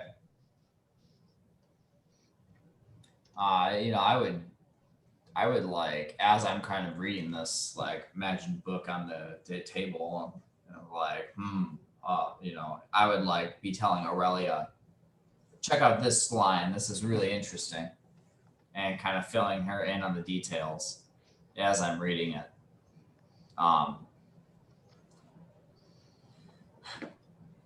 Can you believe this? What? This eye, this thing that can just wipe cities out. I don't ever recall even back in my glory being able to command such power. What are we going to do about it? Well, do you think it has anything to do with the wand? And I'll say it quietly so that other people, just because there's a lot of, just so other people don't hear. Well, another thing you could do, just to remind you, the guard you met did say that there were refugees from Harnma. Harnma was a city he said just disappeared. There was just a hole in the ground that was left. Those, where they are in the city, you don't know, not in the library, but they would at least have firsthand accounts of whatever happened there. I would probably ask Lucirosi if he met anybody from Harnma, because Lucirosi is more likely to interact with refugees and to know than I would be. Not that I wouldn't interact with refugees, but he'd be helping them out. Where's Harma? Lucirosi comes back to the crib after a hard day's work, creating water, purifying water, healing the sick. Oh boy, here we go. And T-Hole's like, hey, you know a guy from Harma? Yeah, when they showed up to get their leprosy healed, they weren't like, I'm from Harma. So unless Lucirosi goes back to specifically begin asking for this. I don't know. I mean, when you help people out and they're kind of down on their luck, they'd love to tell you about all their troubles and hardships. if Yeah, you, and Lucian Right, but Lucia Rossi's got a lot of people to help Yeah. who are lined up. oh No They've man, one was They've got no one 6 was seconds wearing to like tell their tale, man. 6 Right. seconds. no one was wearing like I escaped the ruins of Harnma and all I got was this lousy t-shirt shirt. I imagine there would be some that were like, "Oh, I'm so appreciative. Like, my city just got destroyed. Like, I'm Harmon just got destroyed, and I'm here. I'm stranded. Like, thank you so much." You might run into those people. Yeah, but Lustros is like, next person up. You're done. Fair. Get out of here. Yeah, I imagine it. Lucia Rossi is always just so super eager to get to the next person. Like I said, he could go back and after he's expended all of the resources he can, ask the crowd if anybody is from Harnma. There are always a lot of people hanging around afterwards because not everyone gets helped. Yeah, so I guess if T-Hole came to Lucirosi asking about that, Lucirosi would be like, why do you need to learn about Harma? Well, I thought it would. I was doing some research on these black clouds and these storms to see if I could dig up anything else, and it occurred to me that Harnma, which is a recent victim who has had their entire city scooped out, there would be some refugees here.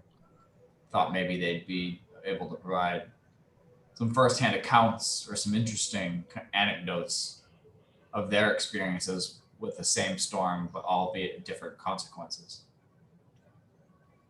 Thought maybe in your long day of healing the sick, you may have come across someone who said they were.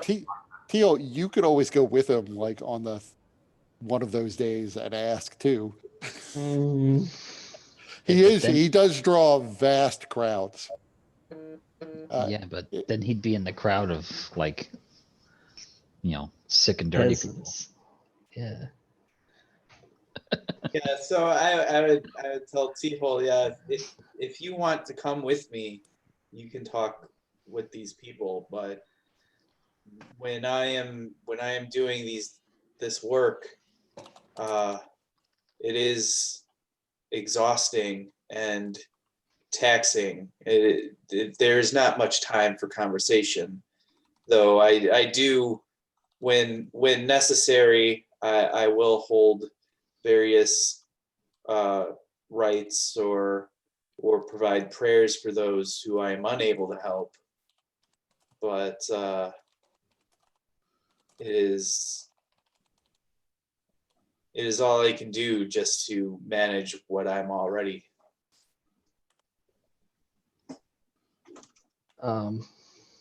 T-Hole after T-Hole after a long day of exploiting the rich and the poor, after pouring his endless decanter of water, he would come up to T-Hole and be like, I can figure that out for a price. Can you show me this place on a map? Oh, and Lush, I got I've been in cahoots with some of my old colleagues, and they're telling me there's people watching you. It's probably best you watching me.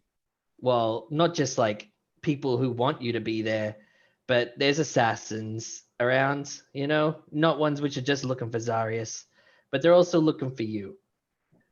It'd probably be best to just keep on the down low. What do you mean there are assassins? How do you know this?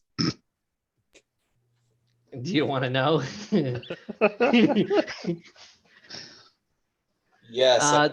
Also, there's a one which came to mind. There's a dagger face out there looking for us, apparently.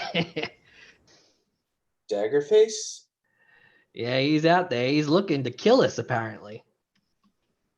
Why would he want to harm us? I understand why he would want to harm T-Hole. Fair. But I don't know. Apparently he's out looking for all of us, and not to mention there's a lot of groups looking for us.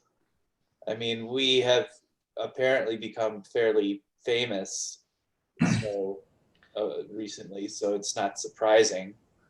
I mean, Nimrod, you have to be a bit more specific. If any of these threats are actually something to be concerned about, we need more information. Well, I can tell you this: there's gonna be, if you're gonna be out there alone, someone's gonna come and get you. I am not going to stop the work that I am doing. If others feel the need to accompany me to keep me safe, anyone is welcome to, but I'm not going to ask that of anybody. I am highly capable of taking care of myself. I don't know, Lush. Like, I trust you. Like, I know you're a formidable fighter, but when there's gonna be, well, hang on, I might have it around here somewhere. I got a note. The Assembly of Sinners, Fredibus Pavor, the Nine Hells Bones, all these groups in this city all looking for you. There's way more, and I just scrunch it up. Looking for me? Well, looking for all of us. Can I get like an But you're insight? probably one of the most recognizable out of all of us. Can I insight? Is Nimrod? is Zarius here? I mean, It'd be after a mean, long this day's is work. probably towards Yeah. the end of the day. Well, is right? Yeah. Is Nimrod? Did Nimrod wait and pick a moment when it was just him and Lucirosi, or would the other people be No. around? Well, no, I think everyone will be around because he was talking to T-Hole about finding people. And So you then, said yeah, that you can could roll. help You with can that. roll insight. Yeah. alright, here we go. Get to the right page. And site. So, yeah, Nimrod thinks this is genuine. I'm just making sure he's not. Although he was surprised by Daggerface too. I was just making sure he's not like trying to like rope us into somebody that's really just searching for him. No, I'm pretty safe, you know? I'm not in any of your books yet.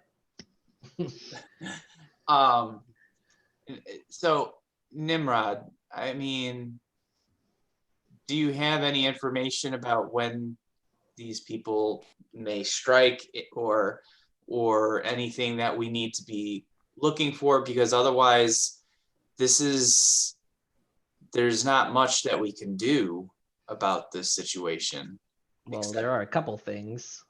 I'm not willing to run just because of the threat of assassination.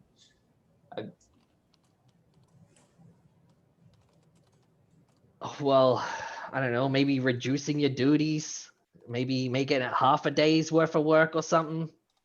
But you don't want to be out there for longer than you have to be. These people need me. They need the water. They need the healing. I'm capable of doing it, and I'm capable of defending myself if need be. And Asheros will look over me.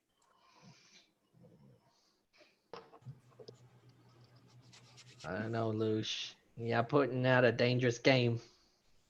We're playing a dangerous game out there. Well, We only need to find who is paying them.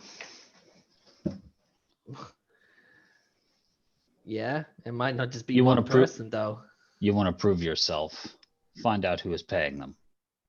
yes, the thing that I don't understand, Nimrod, is why are these supposed shadowy figures trying to seek us harm? Well, you're all you're all criminals. You're just, you know, like, of course someone's gonna come and look for you. Whether it's the authorities or it's someone shady, someone wants the money. This is all just, I don't know. There's something about this that doesn't make sense, Nimrod. There's something more that you're What do not. you mean? It makes complete sense. You're a criminal. Yes, but what we have been doing is no different than at any other point. We're wanted by the Empire. We're wanted by the Church, or at least I am. And We have a number of individuals who wish to seek us harm. The prefect, for some misguided belief that we have the wand of eternity's doorstep. We've upset a number of powerful figures. So there's no real change since we've entered the city with regards to that. Well, we haven't been in a big city. We've been on a boat in the middle of a bloody lake. So we should just never be in a city again in order to keep ourselves safe? No. If there are individuals in the shadows that would seek me harm, I would rather them come out and try their I'm best. just saying, Lush, the quantity is going to be way more. Like, they found Zarius in the sea. Like, imagine what they can do in a city. Cato, since he would be there too, he's not going out as far as you can tell. He's spending his time inside. He occasionally goes downstairs to get a bowl You gotta of face food. it, forces him inside. Right. At least nobody knows who he is, but he ventured out essentially just one time on his own business and otherwise has mostly stayed in time. But he chimes in to say, to be fair, staying in one place in one city, if there are assassins coming for you, it is more likely that they will find you when you stay still. When we were moving, it was probably virtually impossible for them to pinpoint you from day to day. I am certainly not saying not to go and help the people who need help. Risk is often part of our lives. But it does make some sense, loath though I am to agree with Nimrod, that this would be a more dangerous situation than we faced before.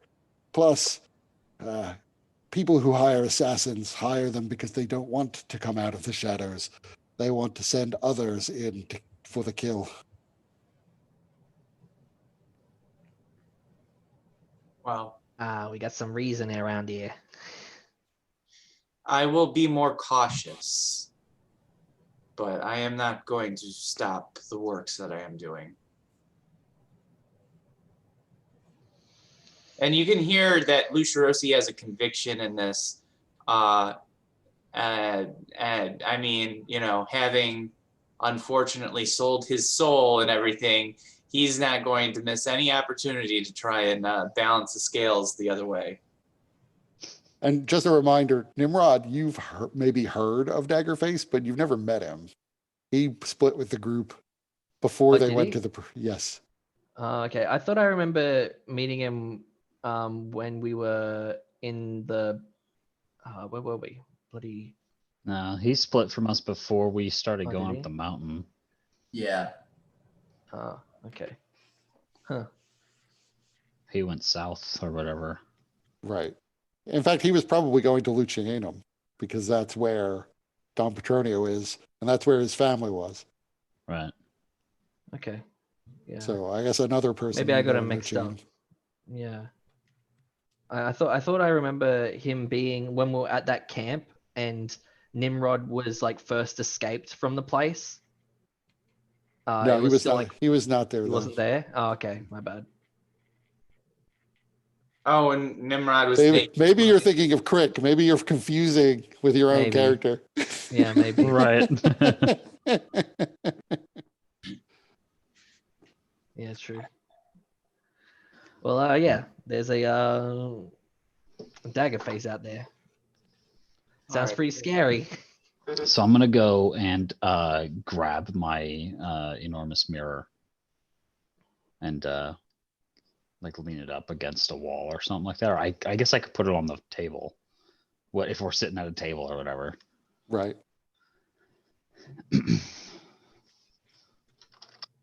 I can use this to gaze at someone or at a place. And I could do this 3 times. Interesting.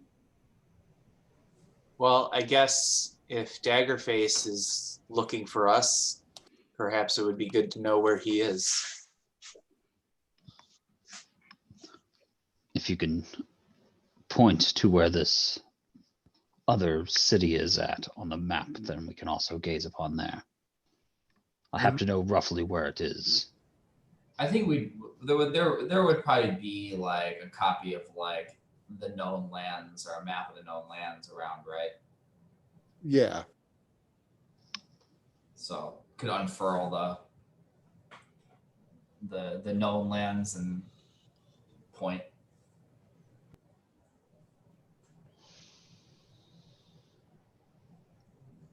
So you're casting scrying then? Yeah.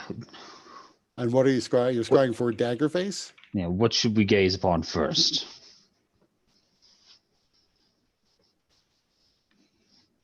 Well, I think I was also considering the prefect.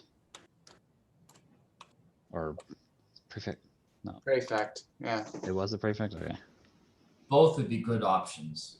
I don't see if you can use this 3 times, I don't see a reason to pick one over the other first.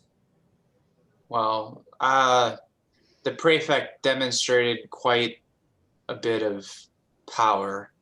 It might be wise to be cautious with scrying on him. He's also most likely to resist the effects. If their will is strong enough, they can reject our sight. Okay. So, Daggerface, the prefect, is there anything else that we need to? Perhaps it would be good to scry on your somewhere in your homelands areas. Perhaps we can see how things are.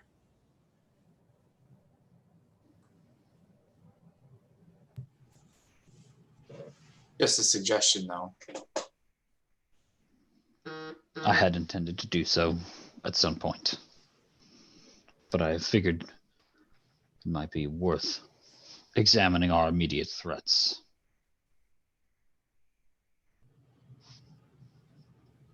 Is it only this realm, or can you look at other realms?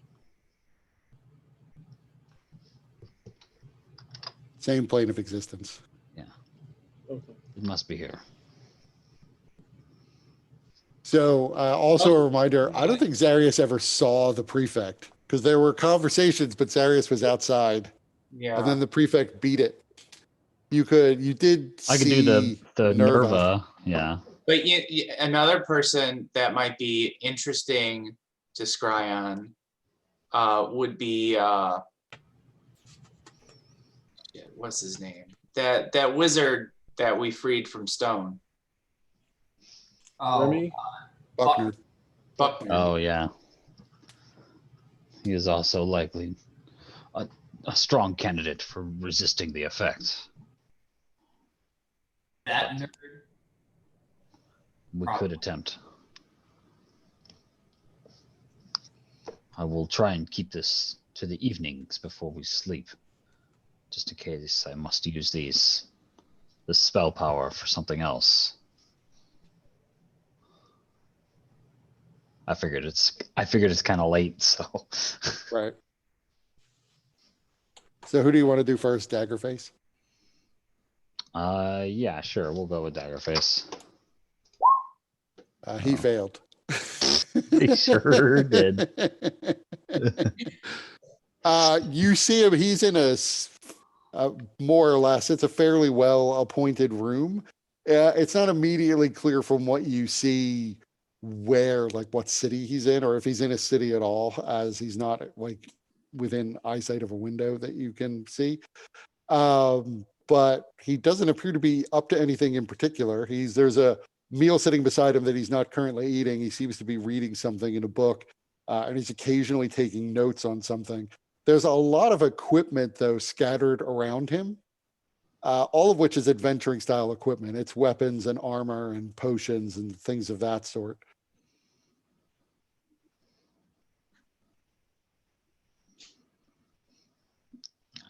We can watch him for 10 minutes. So what's he doing? Like I said, he's reading something in a book and taking notes. Can we tell what the book is and what he's writing? Give me, I guess, a perception check. Do like a zoom in, like a Yeah, there's no two fingers. In hands. Zoom. the pinch. What am I rolling? Sorry. Perception. Perception. One day I will give myself actual proficiency. Yeah, in that. you're not You know exactly. what? Sh- I got you're a not skill. exactly sure. I got an Go action ahead. point. Fuck. You're not exactly sure what he's reading, though. The picture, a picture that you could make out in the book, does seem to be of a beholder. Okay. Okay. Do I know what a beholder is? You would know. I mean, roughly, they're among the sort of famous things that stories are told about. So it's a ball with like stalks coming out of it. There's big eye on the front. So that's the classic beholder. Right. Okay. So who's next?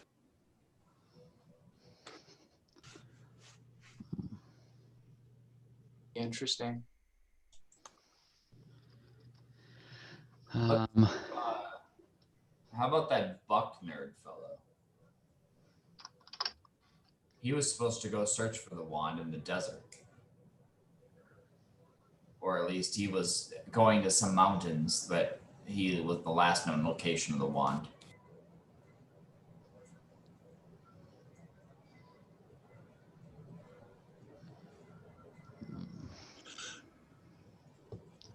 I suppose.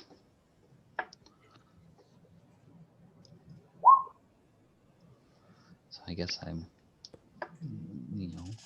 at least I guess I'm not like familiar with them. So Yeah, he would be. You've met him. yeah, You know Daggerface well. right. He made a save. Yeah, he did. He's proficient in wisdom saves. Yeah, I know. I figured he's a wizard, so. And try again another time. That nerd. We can attempt. Are we Just all here about. watching this? Yeah, I mean it's a big mirror on the ground on the table here, so. Like, is Nimrod here watching this, or did he go off? No, I'd be here. It's like TV right now. Oh, okay. Just watched a guy in his room for 10 minutes, just sitting there reading. It's beginning as a reality television. Yeah. I mean, I guess, given your passive well, it's true. What are your passive investigations? This really wouldn't be insight. Let's see. Mine would not be too great. I didn't know if we could all see with the scrying. Yeah, I would assume you can all see Oh, in the mirror. I mean, it's the image appears in the mirror, so I don't think it's one person can see. Okay.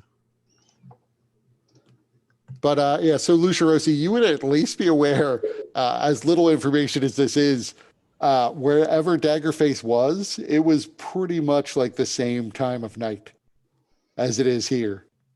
Okay. So it's consistent with him being here, but it's also consistent with him being in Paxloranthus or a lot of other places that are roughly the same longitude.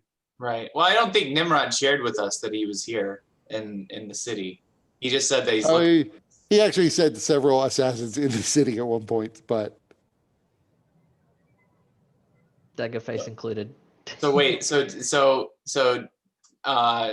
Nimrod, did you specify then that Daggerface was here in the city?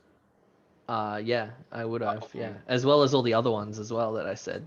Well, if so, that would change Luciorosi's response. He wouldn't just like continue to help people. He would also want to search for Daggerface, see what's going on.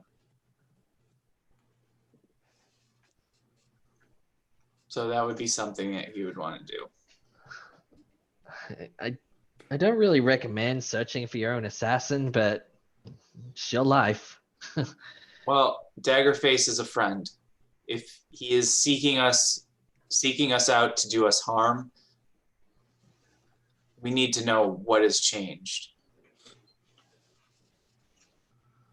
Could have been possessed by a demon. Yeah, I guess that wouldn't be so hard with his soul was sold to one. No, probably not. somewhere on some other plane. It was a devil.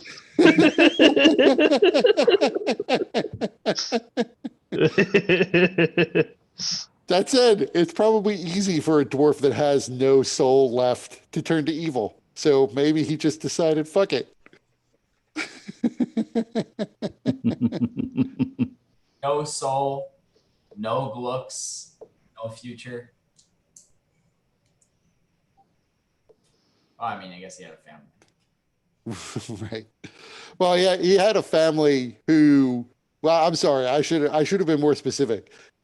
Same as Holbein's family lived in Lucianum. Daggerface has no family. Yep.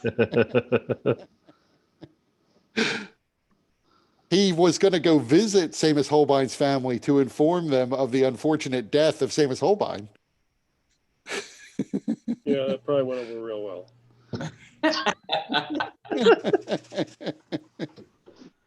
And to return the axe. At one point, that was his plan. Although both of those axes, first the axes doubled, and then it was destroyed. Both of them. So he probably has to inform them of the loss of their heirloom magical axe. But at least he has the Aregia's sword to sort of make up for it. Right. He might give that to them as recompense. So were you going to use scrying again?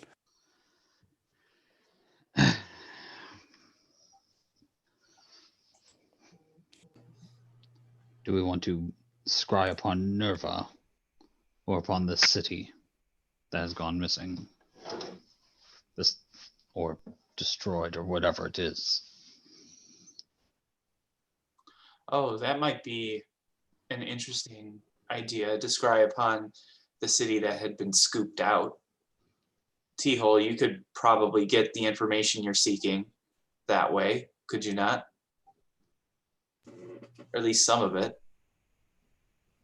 Well, we could see the aftermath. See, but unfortunately, the scrying spell lets you scry on a location you have seen before. Is that Ah, what it says? I thought I could it could be pointed out.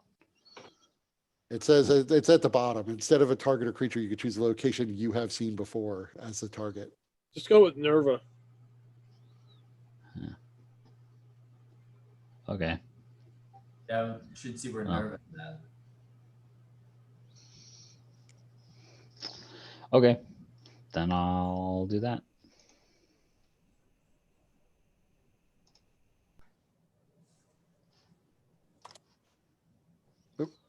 I was wrong. You can ignore that private message there, Nimrod. That where I was just trying to roll a die in chat in Zoom. She failed. So you get an image. You see her flying. Her hair is extended, and she swoops down and lifts up someone who appears to be a hobgoblin, who she immediately begins to like rake the flesh of with her other hand. and then begins to slowly peel the skin off of him, ripping his armor off as she goes. She takes her time about it, but eventually she does manage to tear away a lot of the flesh and then neatly removes the face. And her hand passes over it. You see some sort of greenish energy come out of her hand and begin to infuse itself into the face. She then puts it on herself, and slowly she shifts into the form of that very hobgoblin. She then proceeds to put on its equipment. But its heavy armor takes her 10 minutes, so she doesn't quite finish. God damn it. But she seemed to be in the middle of a battlefield. It was very, I mean, it's the end of the day here. It was daylight wherever she is. Okay.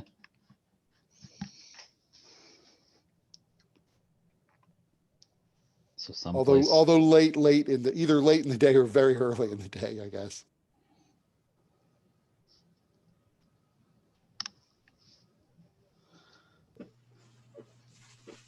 Well, she seems to be at least a decent distance away. A bit unsettling though, watching her do that.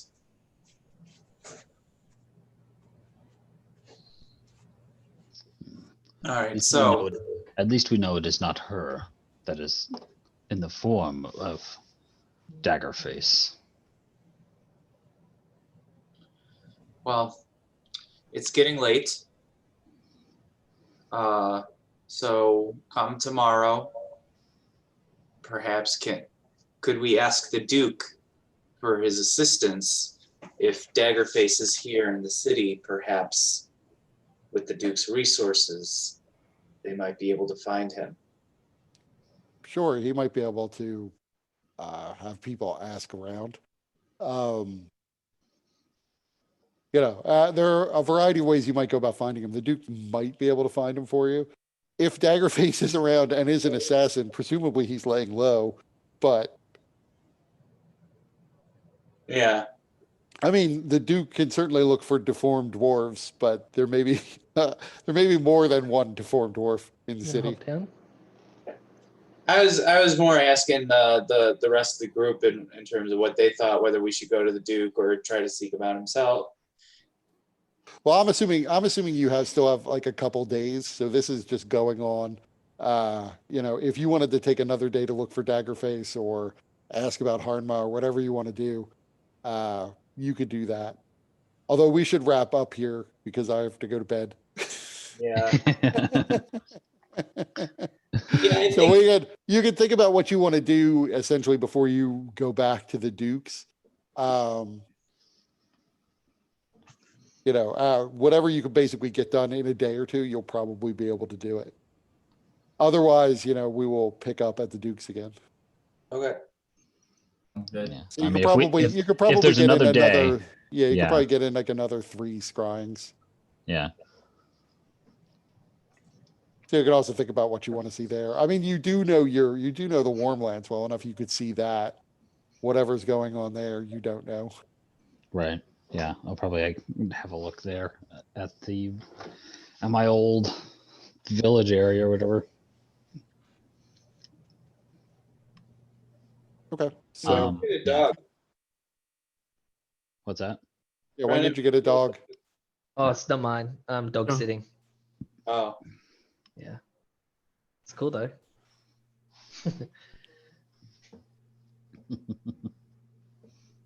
All right, everyone.